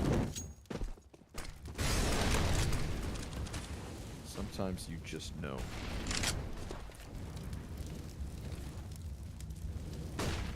If we're just counting We Play, they're on an 8 series loss streak because they even lost the last 2 games of Season 3. No. We'll give them the benefit of the doubt. We'll raise those ones. We can't do them dirty. They're on a We Play 8 series loss streak. M-Star clearing out the corners in the tunnels. Waiting for the flash, making sure there's nobody pushed up, and there isn't. They're waiting on the other end. Dementor. Ooh. Shot's not far off, but everybody's good here on the side of Eternal Fire. Still sitting inside of tunnels, actually. Heavy with 4. It's only sound in there. Don't say only sound. This guy's a demon. Oh, what is this off angle? Does this work? Oh my god. That's sick. Enough for 1. Dives back into the cover, draws them into the offer. Oh, missed shot. Marix recovers because luckily Sound is able to go big. Sound. Oh, it's just Sound. Like, oh, Sound's all alone. Like, what's he gonna do? It's only Sound. That was an impression of you. He holds. He holds the line. Yeah. This is their view. Eternal Fire. Nothing but the darkness of death. I didn't know about that off angle. That it looks sick now. I love it. Sound called you mommy on Twitter. Yeah, he did. I still haven't recovered from that. I didn't know how to respond, so I just didn't. I mean, you literally called yourself a mom. Yeah, but you know, in like a figurative way, and then he, you know, like don't address it. Then he addressed it. Yeah, I know. I actually know what you mean. That's funny. It just made you regret that, didn't you? Yeah, a little bit, but also made me laugh. So definitely worth it. I like the young guys that have, you know, I like them with the character. I like when the young players show character. I'm trying to reword this. Players with character, I approve of. Jesus Christ. Cat hold. Oh my god. Kitchen's gotta kill. Oh, baby. Oh my god. Double op still standing. And, well, Shake could have died. Oxygen could have died. Tension will die to that flank around Suicide. 2 rounds in a row for OG Academy. Sounds amped them up a little. Yeah. Got him pumped. He owns on Dust 2. Let me go look at his Dust 2 stats. We've seen at least one. I don't know if we've seen 1 or 2 maps from him.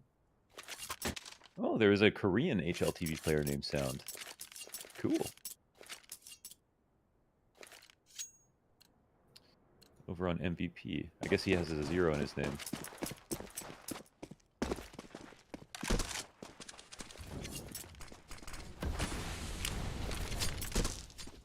Oh.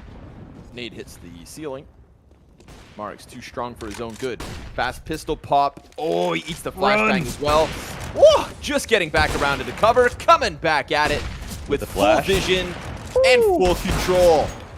Can't manage the fourth one. Wicadia getting his hands onto the op, and Colors just gets that Tech 9 kill, but Dementor swinging it around mid, and it gets caught by Oxygen. OG flourish in the aggression.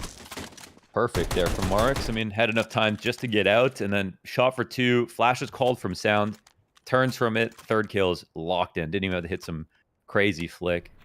Up in a spawn. This is super well done.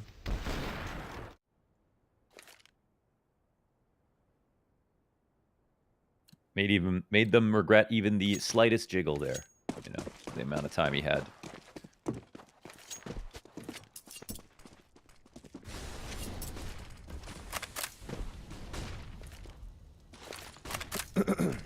Excuse me. All right. Ooh, can't manage versus the weapons. Last round's multi-kill was good. This time it's just 1.5. Frag finds Wicadia, though. That's 2 players now walking around limping, and Dementor, surprise, surprise, strikes him down from the tunnels. He gets traded, but Oxygen finishes it with the smoke spam, and that's the little bit of X factor that gives man advantage back to OG.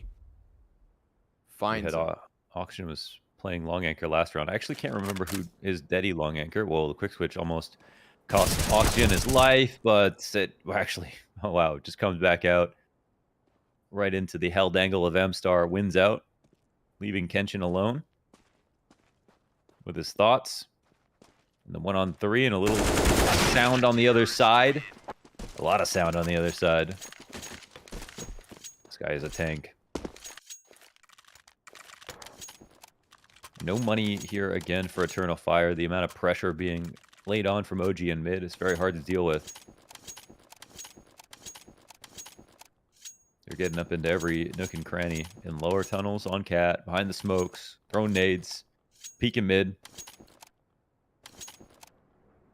Relentless.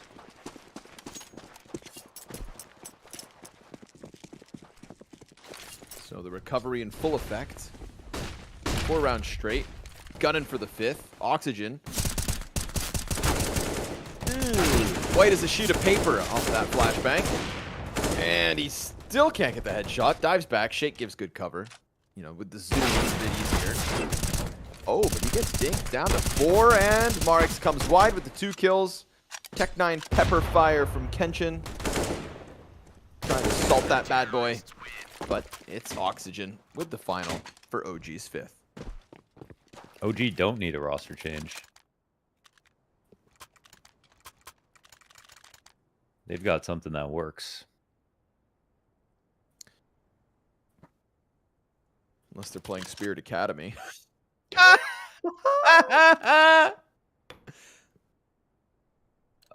Jokes at their expense because they lost on Nuke. They lost in overtime too, already forgot. But you know, if you lose to beat Mouse NXT and then lost to Spirit Academy. Yeah, imagine if they beat Mouse NXT and then lose to Spirit Academy and then lose to Eternal Fire. Let's go. That's the It's going to be a glorious day when Eternal Fire get that first win. Hey, I mean, fresh roster, right? Again, yep. Sometimes you just got to change out players. Sometimes it just doesn't work. I'd rather you identify it now than go freaking 10 games into the season with no wins, you know? Yep. It's an Academy League. He's going to walk backwards.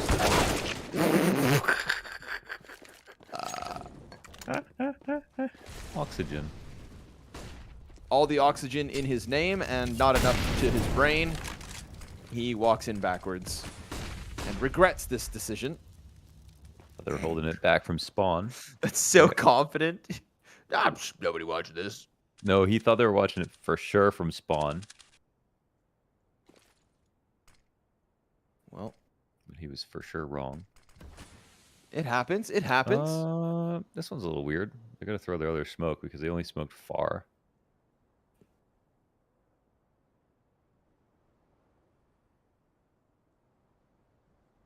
Oh, they got 3 to refresh. Okay, they're just waiting for any kind of flash timing.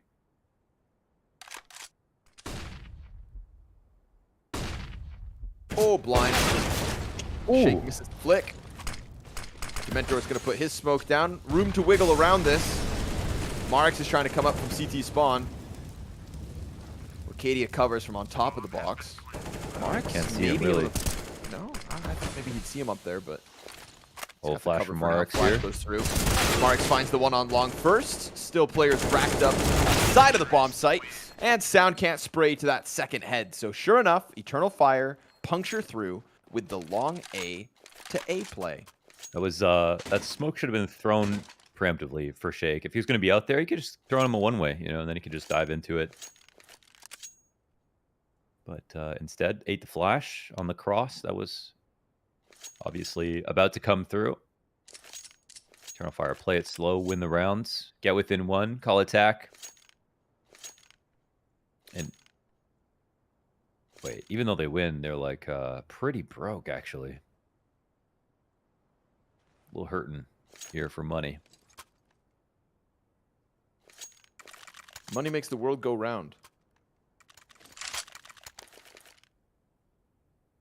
Never Actually, understood, it's centrifugal forces. Centrifugal forces, huh? You think you're a scientist? Yeah, so. Well, explain magnets. Exactly. Only ICP can do that.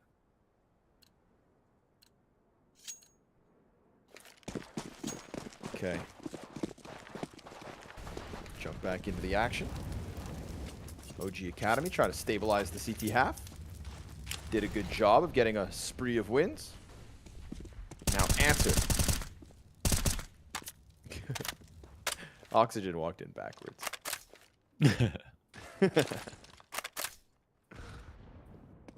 You know, I do respect the commitment. He was so sure that somebody was in T-spawn. He wasn't going to get caught by that. Right?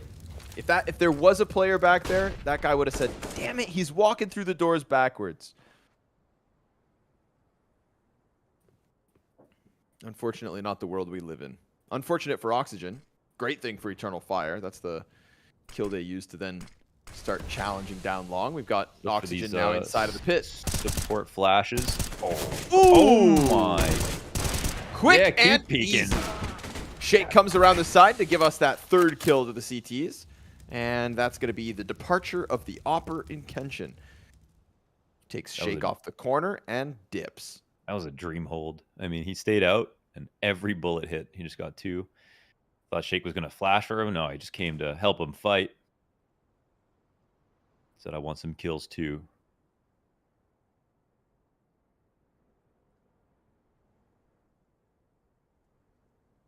They will get to group up on Cat.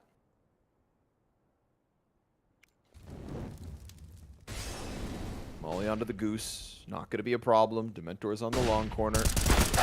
Oh, but he actually doesn't nail anything. Oxygen? Oh my god, bro. Sick round. Oxygen. Shooting laser beams when he's facing the right direction. Yeah. Yeah, he just has to look at them and they're dead. Look how clean this is, dude. That is so nuts.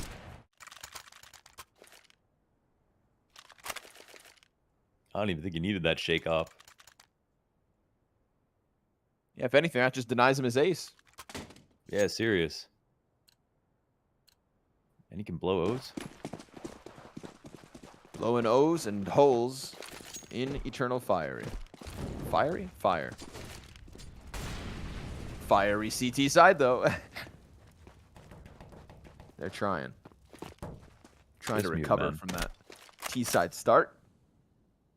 Single AK here for colors. Walking it through the doors, right into Dementor. It's been a while since we've seen Dementor show much, so to shut down the quick peek is perfect. And that's going to prime Merrick's perfectly. Sprays down the 3 that are beyond that AK, and poor Wicadia cowering behind the Xbox. Brother, I'm sorry, there's nowhere to run, there's nowhere to hide. You are a dead man walking. 7 for OG.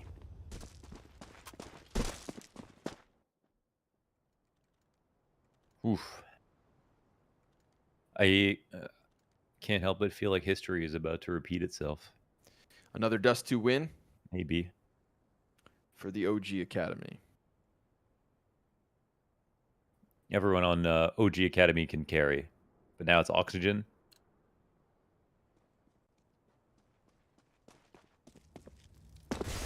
Have we seen an oxygen carry yet? I think we've seen like on that?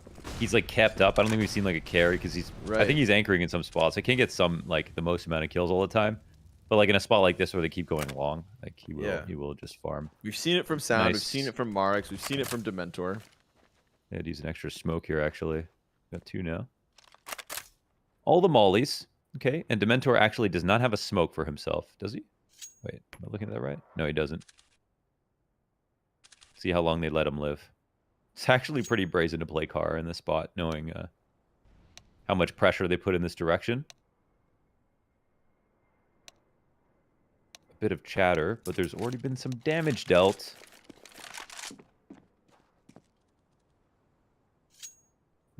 I don't know. Yeah, okay. Yeah. Kind of felt that coming. No mercy.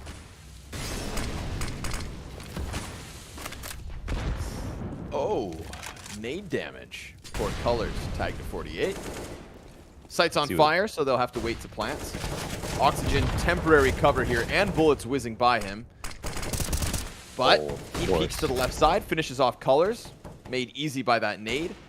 And the peek from Kenshin with the op around the corner. He's still hunting. Oh my Oxygen. God. Dude, this guy is shooting razor blades. It is so sharp. Slices them off piece by piece. Trying to creep ever closer. M-Star's up next, and Wicadia comes over the top of the box to get his kill. Shake answers. Dougie versus down. 2 versus 2 is where we're left, and Sound's trying to close that gap, but the Operas both fall at the hands of Eternal Fire's 5th round. I think we got a skewed view of what was happening because we were just watching Oxygen play them all, you know, get these pickoffs, slowly winning his duels, but he was the only guy killing anybody, and the rest of his teammates were just dying. So good that he, I mean, it didn't get to long because of the spawn right there for Eternal Fire. Still has huge impact with his rifle, but actually might need a team here. It's a good long take though to get that opening on Car. Oh, they don't beat the spawn of Shake. CT's back to winning ways. It's been the one-offs. Oh man. Instant door smoke.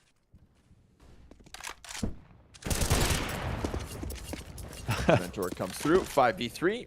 So again, 1 round win, right back to OG's control. And the T-side money, M-Star 2.8, Colors 1.3. It's more of the same.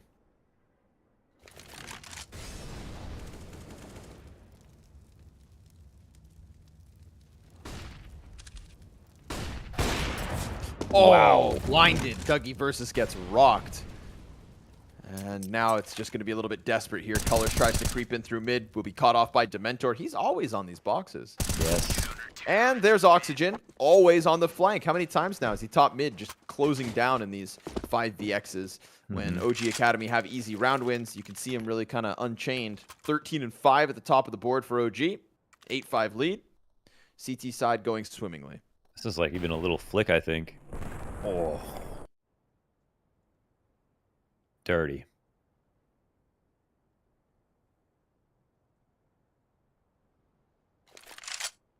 Eternal Fire have been mostly playing off their long spawns. I think they've been blessed with a bunch of them.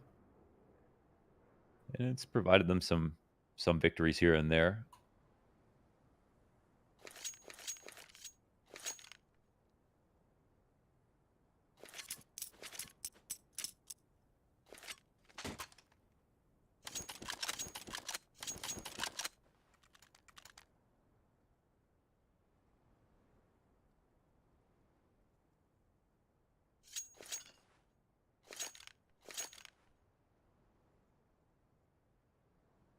Off the pause, what do they got? Not really a B spawn barring Colors. But it is about time. You know, I think there's an unwritten contract. If they're losing enough rounds on T side Dust 2, you have to go for the B rush. But they haven't yet. They just wait outside of it. Smoke grenade's going to slow it down. And just like last time, it's only Sound. Not true. Marix is actually already committing to the bomb site, so a bolstered defense T-side going to try to streamline some flashbangs into it. Sound gets caught mid-reload, then that could make things a little bit awkward, but at least he does have Marix. This is the spot that we watched Sound use himself last time, and they just can't get him out of here. Dementor comes through with the flash assists. Marix racks them all up. Everyone is blind. No one can make anything happen. The explode fails, and M-Star on the lurk with just his Deagle. Will be caught in mid by Dementor because he always guards the door. He doesn't let anyone That's out. 9. That is 9. 9 rounds racked up.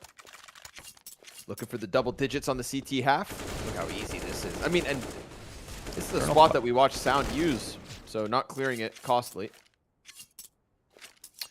Yeah, we don't see... I mean, Eternal Fire don't really... I guess they kind of give it up on defaulting. Like, they were trying to work down mid and stuff, and they were just getting crushed on the cap plays. Scared of lower. Having to take some really easy stuff, whether it's the long hits or whatever. Kenshin holding for the mid push in this spot. And the CTs expand quickly. Take over a lot of space.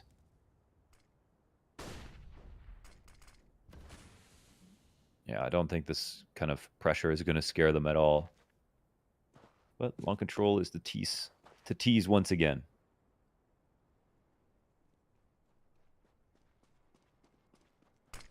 It's going to have to be fast, but we know Shake is pretty fast. M-Star kind of gives him the jiggle. Lets him line it up. There comes Oxygen off of the catwalk. And while he goes down for free, it's Marix to support as well. So just, again, OG Academy choosing the right time to strike him down.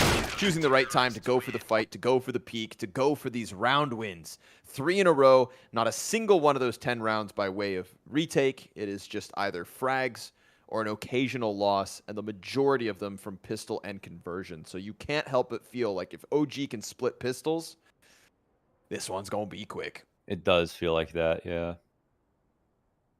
Yeah. OG continued to be good. Eternal Fire continued to struggle. I think for everyone else, they're good. Like, I mean, Spirit Academy pulled an enormous win to be able to take OG.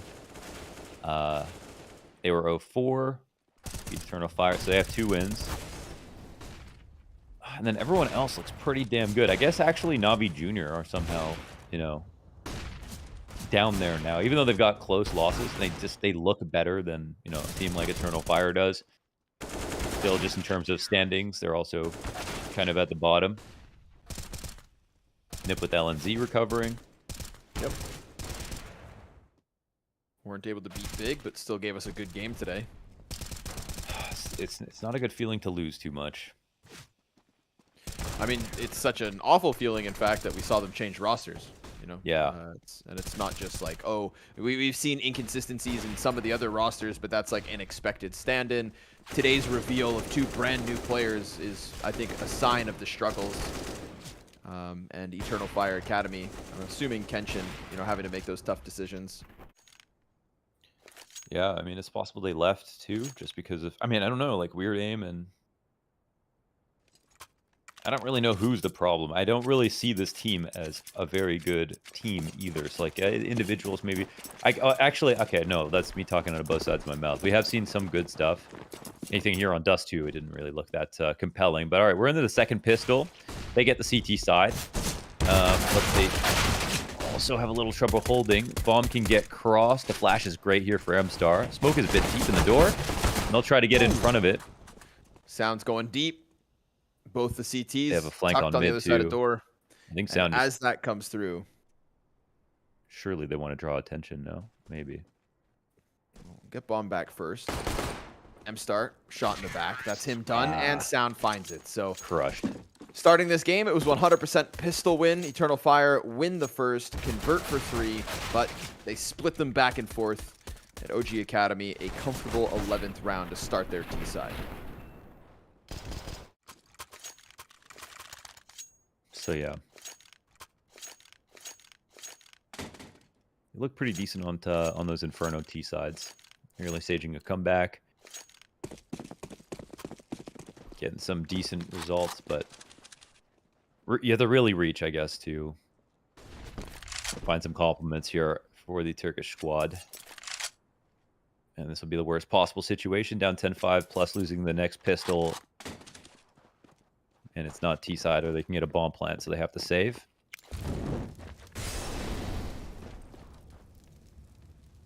They'll sit and wait for this eventual long hit to come in. USP on the cross, tag down to 50. Poor M-Star, not even a fair chance. Scout has him wounded. He goes for a little jump spot here, trying to set up his other teammates. Long range one from Dougie, that's not bad. We look to Dougie to see if these new guys are going to be able to deliver anything special. He does, of course, have the most kills for the side of Eternal Fire, so he's trying. But, you know, he's not going to be the end-all solution, and maybe it's just solutions versus some more of the middle-of-the-pack teams. We know that OG Academy can deliver the hard punches, and unfortunately, Eternal Fire, they're receiving one right now. But they'll have their buy up. So, guns on the CT side. Let's see if that is enough of a change to create change in the scoreline. Yeah, so on their own Inferno maps, they played against Spirit and Young Gods, and in total got 27 rounds. So they really got close to winning both those games.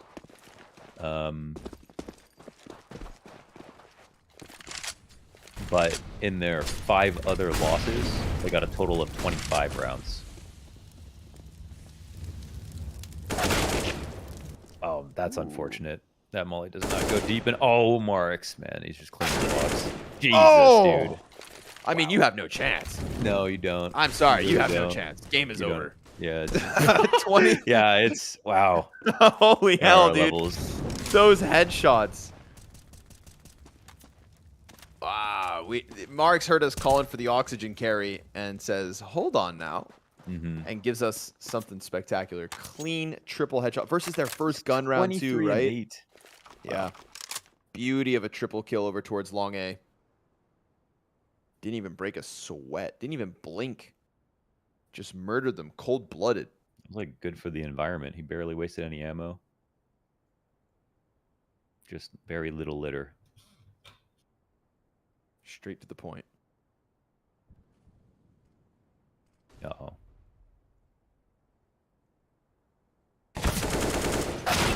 Oi! Oxygen's going to go down, but the bomb is planted, of course, on the A site, and it is just Eternal Fire crossing their fingers that they get to save.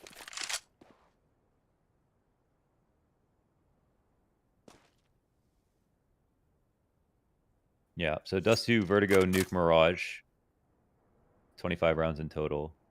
2 games on Inferno, 27 rounds. So they kind of have this one map that they could go off, and then if we look at the veto for this game in specific, they actually banned themselves out of Inferno. And maybe because they got Dougie Versus, who seems to be a Dust 2 specialist, they want to try that again. But that is kind of their best map and their only good map that we've seen. Enjoy this one, folks. This third kill as well. Pop! Oh, wow. Like the second one, you know, he was kind of anticipating Kenshin to be over there. The third one, he was reacting from the corner to the peak, and I love those little micro adjustments. Give him extra credit, bonus points. 11 on 10. Pistols up for Eternal Fire Academy, going through the pain, going through the motions. Out-of-body experience as they watch these rounds get racked up. Somebody maybe give us a highlight. There's still a chance to pop off. Wouldn't mind singing some praise for Dougie Versus, but the long-range CZ versus the double AKs, nah, not gonna happen. Dementor having a grand old time, laughing his merry way to a 14-5 lead on Dust 2.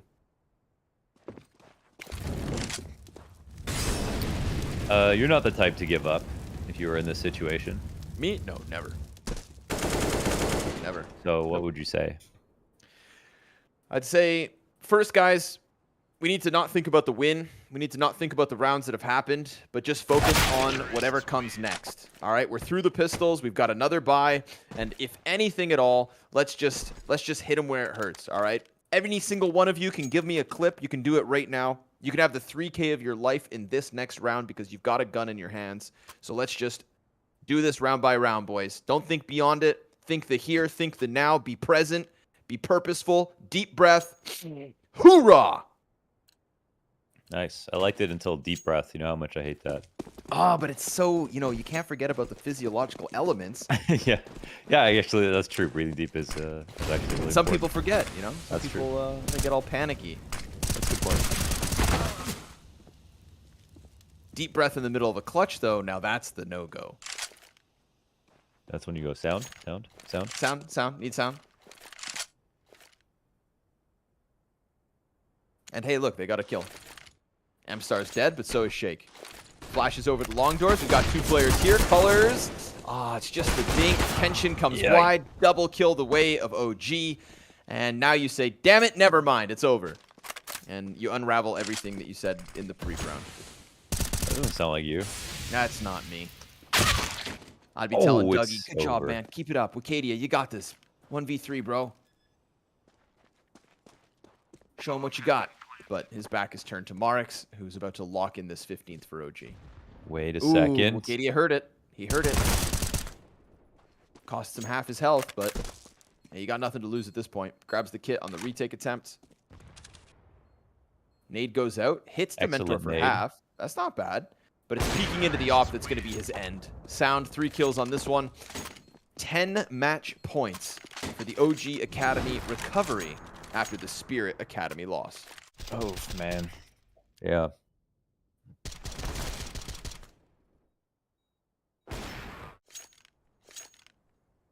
One final strat. So how many best of ones will they play in total this season? They play everyone twice? Everybody, yeah, you play everybody twice, and then everybody is then ranked for the playoffs and the play-ins. The top of each group goes right to the playoffs. Okay. The bottom of the group gets eliminated before the play-in. So right now, that's looking like Eternal Fire. They won't even get a chance. Basically, they need to beat Spirit Academy on their next try. That's what it is. Yeah. Yeah. And they can take Young Gods to Inferno, where they actually, that's where they need to fix the most. Okay. So they kind of need to try the exact same thing, but maybe with new players to do a bit better. They can't end with 0 wins. I mean, they could. They could, yeah. But let's hope for their sake they won't. Yeah. And let's hope they won't finish this one with only 5 rounds. There's a chance at a 6th here. 3 versus 2. OG Academy losing bodies on those long doors. But if Dougie Versus walks down middle, he could just get plucked off by Shake. Oh, waits for the second peek and nails it. 8 health on Wicadia. Maybe they forget about him. I mean, they're kind of running towards B, so he can listen to this. Throw this empty smoke mid B. 8 HP, though. Towards the car. Oh, my God. Dude. Give him a shot, dude. What Shake is just jumping. I thought he was still going to have his knife out. Yeah, man. That was fast as hell. Pulls out the op just in time. Strikes down Wicadia. Colors the clutch. Does get his second in this one. So a 1v2 versus the 50 health of Shake. Perfectly placed incendiary. Falls on his feet and burns him into the open where he gets that last bullet in. Colors with the 1v2. 3k on the round. And it is better than 5. Eternal Fire. That's a 6th. They did just hand him that. Shake's like, what are you doing, man? I had 15 health. Swinging window. But at the same time, I just don't think he cares. I don't think he cares. I don't think they're too worried at this point. Doesn't give a damn. How'd the long fights unfold? Oh, we won't get to see.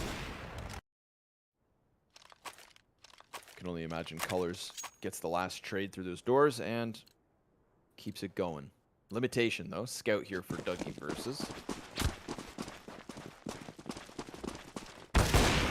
Ooh, lots of players in suicide. Now they're going to go running out. The T's are just running into that. That's crazy. And the CTs are actually a little scared about it. Good shot from Kenshin. Colors goes down off of the catwalk. Shake through the door. Wow. That's the scout of Dougie down. Repeat here from Kenshin. Good for the frag. Keeps it even. 3v3. They've got a player locked top right, but Shake connects to the head of Kenshin. Wins the op duel. Still a dude. Stuck down in the tunnels. Marik's nervous about the sight push, but when smoke fades, it's going to be M-Star his problem. Oh, M-Star not even contemplating the left side, though, and that's it. That's his end. Wicadia a 1 versus 3 or a loss on Dust 2. Let's see. They go up cat. Maybe they're just trying to look for him. Then they could just pick from there. And yep, the pickoff will come, and now they can potentially go up mid. They got a smoke for this as well. Kitty has no choice but to try to speed this up as much as possible. And he wins his duel. 12 health. 53 health on Shake. The op on Shake. I mean, he doesn't even need this op at this point.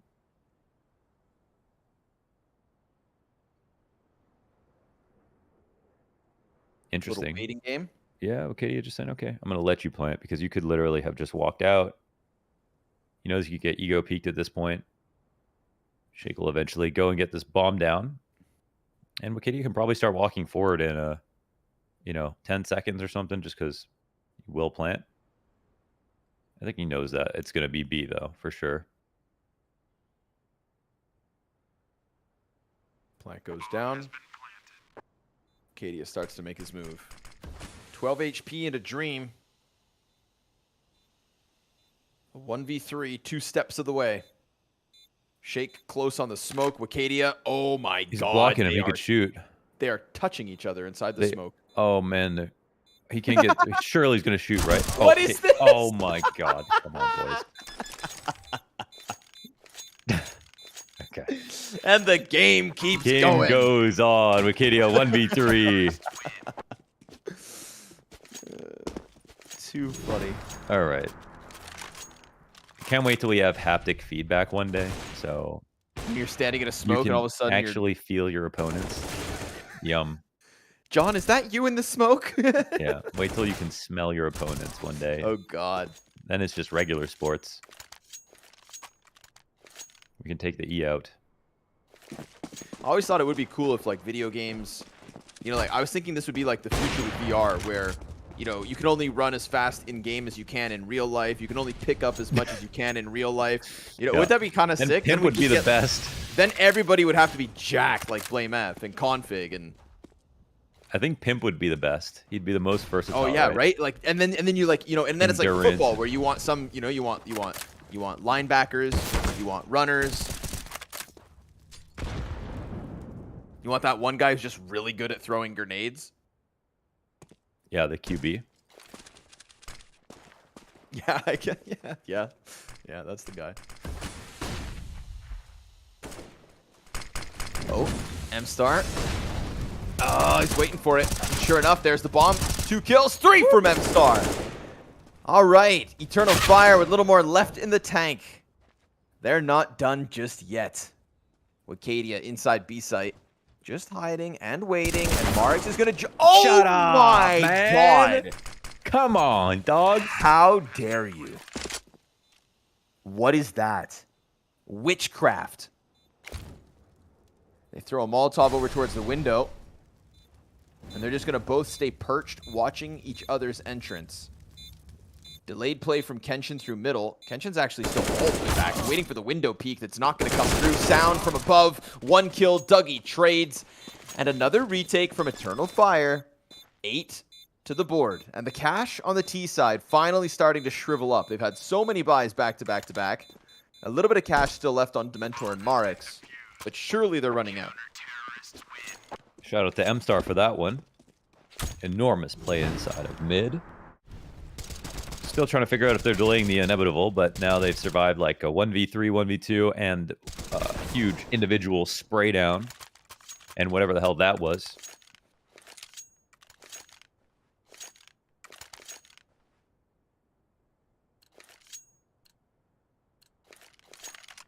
Kenshin has a good long spawn, so if they ego this. Oh no, they're not going that way at all. Ooh, they're taking this one fast down mid, so they can actually get onto Cat. He comes out on Cat. Oh, and M-Star wins his. And they're actually going into B. Spray down. Oh, looks pretty good. Somehow he only gets a single frag. Whoa. Flash through. What the? Oh, he killed his team.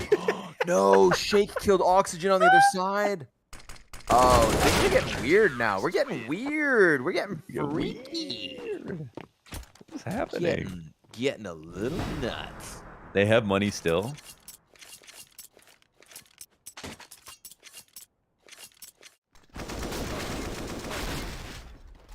I mean, that was a good round. In the background, Shake right there, killed off. Wicadia turns around like, huh?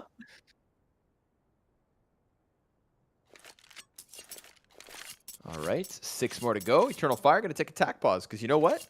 It's not over till it's over. You know, you don't want to throw in the Academy League because the round differential matters. And they could have very true, right? won this game a while ago, actually.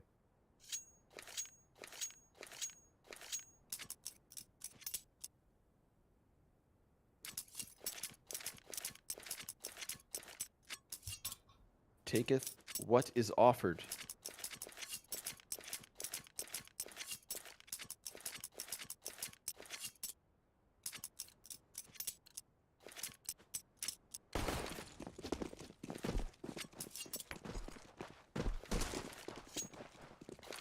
Long play.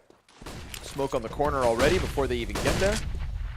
They did piece together another buy. Bank accounts bottomed out, but round loss bonus starting to stack up as well here for OG. Speaking of stacks, Kenshin on catwalk. Peers down into the tunnels.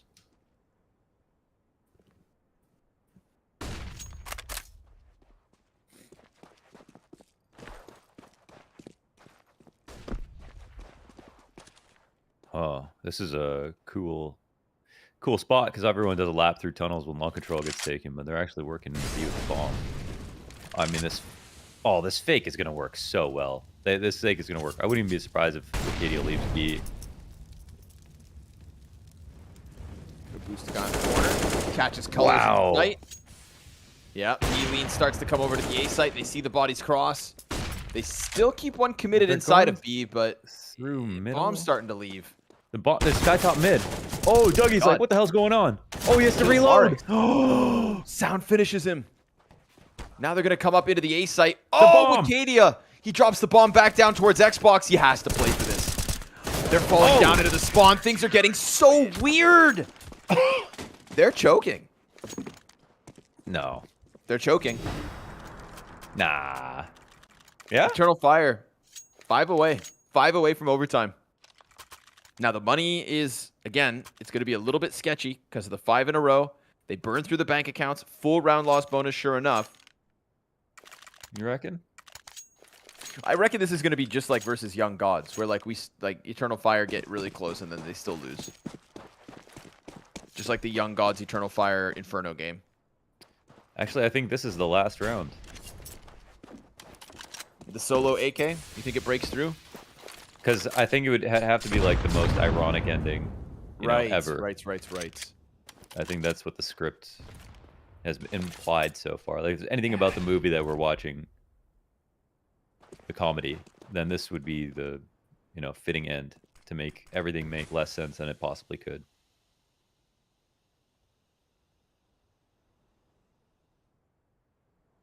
It's hard to get a read on the script writers. You may be right. They're on the cusp of this. Kenshin posted with the op, eats a bunch of flashbangs, has to bail out all the way back. Exactly. Shake doesn't get deep into CT. He actually dies to Dougie Versus on the spam. So it's a bomb plant at the very least for OG, but it's man advantage in the retake. That AK still yet to get its impact. Dementor swinging with it. He's only got 49 health. Marix watching down deep in the CT spawn. Dougie Versus, victim of the Tech 9. AK flies around. Doesn't even peek down, just tries to jump all the way in. And with it, it's Oxygen falling back into the Cat 1v4. They got a smoke. Tons of players already peeking him, and sure enough, that's 11 for Eternal Fire. So the solo AK, not enough. Yep. The Mentor decided to go Goblin mode for a second. Yeah, what was with that? He was just really, really, really wanted that kill. Which, I mean, like, you give your AK to Oxygen, let him play the post plant from Cat, and then jump in. I'm all aboard. But, nope. Look at this. Donk.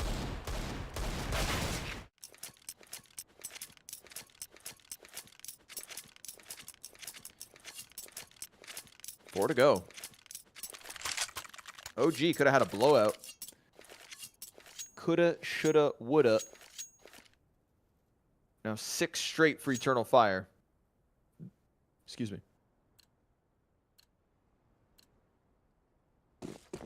15-5 to 15-11.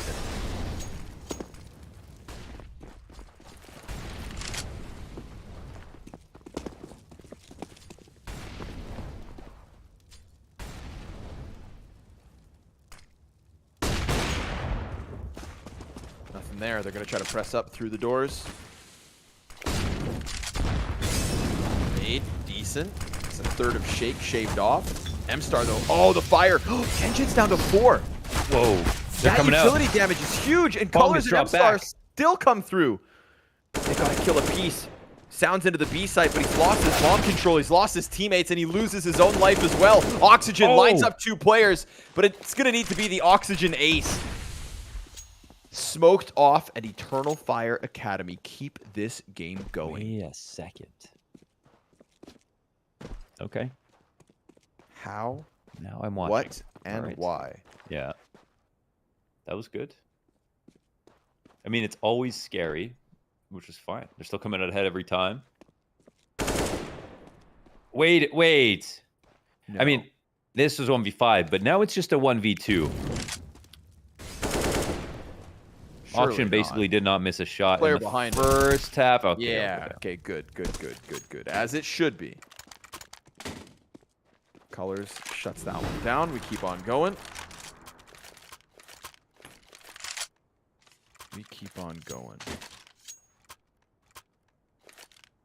I'm telling you, OG are throwing this. Going to overtime, Launders. Yep.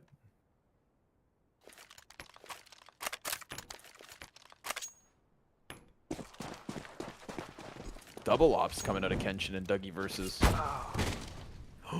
And it works already. Woo. Dougie got them ops.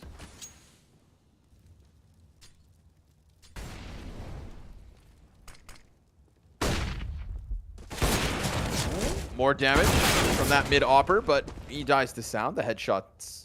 Ooh, they gotta be careful. That's 4v4. Oh, the nade could be a trade. Oh, no, it doesn't. Oh, they push long and die. Oxygen. What a shot. Uh-oh. What a shot. You know, based on what we've seen, though, Eternal Fire will win this round. Easily. They're playing with little magic right now. Wacadia, man to 1v3. Nade to come in. Doesn't hit Shake. Fire spreads to him. Flash comes through. Great. Oh, they do it. Yeah. Shake 17 health. Crunch time. Insta-kill on the first one. Wacadia's gun's empty. It's just the USP in hand. 6 HP. Trying to buy time for the second CT to get in. Flash comes over. Woo! Oh, Dougie. He gets the assist on the kill. It's Great Kenshin with the flash assist. So critical to keeping those players back. So crucial to keep Wacadia alive and kicking and to keep the hopes of this comeback very real. 2 to go. Every single flash is great, man. Man, they really did just wake up late, huh? 8 straight so far. Honestly, OG got so confident versus... I mean, remember that round that Shake was opping and B and then Sound peeked the window in the 2v1? Yep.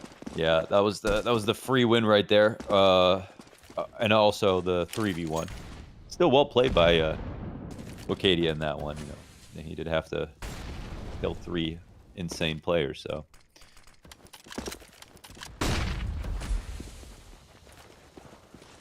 But this will absolutely... Imagine this is Eternal Fire's first win of the season. Imagine! Dude, what a comeback. Oh. 10 rounds just to push OT and then maybe end it? Yeah. Maybe end it. Maybe. They've only got to get through the 1 AK this time. And OG Academy, that loss versus Spirit Academy, it's creeping back into their minds. Are we really the guys that lose to Eternal Fire Academy's new roster, a brand new team? Lose to 2 0-4 teams.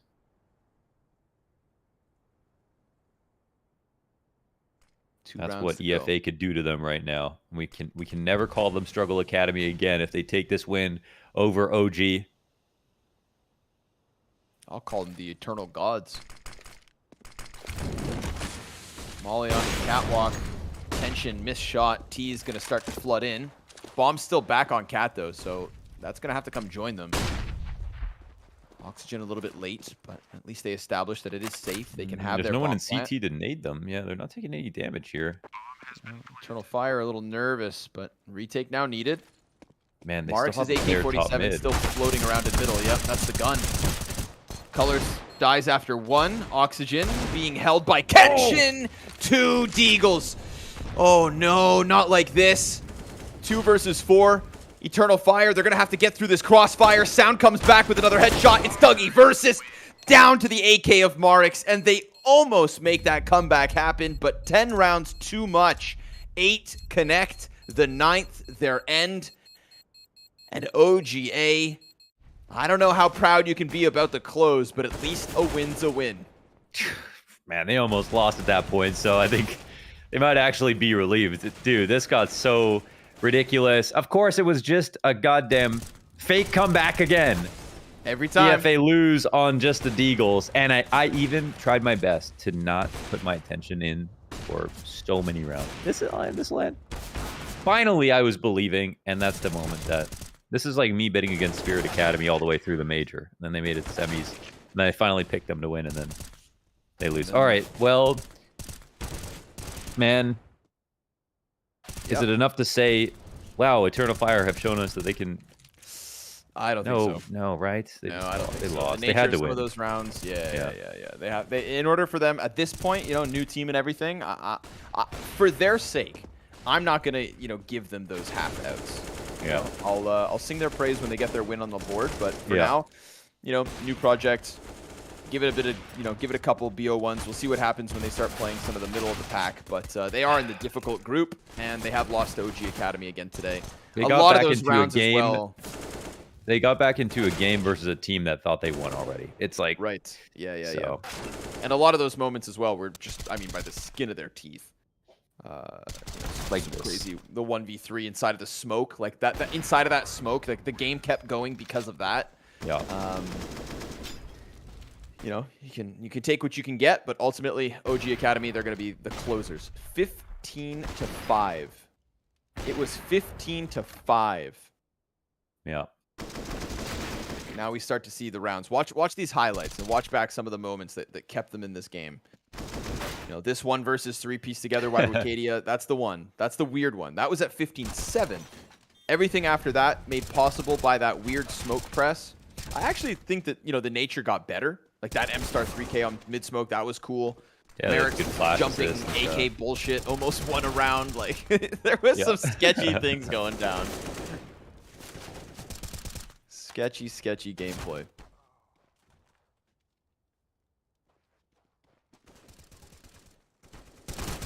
That last round, they didn't get into CT spawn. They didn't nade the plant. They had Kenshin op in the corner. No info on Cat. And, see, this round they're closer, right? So they're actually doing damage. And even though it's a little scary, I think the Molly on the Cat plant, they're scaling. That last one actually just wasn't a good setup for the Cat hit that was coming in, especially when OG only had the one rifle again. Yeah, it's just like no CT players, right? There was no nade pressure on CT site. players. Yeah, they were so far away. How comfortable they are. One on the boxes, one on the corner. There's literally one. There's still a player on T side at top mid at that point. So yeah. So take a look at the board. Mark's going to end with 28 kills. Oxygen almost caught up and has given us, a pretty standout performance. I'd say when the game felt a little bit more competitive, that's when Oxygen was doing his thing. Sound not far off, but nice to see that there's that extra little bit of depth within OG Academy. Cool for Oxygen to throw his name in the ring, or hat in the ring, ring on the hat. Yep. Dougie versus debut with Eternal Fire Academy. How do you feel about that one? I mean, he 84 ADR, I think, top ADR. Dust 2 specialist was called in as a mercenary to try to cure this 6-map loss streak in the Academy League, and it wasn't enough, but he did do his part, I think. Like he actually, 84 ADR is pretty good. So yeah. You know what?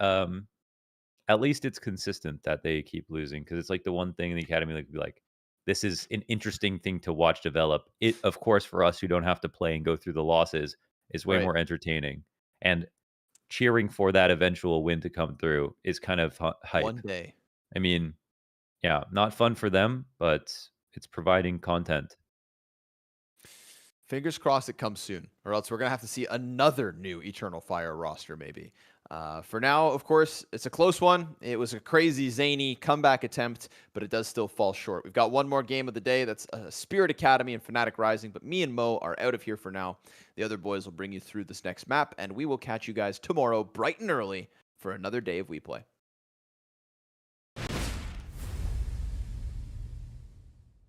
Nice. Oh, man.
Good evening, ladies and gents, boys and girls. Oh, my apologies.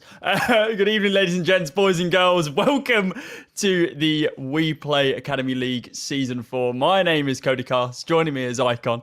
And we are back for our second evening of Counter-Strike. And, dude, I can't wait. I'm looking forward to this. I tell you what, man, this is the game I've been looking forward to. Fnatic Rising, of course, with the introduction of Volt to this roster. Honestly, the sky's the limit for these guys, especially with the experience that Regali and Pepsor bring to this side, having come off the main Fnatic roster. I cannot wait to see what they can do going forward. Here you can see the map pool in the last 3 months. There we go. Inferno, 100% win rate in 2 matches played. 1 match played across the rest of the maps there, but at least they're able to win Vertigo and Nuke. And the last game we saw these two sides play one another, Cody, was in fact on Nuke, of course. So yes, indeed. A 16-7 victory for the Fnatic Rising side. Massive stuff there. Maybe we will be seeing it again. Spirit Academy, though, however, not been having a great time on Nuke with that 33% win rate. However, they have managed to win out the 1 Inferno they've played and losing both their Mirage games, unfortunately, there, Cody. Not what they wanted to start off their run in the Academy League. No, certainly not. And obviously we mentioned about this being like the past 3 months stats, but realistically for both of these teams, this is the last 7-day stats. There have been so many changes and so many adaptations to these rosters, and now they've come into full fruition that this is relatively new teams. You mentioned, of course, these two teams are no strangers to each other. They played up against each other on Nuke in that very first play day that we had, literally a week ago, when we saw some roster changes from Fnatic Rising and some new faces join the Spirit Academy as well. I was hoping for a rematch on Nuke, which is not going to be happening. Fnatic Rising, they've spotted that their opponents have played this map since then, that being, twice as a matter of fact, yesterday being one that they actually beat OG Academy on. That went to double overtime, 22-19 was that scoreline. So a very, very close game. And realistically, I feel like there is a lot of performance and prowess on this Fnatic Rising side, which realistically should just trump what we've seen from Spirit Academy so far. So I'm a bit surprised that they didn't opt for a map that they're comfortable with and instead gone with one which they're a little bit less so. Only played 1 map of Mirage so far as this core in officials, and that being a double overtime again against Mao's NZXT. 22-20 is what that was. So certainly a close one against the powerhouse of Group A. Interested to see what they can do against, with all due respect, a weaker team inside of this current group. Yeah, last time these two faced up in that Nuke match, 16-7, it was Regali who really shone through. And of course, it was a crazy performance, wasn't 27 it? 27-9, 100 ADR. And a 1.87 HLT rating is nothing to be ignored, to say the least. Really, really and good. When you've got individual performances like that coming in from players on your team, then it is just a matter of time before you're able to take these maps in a dominant fashion. So I wonder, will we be seeing the same prowess out of the individuals here, or will it be a bit more of a team game, a bit more of a structured and kind of laid out approach here from Fnatic Rising? We're not going to be wasting any time getting into this one, Cody.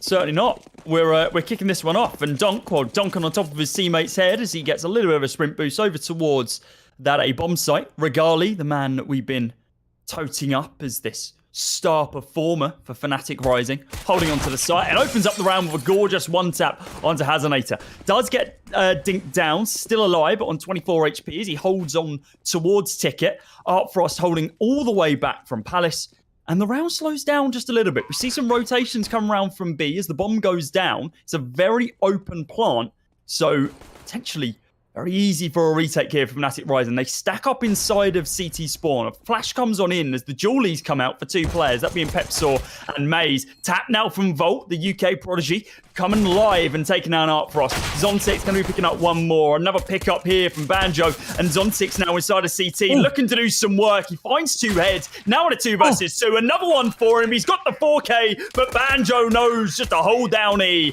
Defuses that bomb, and Zontic does get the post-round ace. He's happy with that one. You can see the look on his face, but I mean, they're still a round down.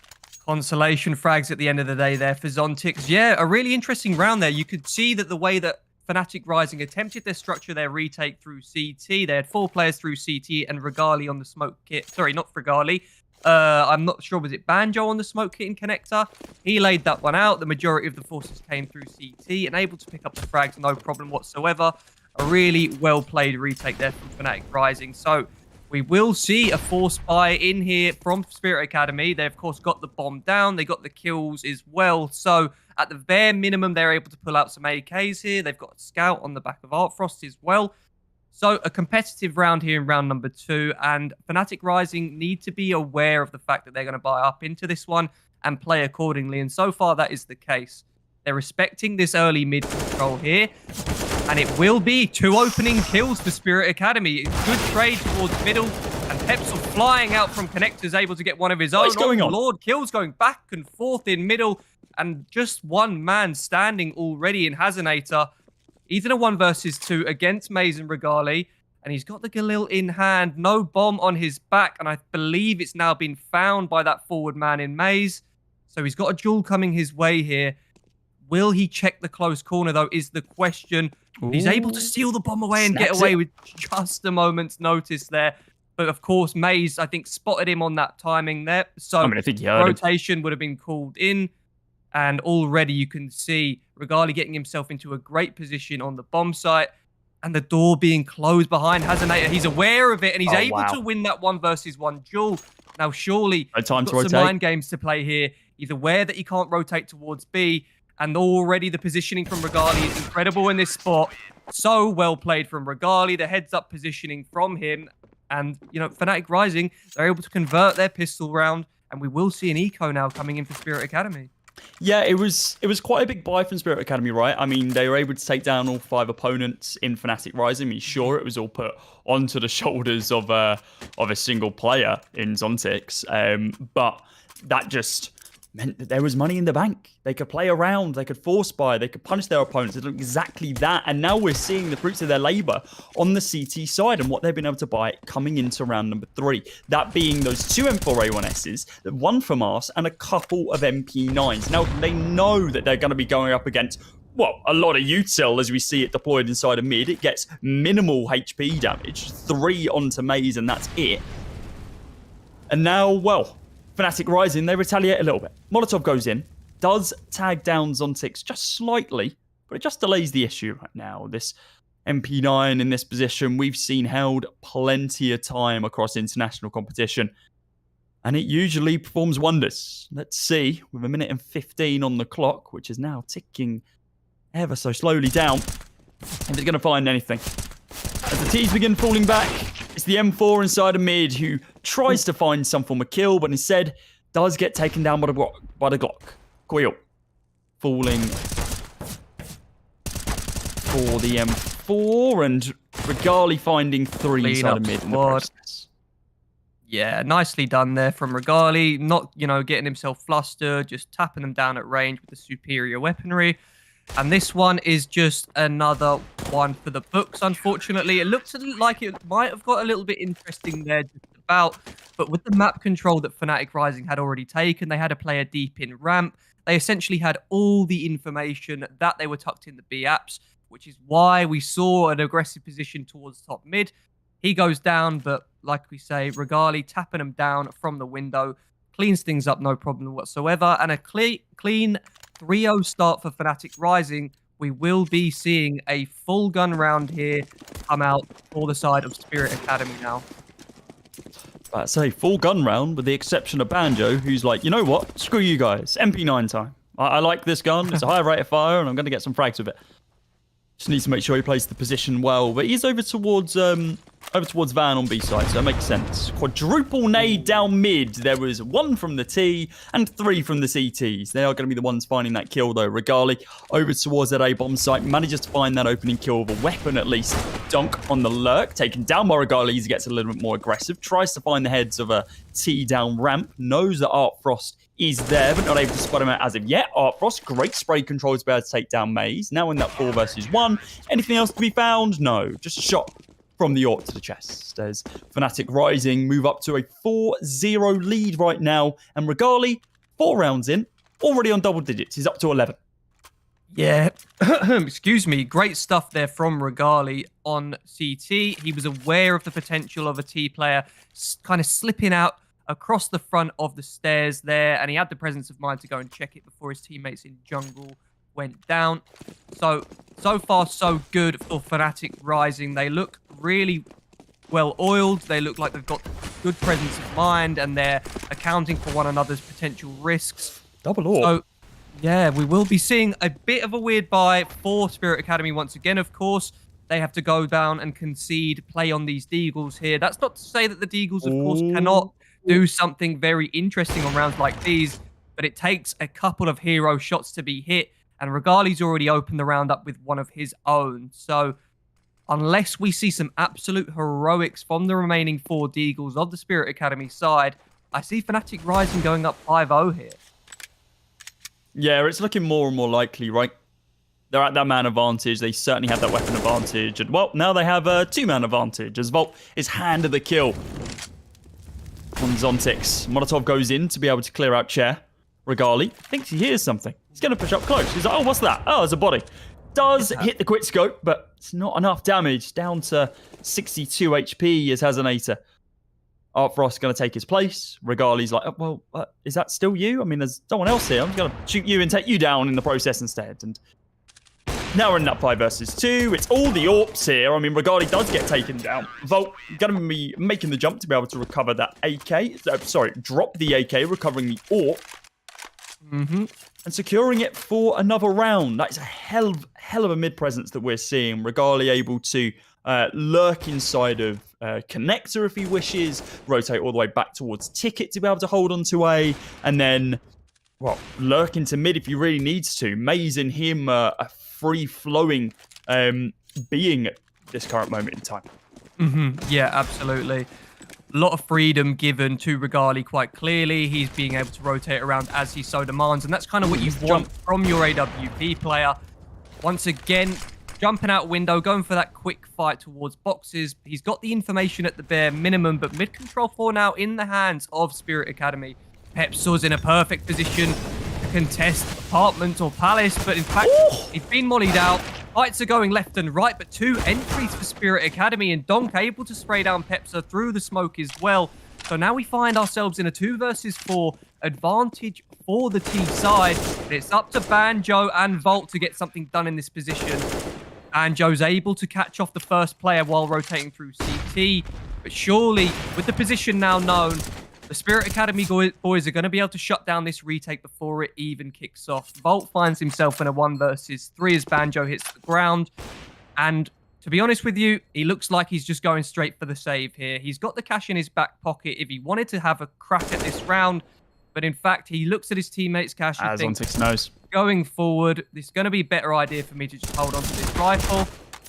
But he's going for the contest on the fight there. He wants to get away with his life at the bare minimum. They look to be hunting him, and in fact, Zontix is going to close the door on that one. So, Spirit Academy are able to put their first round on the board off the back of some faked mid control.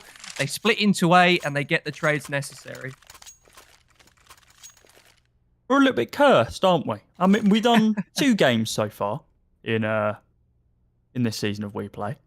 Yesterday, between our lovely friends over at Fury Academy, Big Academy, and don't forget Apex Rebels and Astralis Talent. Both games, one side didn't make 5 rounds. It was 16-3 and a 16-1, both matches on Inferno. And I was starting to get visions there with Fnatic Rising running away with early doors. And Volt, well, he looks to regain that momentum off the back of that opening frag. But Coil is going to be able to shut him down before he can really make a huge impact. Regali's going to be able to trade that back straight away, though, as he gets just a little bit too overzealous in his mid-hold over towards Cher. And Donk trades it back once more. It is a battle of mid right now. There is realistically nothing else going on. I mean, the edges of the map, who cares about them? We're inside of under. You're inside of mid. That's the only place the fights go on. Oh, hello, Banjo. There's a kill for you. You hear some audio cues here as well. Try and take down has an ATOR, but not going to be able to do so. Drops him down to 22 HP. It's now 3 AWPs alive and an AK on Donk. I mean, I'm liking Donk's odds right now of performing some damage. Yeah, absolutely. This has been an interesting round. As you say, on Mirage in the current meta that we find ourselves in, it is a bit of a back and forth towards mid. In the early stages of the round, pretty much guaranteed. Maze on the rotation through Catwalk is able to pick up Donk on the rifle, so now has an Ater on the AWP, finds himself in a 1v2. HP no longer a factor unless a grenade comes out. Regali dunks on him. Shout out to Kobe, RIP my friend, and the numbers will get punched in. Fnatic Rising, they stem the bleeding. Only 1 round lost, not 2 in a row. And yeah, I mean, they're looking in control right now. I'm liking what they're doing towards middle. They're conceding the control in the early seconds of the round. They went for a little flash play this time, but with the support from Regali, he's able to trade out. Banjo's taking so much space in apartments as well. And they look confident. They look like they are not holding their punches. They want to take all the space that they can afford to, Cody. 16-3 is Regali now, moving into round number 8. Yeah. It's an incredible performance from him so far, and he's looking to continue putting up those numbers. It's going to be AWP v AWP over towards that A-bomb site once again. Maze going to be having the AWP in his hands this time round, and oh, he's not going to be able to find anything here, but Donk, oh, there's a lot of fire. Does just get away with his life. Another nade going to be popped on out to be able to stop any form of swing here. Volt, on the other hand, he does find one with the help of Regali, as a matter of fact. And Donk and Zontix, they pick up kills of their own inside of mid. Nade going to go in. Zontix just going to take it on the chin. Not going to get taken down as of yet. And now the reinforcements arrive. There's this 4-man aggressive hold inside of mid from the T side of Spirit Academy, and the lurk from Pepzor does take down Artfrost. Anybody else who wants a couple of bullets from his M4A1S? I mean, he pings a couple into the AWP of Donk, but not going to be able to convert that into a kill. Regali still holding on to the bomb site of A. No one to help him out as of yet. There is a rotate available from that B bomb site in the form of Banjo, but he needs to be quite careful about his approach. Doesn't want to get caught off guard inside of mid or via sniper's nest. Regali very aggressive with that AWP, using like a shotgun it would seem, but he does manage to pick up 1 kill, but he's only good for 1. Donk had an inkling of this long angle, and yeah, he spots him out and takes him down. It's Banjo to get taken out of the round, and Donk to close it out. It's 6-2 now, with Fnatic Rising still firmly in the lead, but that lead is, well, it's shortening. Timeout going to be called, I believe, probably a technical one here, as I haven't been told otherwise, so I have to wait and see what really develops from that. Yeah, I think Regali was able to pick up that kill from the bench on the player on Catwalk as Volt peeked out. And unfortunately, Volt stuck around a little bit too long, was able to get traded before scarpering off attack and holding that man advantage. So once again, we see a similar round play out as Mirage tends to be these days. Once again, the mid control given up by the CTs in the early stages. They let the Ts get into positions where they can contest, and then they choose to act on that. Volt goes for a little peek out short. Granted, he wasn't able to pick up the kill that time round, but it was well coordinated with the peak and angles being held by Regali as well. So the first time in this game, we will see Fnatic Rising going down onto some upgraded pistols. They have fully invested into this round, but the biggest weapon in this round from the CT side is going to be that scout on the back of Regali. Whoa. Are we having no slander against the MP9? I would argue that MP9 is going to do so much more damage than Regali. Actually, no, it's Regali's scout, so maybe I take that one back. I feel like if it was any other player, it's like, no, Maze is getting himself a 4K here. Amazing fire rate on that gun. If you're in the right position, you'll do some work. He's in a great position under wood right now, so there's a chance, there's a world that he outperforms his fragging compatriot in the form of Regali. But they're not really contesting right now, are they, Icon? They're just letting them have all this ground right now. Yeah, they've gone for the full A stack, and I respect it. You know, they're just gambling on the idea that if they come A, we're going to have enough bodies in the right places to be able to trade these frags out against the superior weaponry. The first man to hit the floor will be that of a Fnatic Rising player, and now that's completely open map for Spirit Academy. We can see in these gun rounds, of course, this one not being quite a conventional gun round being a full force buy. The extremities are being a little bit ignored by Spirit Academy. Regali's able to rip the head off of Art Frost there. Literally against an AWP. I mean, it looked like Art Frost had Regali dead to rights. It looked like he spotted him out, but just quicker, man. Yeah, I mean, clearly so. Catches his head and now just 1 kill shy of 20 frags. I would not be surprised if we see a 30 bomb here from Regali if the game lasts that long.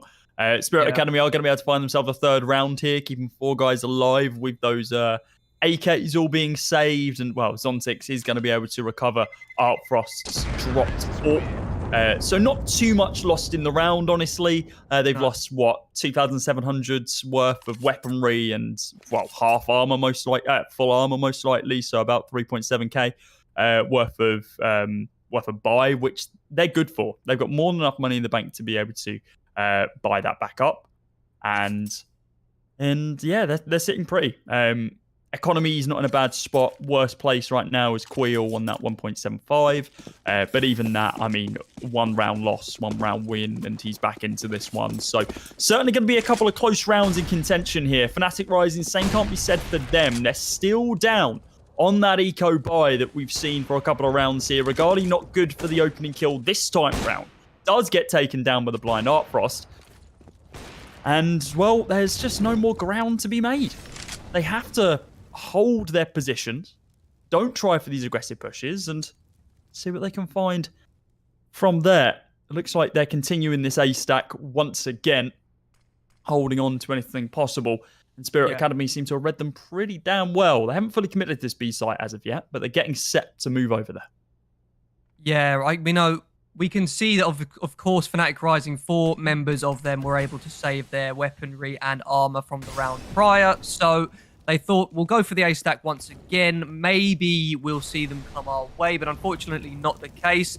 But at least at the bare minimum, what they've done is brought some more powerful guns into this round than we would have seen otherwise had they all died, and saved their cash going forward. We'll be able to see the guns come back out in the next round. So really, at this stage for Fnatic Rising, it's all about doing damage. And unfortunately, it doesn't look like they're going to be able to get too much done. If Maze on this MP9 was able to farm up a couple of kills, that's, of course, $600 a piece into the back pocket. And that would be significant going forward. But needs to be careful. Yeah, in fact, doesn't really look like there's any Spirit Academy players hunting this one. They're being quite disciplined with these rifles, do not want to give any kills away, and I respect it. There is absolutely no need to be going hunting in a situation like this. So we will be seeing the gap being closed from 3 to 2. And Fnatic Rising now, it's up to them to answer back in this stage, because Spirit Academy have slightly flipped the momentum in their favor in the last few rounds. You're completely right in saying there was no need to go hunting. It's fun, though. I mean, who doesn't want to pad some stats? Get a couple more kills here and there. And obviously, we're focusing a lot on Regali and how well his performance is. Honestly, it's, again, with all due respect, it feels like it's kind of carrying the rest of the team right now, because we're not seeing these high numbers from the rest of the squad. Pepsaw down on 2 kills. Volt and Banjo on 4 apiece themselves. Maze sitting on 5. And, well, a similar story can be pointed over towards Spirit Academy. You've got Zontix out in front with 12 kills. Close second is Donk on 8. And then the rest of the squad, nowhere to realistically see. 2 for Hazanator, 4 for Quail, and he's not going to be able to get any more in this round as he's taken down by Maze. And then Art Frost on 3 himself. So it is very much a 2-man show right now. Let's see what Pepsaw is going to be able to do. Is he going to be able to bring anything to the table? Not this round. Donk continues his second place position. Does get caught off guard here by Regali, and is he's taken down by Art Frost. Spamming through that box, and well, the wallbang does some work. They slow it down on this A aggression. The smoke isn't as great as they would hoped. There's a big old gap towards CT, and well, jungle's completely open as well. Round slows down now. Maze not able to spread out on opponents. They boost up on top of Bin towards CT. In this 3 versus 3, Spirit Academy firmly in the driver's seat. They have so much to play with here. Yeah, a different approach to round number 11 than we have seen in the majority of rounds so far in this game. Spirit Academy this time round stacking the majority of their forces towards the extremity of the A bomb site instead of going for that early mid-aggression. Hazenator, that is not the smoke he was looking for, unfortunately. And that potentially could give Fnatic Rising an opportunity to get themselves back into this A bomb site with a little bit less resistance. Artfrost, wow, hits the quick flick onto Volt, does a 180 after the fact. And Hazenator rips the head off of Banjo on rotation. Maze is also the last man to drop. And there we have it. The momentum now fully in swing for Spirit Academy. They have closed the gap to 1. Fnatic Rising's economy is not in a position to buy up into this one. We may be seeing the tie game now, Cody. Yeah, it's very possible. Fnatic Rising have been on the back foot for the last few rounds, and finally they get a round together when it comes down to the economy, but they aren't able to, well, make anything of it. Spirit have been in the driver's seat for the past 4 rounds, and they're not looking to let up on the gas anytime soon. This stack of pistols right now with Volt and Pepsaw holding this crossfire. His teammate falls as Volt continues holding underneath wood. So many angles for the young British player to hold, and Regali is trying to back him up, but at current moment in time, it doesn't look like it's going to happen. Banjo whipping a couple of shots here, certainly not easy to hit from range. Coil going to be able to take down 2. Volt with 1 off the back of that P250, but only good for 1. Banjo with the Deagle against 4 right now. He's only got a couple of bullets remaining in the clip, and it's actually going to be Hazenator who decides, you know what, I'm done with this round. Spams him down through the box, and now we're at level playing field. Scrub off all of the rounds that you've seen so far. Reset the leaderboard. It's essentially 0-0 at this point. It's a full buy from both sides. This is where the game truly starts. Yeah, absolutely. We'll see the guns come back out fully for both for the side of Fnatic Rising, of course, going down to that eco in the round prior. And honestly, I'm loving what I'm seeing from Spirit Academy in the later stage, in the mid to late stages of this first half. In the early stages, we were seeing them lay down this mid pressure. They were going for mid control every single round without a doubt. They were laying down the utility that we're seeing, but in the mid to late stages, they have gone for a more extremity designed approach. They're putting the same pressure down in middle that we have seen from them, but only committing one body towards it to at least guarantee the information that they have control of that area. And the rest of the bodies, well, this time round, they're headed towards the B apartments. Artfrost holding the line for the boost of Maze. And they open up the round with the pick off the AWP. In comes the B hit off the back of this. Surely they won't be expecting a second man in. Volt already tucked himself off towards the catwalk. Banjo puts in a good hold for himself there from the van. Volt climbs in with one of his own. Immediately traded out, though. So now this is the retake situation. Regali not in a position to stop this bomb plant from going down. We've got an AWP in the hands of the main man here, and Pepsol rotating in behind him as well. Do they realistically want to have a crack at this one? It seems like they may be already too committed here, but if Regali can't find a pick in within the next kind of 5 to 10 seconds, then they are going to turn tail and run out of here. Oh, in fact, Pepsol's committed himself to that site. This is getting sketchy now. Not able to get the entry kill, and Regali, honestly, just get away with this AWP, my friend. At least be able to make a competitive round. Oh my God, round number 14. And oh no, he's being chased down. Hazenator takes the duel, unable to hit the quick shot. 1 HP surviving for Regali. But he will be able to carry that AWP forward. Artfrost dying to the bomb, but it's insignificant at this stage. So many rounds on the trot for Spirit Academy. Their money is so heavily stacked up. And yeah, at least Regali's able to bring the AWP forward, Cody, because he'll be able to have some impact here in round number 14.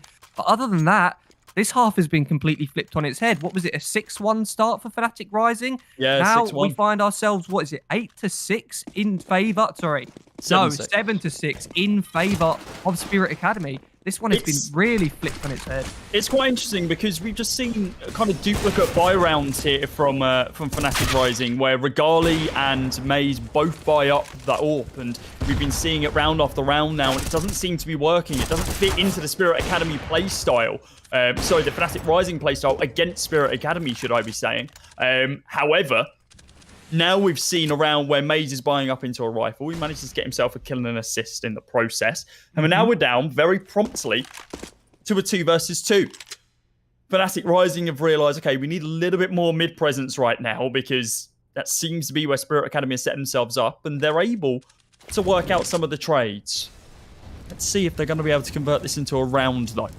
Volt and Pepsaw, the last 2 guys remaining, combined kills of 8 between them. Pepsor looking for a couple inside of mid. A lot of damage been dealt. And a couple of heads to find for Volt and an uncharacteristic spray miss. He just couldn't decide on the targets. Left one, right one. Screw it. I'm going to shoot in between them and hope for the best. And even Donk's laughing at him. Yeah, that is certainly unfortunate. And from, history of seeing Volt play is not something we usually see. No, absolutely not. We're used to him absolutely shredding up the UK scene. But of course, this is a step up from that. We are in the We Play Academy League Season 4 now. And the level of competition in this server is always going to be impressive. I want to make a note of the fact that they went for the buy in that round, Fnatic Rising. Yep. They could have, off the back of that save, Dave WP said, all right, guys, we'll concede the round and we will go for a full buy in round number 15.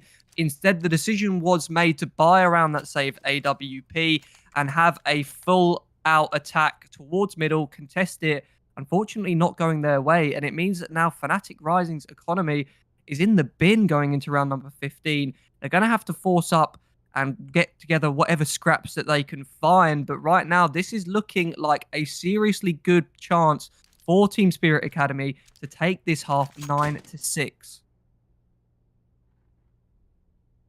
Technical pause now, though, of course. And I have to assume this is for, well, it's a technical pause. It's not for either side. And we don't like to see these sorts of technical pauses, do we, Cody? Looks like one of the Team Spirit players disconnected. Probably like a quick tech HQ, which is fine. Obviously, they're in a situation where the series are all best of ones. And London was talking about it earlier in the previous game. If you're watching that being the OG Academy versus Eternal Fire Academy game on Dust 2, where OG were so far ahead. I think it was 15-5, and then Eternal Fire Academy are able to bring it back. They didn't win the game, but it was still then 16-13. And a great point that you mentioned is the fact that this is kind of a group stage in which it's only best of ones. Round difference really matters, especially towards the tail end of the season. And now we're hitting this rematch territory. We've only got about a week left to play remaining. These guys need to start regimenting themselves a bit. It's all well and good saying these are new projects, but we've only got 6 days left of play. Finishing, I think even less than that, right? Play day finishes on the coming Sunday, or the 6th, I believe, is the final day of. Gotcha. Stages. Okay, yeah. So we've got 6 days left to play off the back of today, obviously today being the 31st. So these guys need to realistically sort out what's going on, and they can't be allowing these small little hiccups to be happening mid-game. We've talked about Regali and how well he's doing for Fnatic Rising, but honestly, we haven't talked about the players who aren't doing too well. Pepsor's still on 2 kills right now. He's 2-2-10. Volt's on 6-3-9, and that's a quite a heavy fall from where we know that, how well he can perform. And even Launders was saying that he's one of his favourite players to watch, new players to watch coming into this event. So it seems like there's a lot of opportunity for this Fnatic Rising team to do so well. They're currently 4-2 in the league. Spirit Academy currently 2-4. Spirit Academy have clearly kicked themselves in the arse and said, hey, we need to wake up and sort ourselves out. We don't want to be dropping out of this event anytime soon. And they've come to play. It's 8-6 right now. They've secured the half and moving to the final round. Everyone's bought up everything they can. Any bits of util possible. And they're playing a little bit slower than we would usually expect. Usually we see that heavy mid control to be able to find that opening pick, and then they decide on a bomb site. Instead, they've set themselves up over towards A after finding nothing hyper-aggressive inside of mid or towards that B bomb site, and set themselves up back here. Donk tapping Regali through the ticket booth to be able to tap down the low HP player off the back of that AWP shot. And Queel now going to get this bomb planted. Is there any backup from his team? Realistically, they've set up for the hold. Let's see what the post-plant really holds for them. Fnatic Rising needs to be on this retake very, very quickly. The only util they have remaining is 2 smokes. They need to use them well. Art Frost could line up a couple of players here if he wants to swing in towards CT. Smoke goes down, spots out one, hits the flick, does indeed find Volt. May's going to get taken down by Dunk. Pepsor finds his 3rd kill of the game. Banjo now is going to be holding the bomb, and I wonder if they know this. Yeah, they do. They did hear the audio cue. I thought maybe the shots left, right, and center might have thrown them off. but that's not going to be the case. After a 6-1 deficit, Spirit Academy now bring themselves up into the lead, 9-6, moving in to the second half. Yeah, that was a real turn of events there in that first half. It seemed like it was just the Regali show in the first 7 rounds. He was getting kills left and right. He was absolutely sharper than anything that I've seen from him so far. But well, that being said, he did drop 29-7 on that Nuke game last time these two teams faced. So maybe he just has their number. But right now, the rest of Fnatic Rising, they need to shape up. They need to fit around him. Because at the moment, he really is the shining star and nobody else seems to be pulling their weight. We saw a lot of mid control in the early stages of the half, as we were talking about. But then as soon as Spirit Academy figured out that Fnatic Rising were going for a mid-round contest towards mid, they moved away from it. They started selling fakes towards middle. And as soon as they heard any information, sound cues, that Fnatic Rising were retaking middle, they burst into a bomb site. We saw B, we saw A, we saw structured approaches and good post plants from the Spirit Academy side. And Fnatic Rising just weren't all there, I'm afraid, in the mid to late stages of this first half. I mean, it's crazy, right? Because we were sitting at that 6-1 point and we were like singing Regali's praises, as you mentioned. I mean, I think he was 19-2, 19-3 or something. Yeah. And we end the half with him being on 22 kills. So he finds himself 3 kills in, what, another 7 rounds, 8 rounds? I mean, that's just not kind of the pace that we expected from him, considering how strong he started this game. And we touched on it a little bit around the fact that it seems to be him doing a lot of heavy lifting and the rest of his team seemingly not in the right headspace right now, but clearly that needs to change very, very promptly, or Fnatic Rising are going to be, well, not only on the back burner, but potentially out of this game. Another technical pause coming on in, but shouldn't detract from kind of the conversation around Team Spirit. I mean, we're talking about what Fnatic Rising are doing wrong. Let's talk about what Team Spirit Academy are doing right. They swapped up their game plan. Instead of it just being that full mid-rush and gaining all that control and then falling back, they decided, okay, we're going to lurk one player there, see what we can find off the back of the initial kill, and then we transition over to a bomb site straight away. Instead of just, we are going to get a few kills inside of mid with all of our flashes, all of our util, and then rotate to a bomb site. It's, okay, we lurk one player there while the rest of us are already on a B bomb site. There was 2 rounds midway through where they just constantly went B. I mean, sure, I believe it was an eco from Fnatic Rising, but you still can't just do that. I mean, there was no response from Fnatic Rising, and I mean, Team Spirit Academy did fantastically to be able to capitalize on it. They were like, oh, this is a free round again. We're just gonna do that. We're just gonna go get another round and bring us back into this one and then continue building up our economy, because we're not losing anything. We're just gaining money. We are literally net positive on economy. So screw it. Let's just keep pushing. Let's see if the short break between halves has reinvigorated Fnatic Rising or Spirit Academy are going to be able to continue their pressuring momentum.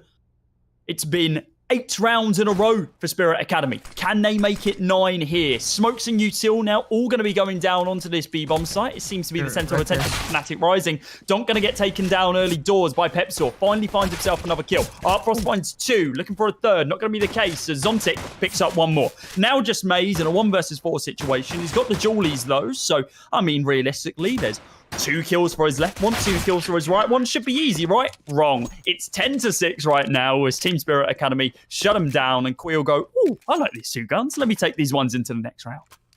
Yeah, a nice approach to the pistol round there from Spirit Academy. We saw Zontix taking liberties towards the top of middle in the very, very early stages of the round. And that allowed a third player to rotate into that B-bomb site, get themselves set up for the crossfires to contest the B hit. And all the players are able to play off one another's peaks, the headshots being hit, and we now find ourselves with Fnatic Rising being down 4 rounds. They aren't able to get the bomb plant that they so direly needed. However, they're going to force into it regardless, and Zontix, he wants to go hunting with this MP9. It's going to be the full B commit, it seems, from the Fnatic Rising side. Zontix has dropped the bomb, though. Disaster strikes for Fnatic Rising. They've lost 2 players. They've lost the bomb. And it's up to Banjo and Pepsor to get something done. They are able to get a couple of kills back in their favor. But honestly, this hole is so far dug. that I don't see them being able to get back down into this B apartment and get this bomb and then make their way back into the bomb site. With Hazonator shutting down Pepsor and Banjo hits the ground last of all. It will be a pretty clean round, considering that was a force buy for Fnatic Rising. Now they go down to the eco round. They have no choice. And we see the potential of Spirit Academy pulling away with a 6-round lead here if they're able to take this one.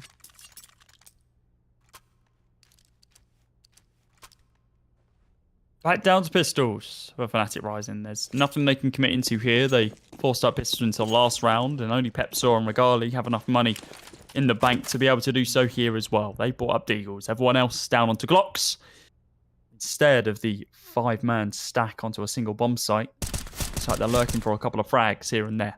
Pepsor working human flashbang, it would seem, inside of the A bomb site. But instead of actually delivering anything to the rest of his teammates, it just seems like a very slow trickling waterfall right now, because one player goes in, they wait a beat, another player goes in, they wait a beat, and an Art Frost goes, okay, I'm going to fix these pipes because this isn't how water works. Swings on in and finds the solution. Takes down Maze, and Bolt gets taken down in the process. Banjo dropped towards the end of the round as well. It's 12-6 now. They are 6 rounds in the lead, and I do not see a world in which Fnatic Rising bring themselves back into this one, because this story, like this current scoreline, reads as 12-6, only 6 rounds down, but the storyline is very, very different. This isn't, oh, they're just 6 rounds down. This is Fnatic Rising haven't won a round in ages. 11 rounds in a row now. Yeah. Strong majority of those on the T side, and well, maybe we're not going to get enough on the CT side for them to be able to do anything. But here comes Regali, finally awakening once again. He's up to 23. We said he might be able to get 30 kills in this game, and well, he's looking to prove us correct in this at this point. Yeah, now this is a massive swing round, right? I totally agree with you. 11 rounds straight for Spirit Academy is incredible, and they are able to really show that they are what they're capable of on Mirage, because the last 2 times they've played this map, they've lost it.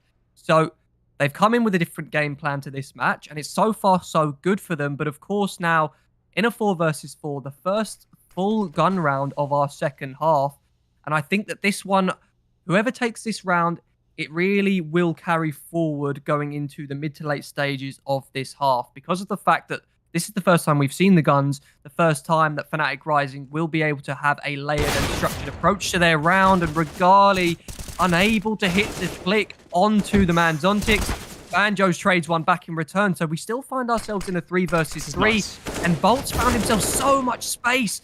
Able to win the duel on the player towards stairs means that now the A bomb site is massively open for grabs. The smoke's landed behind Zontix towards the top of the connector, but his position being ignored by Bancho now makes things interesting. 2 versus 2, and both of the Spirit Academy players are in position to contest this, and a lineup for Zontix on stairs. Volt and Pepsor hit the ground, and a 13th round on the board for Spirit Academy. Now I am worried for Fnatic Rising, Cody. Now you're worried. Yeah, now I'm worried. At this current moment in time, 12 rounds back to back to back to back, deep, you're now worried for Fnatic Rising. I mean, I feel like we were copium when we were saying Fnatic Rising might be able to come back into this game. Honestly, it feels like it's a done deal at this point. This has been an absolute clinic from a squad who haven't had the best of season so far, that being Spirit Academy. Just to remind you, this is a squad that are currently 2-4 in this season. They're dropping games against young gods, prospects, originally Fnatic Rising as well, but of course not to be the case here, it would not seem. Zontix trying to hold on to this B bomb site right now, but Banjo has something to say about it. He jumps onto the bomb site with the Tech 9, takes down 2, and is on the hunt for maybe another weapon if possible. Bomb does indeed go down. It's 4 versus 3, and yeah, this round is very much winnable here from Fnatic Rising. And Quill looks to be able to stop that. Swings the corner, takes down 2. Look for Pepsor, gets him as well. Deagle here for Regali as he gets shut down. We had to go and say it, didn't we? This round is winnable for Fnatic Rising. Absolutely clapped the second we say it. 14-16 now. Spirit, they want to shut this one down. They want to go to bed. Fnatic Rising do have a fall by here, though. They can still have a say. Yeah. Oh, I'm absolutely heartbroken that that round played out the way it did. The way that they were able to get themselves into the bomb site, they picked up a rifle, they had good post-plant positioning, but then the rotation from Queenix onshore was able to just shut it all down, no problem whatsoever. Not Queenix, sorry, excuse me, Quail. He's able to shut it all down with a nice triple spray down from short. And now this really is do or die for Fnatic Rising. Regali going for the aggressive peek into the Molotov. Unfortunately, not able to find the target he was looking for. And he's going to have to rotate himself back on away here. Volt and Banjo, though, stereo frags. And they have opened up this round now. A 5 versus 3 situation. 2-man advantage. And it's up to Spirit Academy to answer back. They have to fill some gaps here. They have to get a kill back in their favor. And get some information as to how the Fnatic Rising players are going to play this one out. There's a jumping kill from Artfrost just as he lands. He clips Pepsor through the smoke. And Pepsor... 3, 3, and 13. He has really been struggling here on Mirage. But the B bomb site is open. They found their way in through market already. They've got all the control they were looking for thanks to Maze, his forward position. And Artfrost on the rotation is going to have no idea that Maze is already in this position. So now this is looking good for Fnatic Rising. They've got the 2-man advantage. They've got that bomb down. And yeah, the Spirit Academy players are just going to turn tail and run away. Donk picks up the AWP. And in fact, it will be the first T round for Fnatic Rising. They're able to make it work with those 2 opening kills. I think there was a bit of aggression towards the B apartment from Spirit Academy, which was caught off by Banjo. And of course, Volt able to get the sneaky kill over the top of the smoke at A ramp as well. And yeah, the rotations were abused. It was the heads-up positioning from Maze, pushing through and thinking, okay, there's a chance that they just rotate off B now off the back of these 2 kills. They need to find a kill elsewhere, and he's made the right call exactly. Fnatic Rising put their 7th round on the board, and that is the first round we see in, 13 straight now for Spirit Academy, Cody? Yeah, the 13 rounds in a row streak finally dies. Spirit Academy are not able to make it 14 in a row, almost 15 in a row. Instead, Fnatic Rising, they now finally clap back, and could this be a turning point? I mean, one of the benefits of the way Fnatic Rising have been playing is that they have been consistently getting kills in the round, and it's been on multiple players, so it has put a tax on Spirit Academy's economy. As you can see on the left-hand side of your screen, the setup for Spirit Academy is indeed a full buy, but they're not going to be able to continue doing that for many more rounds. A couple of players will be able to force up into the next, but certainly won't be easy, win or lose. Azanator does fall back after dropping 50 HP, and Pepsor, he gets tagged to 55, but manages to find that kill inside of mid. It's a 3 versus 5 now, with this lurk continuing for Fnatic Rising. And Donk, along with Quill, finding so much damage. So many frags inside of mid. This smoke's about to dissipate as well. I wonder if Hazanator... Oh, Banjo. Use that timing to perfection. Doesn't get spotted on his rotate over towards Tetris. Needs to be careful about how he swings this one. Wants to see if he can spot the head of his opponent jumping up towards Ticket, which is not going to be the case right now. Regali with an AWP in hand that he recovered from mid. Is he going to be able to make some plays here? I mean, maybe. Hazanator looks bored. Look at his face right now. He's like, is anyone here? Nah, not right now. Banjo now going to reveal his position. 38 seconds on the clock. Flash comes in. It's perfect. Allowing Regali to be able to find that kill. Banjo up close and personal, looking for someone inside a jungle, but instead he just gets taken down by Quill. Molotov going to go down, and Regali does have time to be able to get this bomb planted. Oh, the Molotov lands inside the smoke, though. Does dissipate as soon as it lands. Another smoke going to land, and is there anything to be found here from Regali? A flick to be able to take down Quill. He's on the hunt for one more, but the fake flash there from Donk fakes him out, and Regali gets tapped. Donk, yeah, just adjusting his shirt. It's like, no dust on me. Don't worry about that one, boys. 15-7 right now. Fnatic Rising, they're getting flashbacks. They need to play for overtime. They weren't in a similar position against Smells NXT when they were playing Mirage last time. They had an incredible start on CT. It was 11-4 half for them. And then it was the T side that they struggled on. This is kind of the antithesis of that. They've struggled on the CT side. They've had minimal success on the T side. It doesn't seem like Mirage was their map today. I'm really surprised why they banned Nuke first, considering it's a map that they have known success on against this team of Spirit Academy. I mean, sure, it wouldn't have gone through, but if you know you're not as strong on a map like Mirage, then why are you allowing it in the pool? They're already a man down, but it does get traded back. Oh, actually, traded up as Maze takes down Zontic. We're all very quick to be able to bring that back down to a level playing field. And Maze, falling. Oh, no, dying to a team Molotov. I mean, That's not what you want to see. It's not nice. But no, 2 versus 2 situation, though, Cody. They've got the bomb down, and Maze has got some information onto the position of a rotation. Oh, no. Catwalk, a quick trade from Maze is good enough for now, but he finds himself in a crucial 1 versus 1.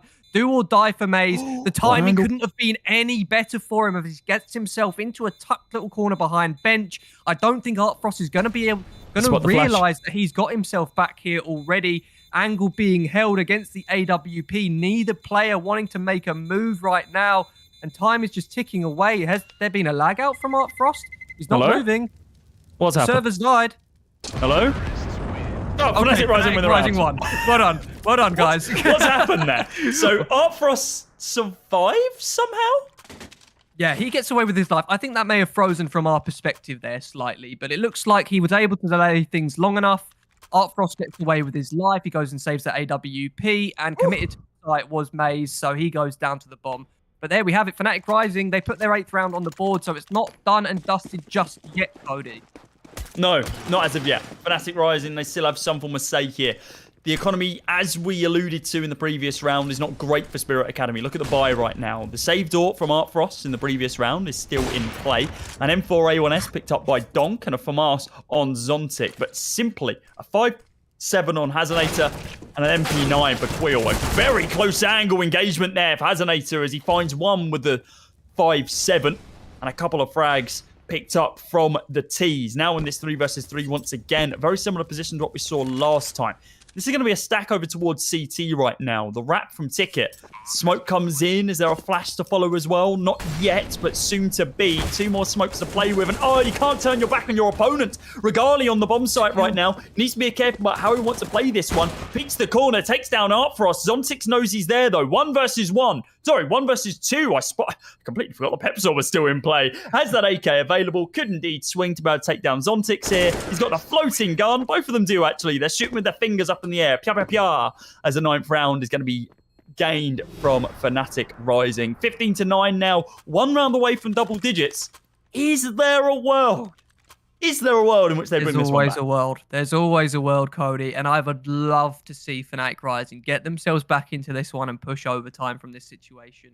It seems like their T side never really got off the ground. With the fact that they went into the first round of the first gun round of the half, they lost it out in a pretty bad fashion. They weren't really able to show us what they were capable of. We will have a little technical pause about this, so it's going to give me an opportunity to talk about what I loved from Spirit Academy a couple of rounds ago. We saw them go down to a 4 versus 2 situation at one stage, and their response from Spirit Academy was, let's retake middle, let's completely concede control on the B bomb site, we'll rotate our catwalk player into mid, he can watch top mid, and the other player, I can't remember who it was, but he was watching underpass. Between the 2 of them, they picked up 3 quick frags and turned what was a 2-man disadvantage into a 2-man advantage for themselves.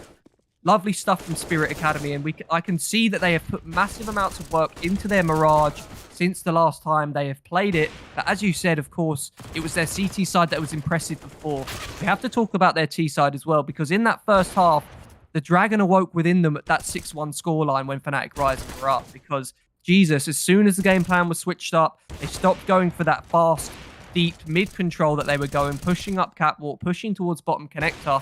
As soon as they started selling fakes towards middle, they were able to split onto the bomb sites with no problem whatsoever and get the trades that they needed.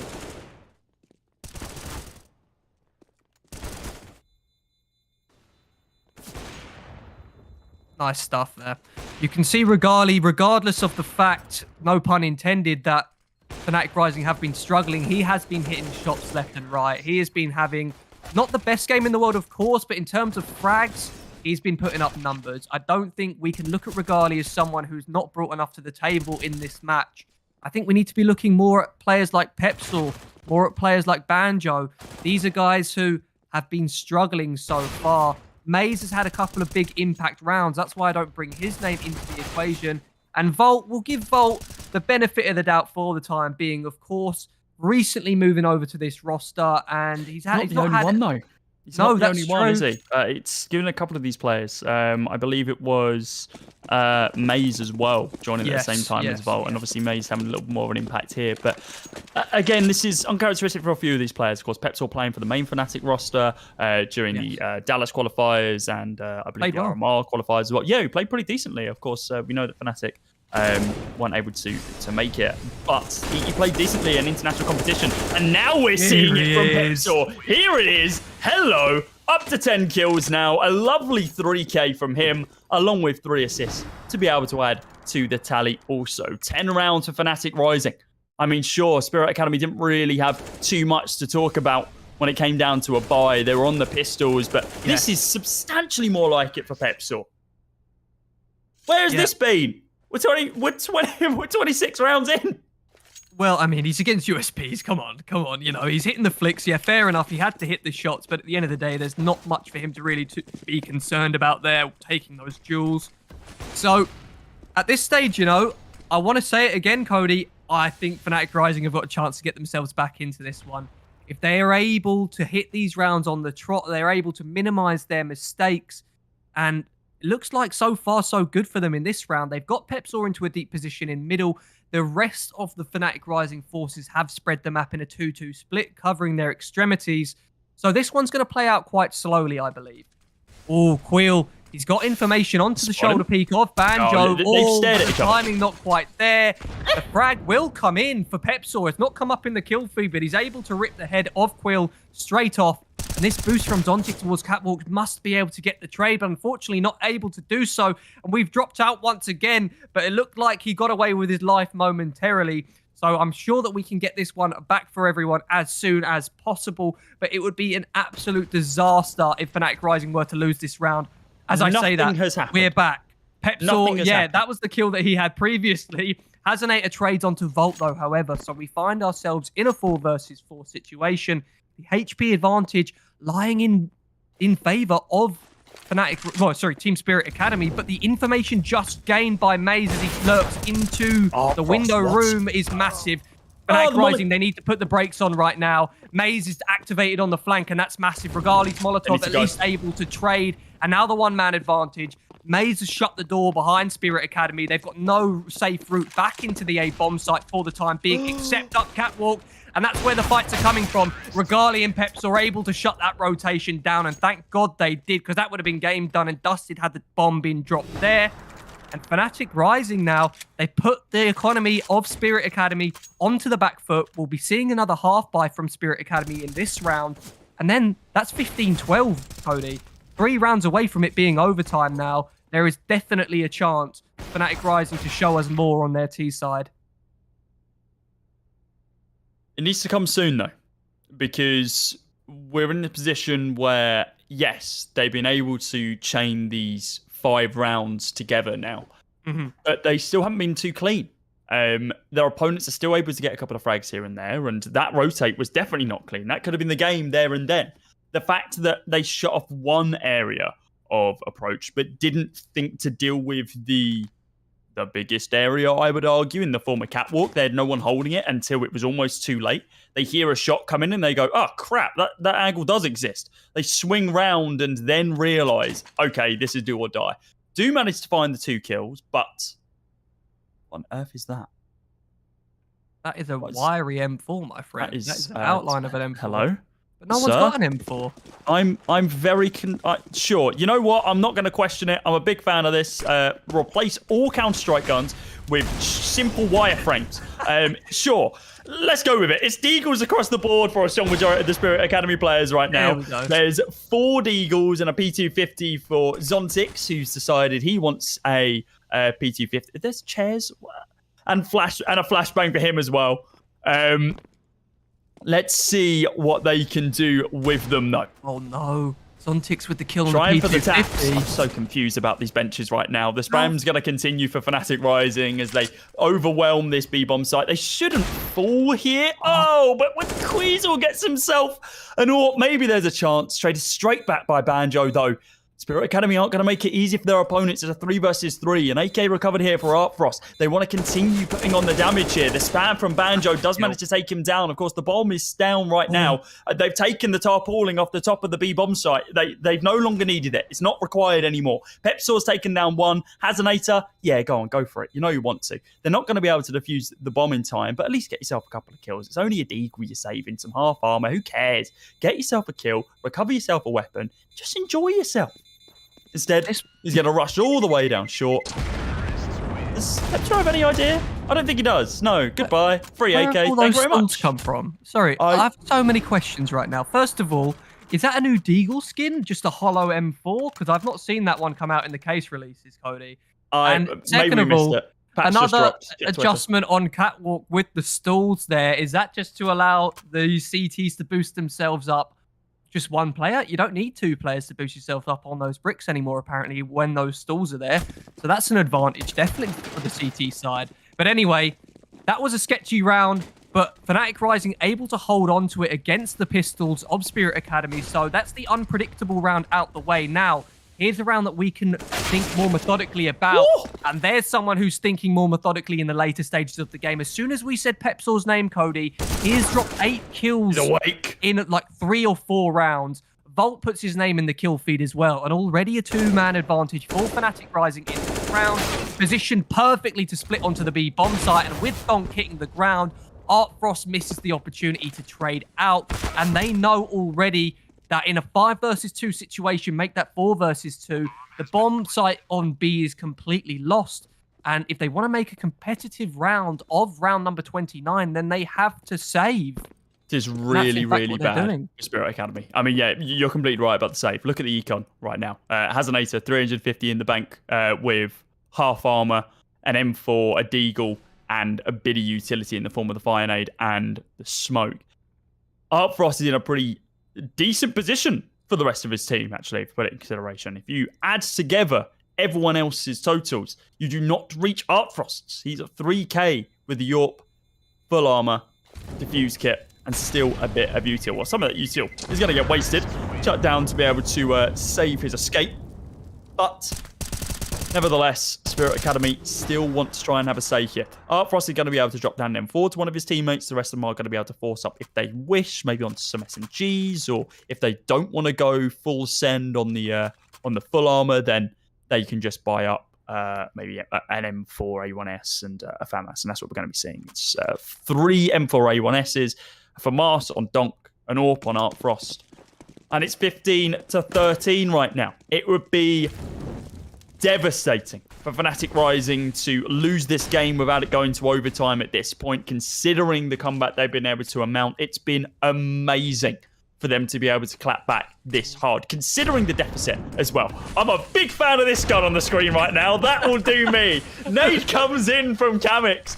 Volt going to be able to find a kill here as well. Artfrost doing some work in the process. Regali, 1 kill away from that illustrious 30 kill mark that we were talking about earlier on. Banjo's already got the bomb planted over towards his A bomb site. This could be a huge, huge trap because his teammates aren't fully there to be able to back him up. He's only got 1 additional teammate to be able to help out.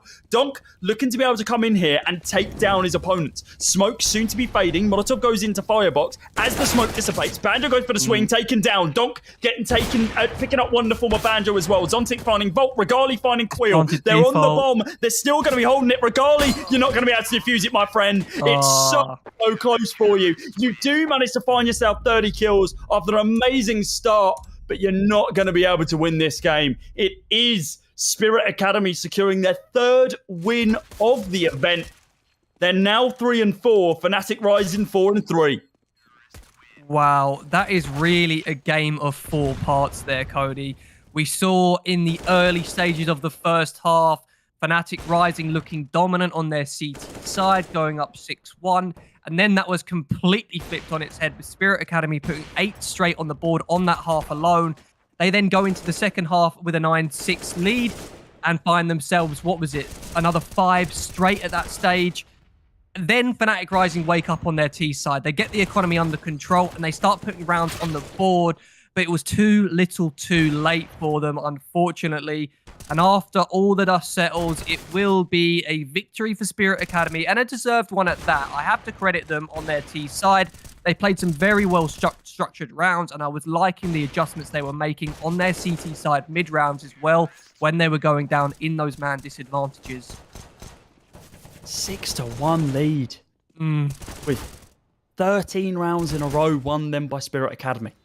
For them to only just get it over the line. Fnatic Rising were all over the place, with all due respect. I mean, they started out strong. They had flourishes of greatness, but then it was just squandered.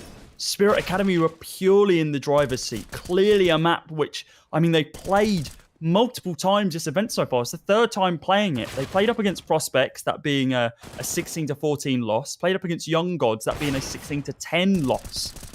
But still, both of them going the distance. Fnatic Rising, the only time they played this one was against Mal's NXT, and that went to double overtime. It seems like that T side seems to be the crux. They weren't able to get anything string together early doors, and then on that CT side, which historically has been their better side, not only on Mirage against that Mal's NXT roster, but in other maps that they played as well, they just seemed to lose steam. They weren't adapting to their opponent's setups. They did that double or buy up like 3, maybe 4 times in a row, I believe, and Regali was finding so much work with it. Maze was making it work as well, but wasn't having as much success as his teammate, and then it was the rest of the team just not performing as well. There were plenty of issues with Fnatic Rising in this game, and honestly, I feel like it's one that they need to review. They need to take back to the drawing board and work out, guys, what's happened in this game. Because they should very much be 5-2 right now. They were second in the group, and they still deserve to be there. And it looks like they've slipped down a couple of pegs. A great showing from Regali, 30 kills from him. Zontix, 28 kills, of course, off the back of that ace in the very first round. Fantastic from both of those players. ADR. But 138 ADR, 91 from Regali. But yeah, crazy. What a crazy game to end our day. Yeah, it was an exciting one to say the least, right? Especially with all those little cartoon guns that were getting thrown in. The additions to Mirage in the middle of the half as well. But honestly, I don't want to knock Fnatic Rising too much off the back of that loss. There's the head-to-head of the 2 top players of the team, as we were already talking about. 137.7 ADR is a crazy stat line for Zontix. That is essentially almost a kill and a half per round throughout the entire game. And that is honestly something that is very rare to see throughout the higher levels of Counter-Strike.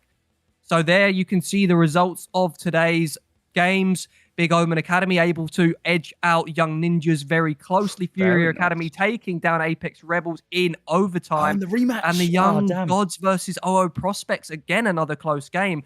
It's been a day of close games here, Cody.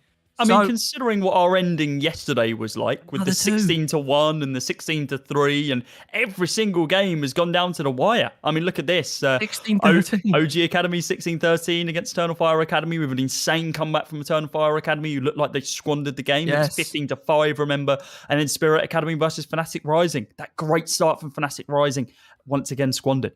16-13 to Spirit Academy, able to take it over the finish line and shutting down their opponents. Commiserations to them, but a fantastic showing from Spirit. Can't wait to see what the future holds. Speaking about what the future holds, tomorrow's schedule. Fnatic Rising looking to be able to redeem themselves, taking on Eternal Fire Academy early on with our first best of 1 of the day. That's going to be Scrawny and Launders bringing that one to you. It's kicking it off at 5 p.m. CET. OG Academy versus Young Gods, another game to keep your eyes on. And Na'Vi Junior versus Fury Academy later on in the day. 2 Group B games coming up for you as well. And to be able to end the day, we've got Astralis Talent versus Big Omen Academy, a fantastic game that you guys want to make sure you tune in for. The two teams that 16-1 and 16-3'd yesterday and putting on great performances today also. And the game that we're going to be closing out the day on, Icon, the 0-0 Prospects versus the reigning champions of MOUZ NXT. Very, very interesting one to see, and a very interesting best of one for us to close out the day on. Yeah, I'm excited for it. We are yet to see a MOUZ NXT game, but on our cast at least. So they are a team I love to watch with the names that they've got on their squad and what I was talking about on yesterday's stream. I'm so impressed with the way that MOUZ have dealt with their academy team and the way that they've moved around. We saw at one point, in fact, throughout the world rankings that NXT actually went above the MOUZ main team at one point in the past. So they've managed it to perfection. They've obviously promoted a couple of players from the academy team into their main roster. And what is an academy team for if not that? To build up these young talents, to show what they're made of, and then when they're ready, raise them up into that tier 1 level. And that is lovely stuff from them. So really excited to see what MOUZ NXT can do for us going forward. Yeah, 100%. A great day to be able to end a great game to be able to end the day. Yes. And I'm looking forward to more fantastic Counter-Strike tomorrow. Well, that is it from us today, guys. Make sure you join Scrawny and Launders at 5 p.m. CET tomorrow, and then tune in for the Late Night Squad tomorrow evening for the final game of the day. It'll be myself, Cody, and Icon joining you once again. But for now, have a lovely rest of your evening. We'll see you tomorrow. Bye-bye. Peace out.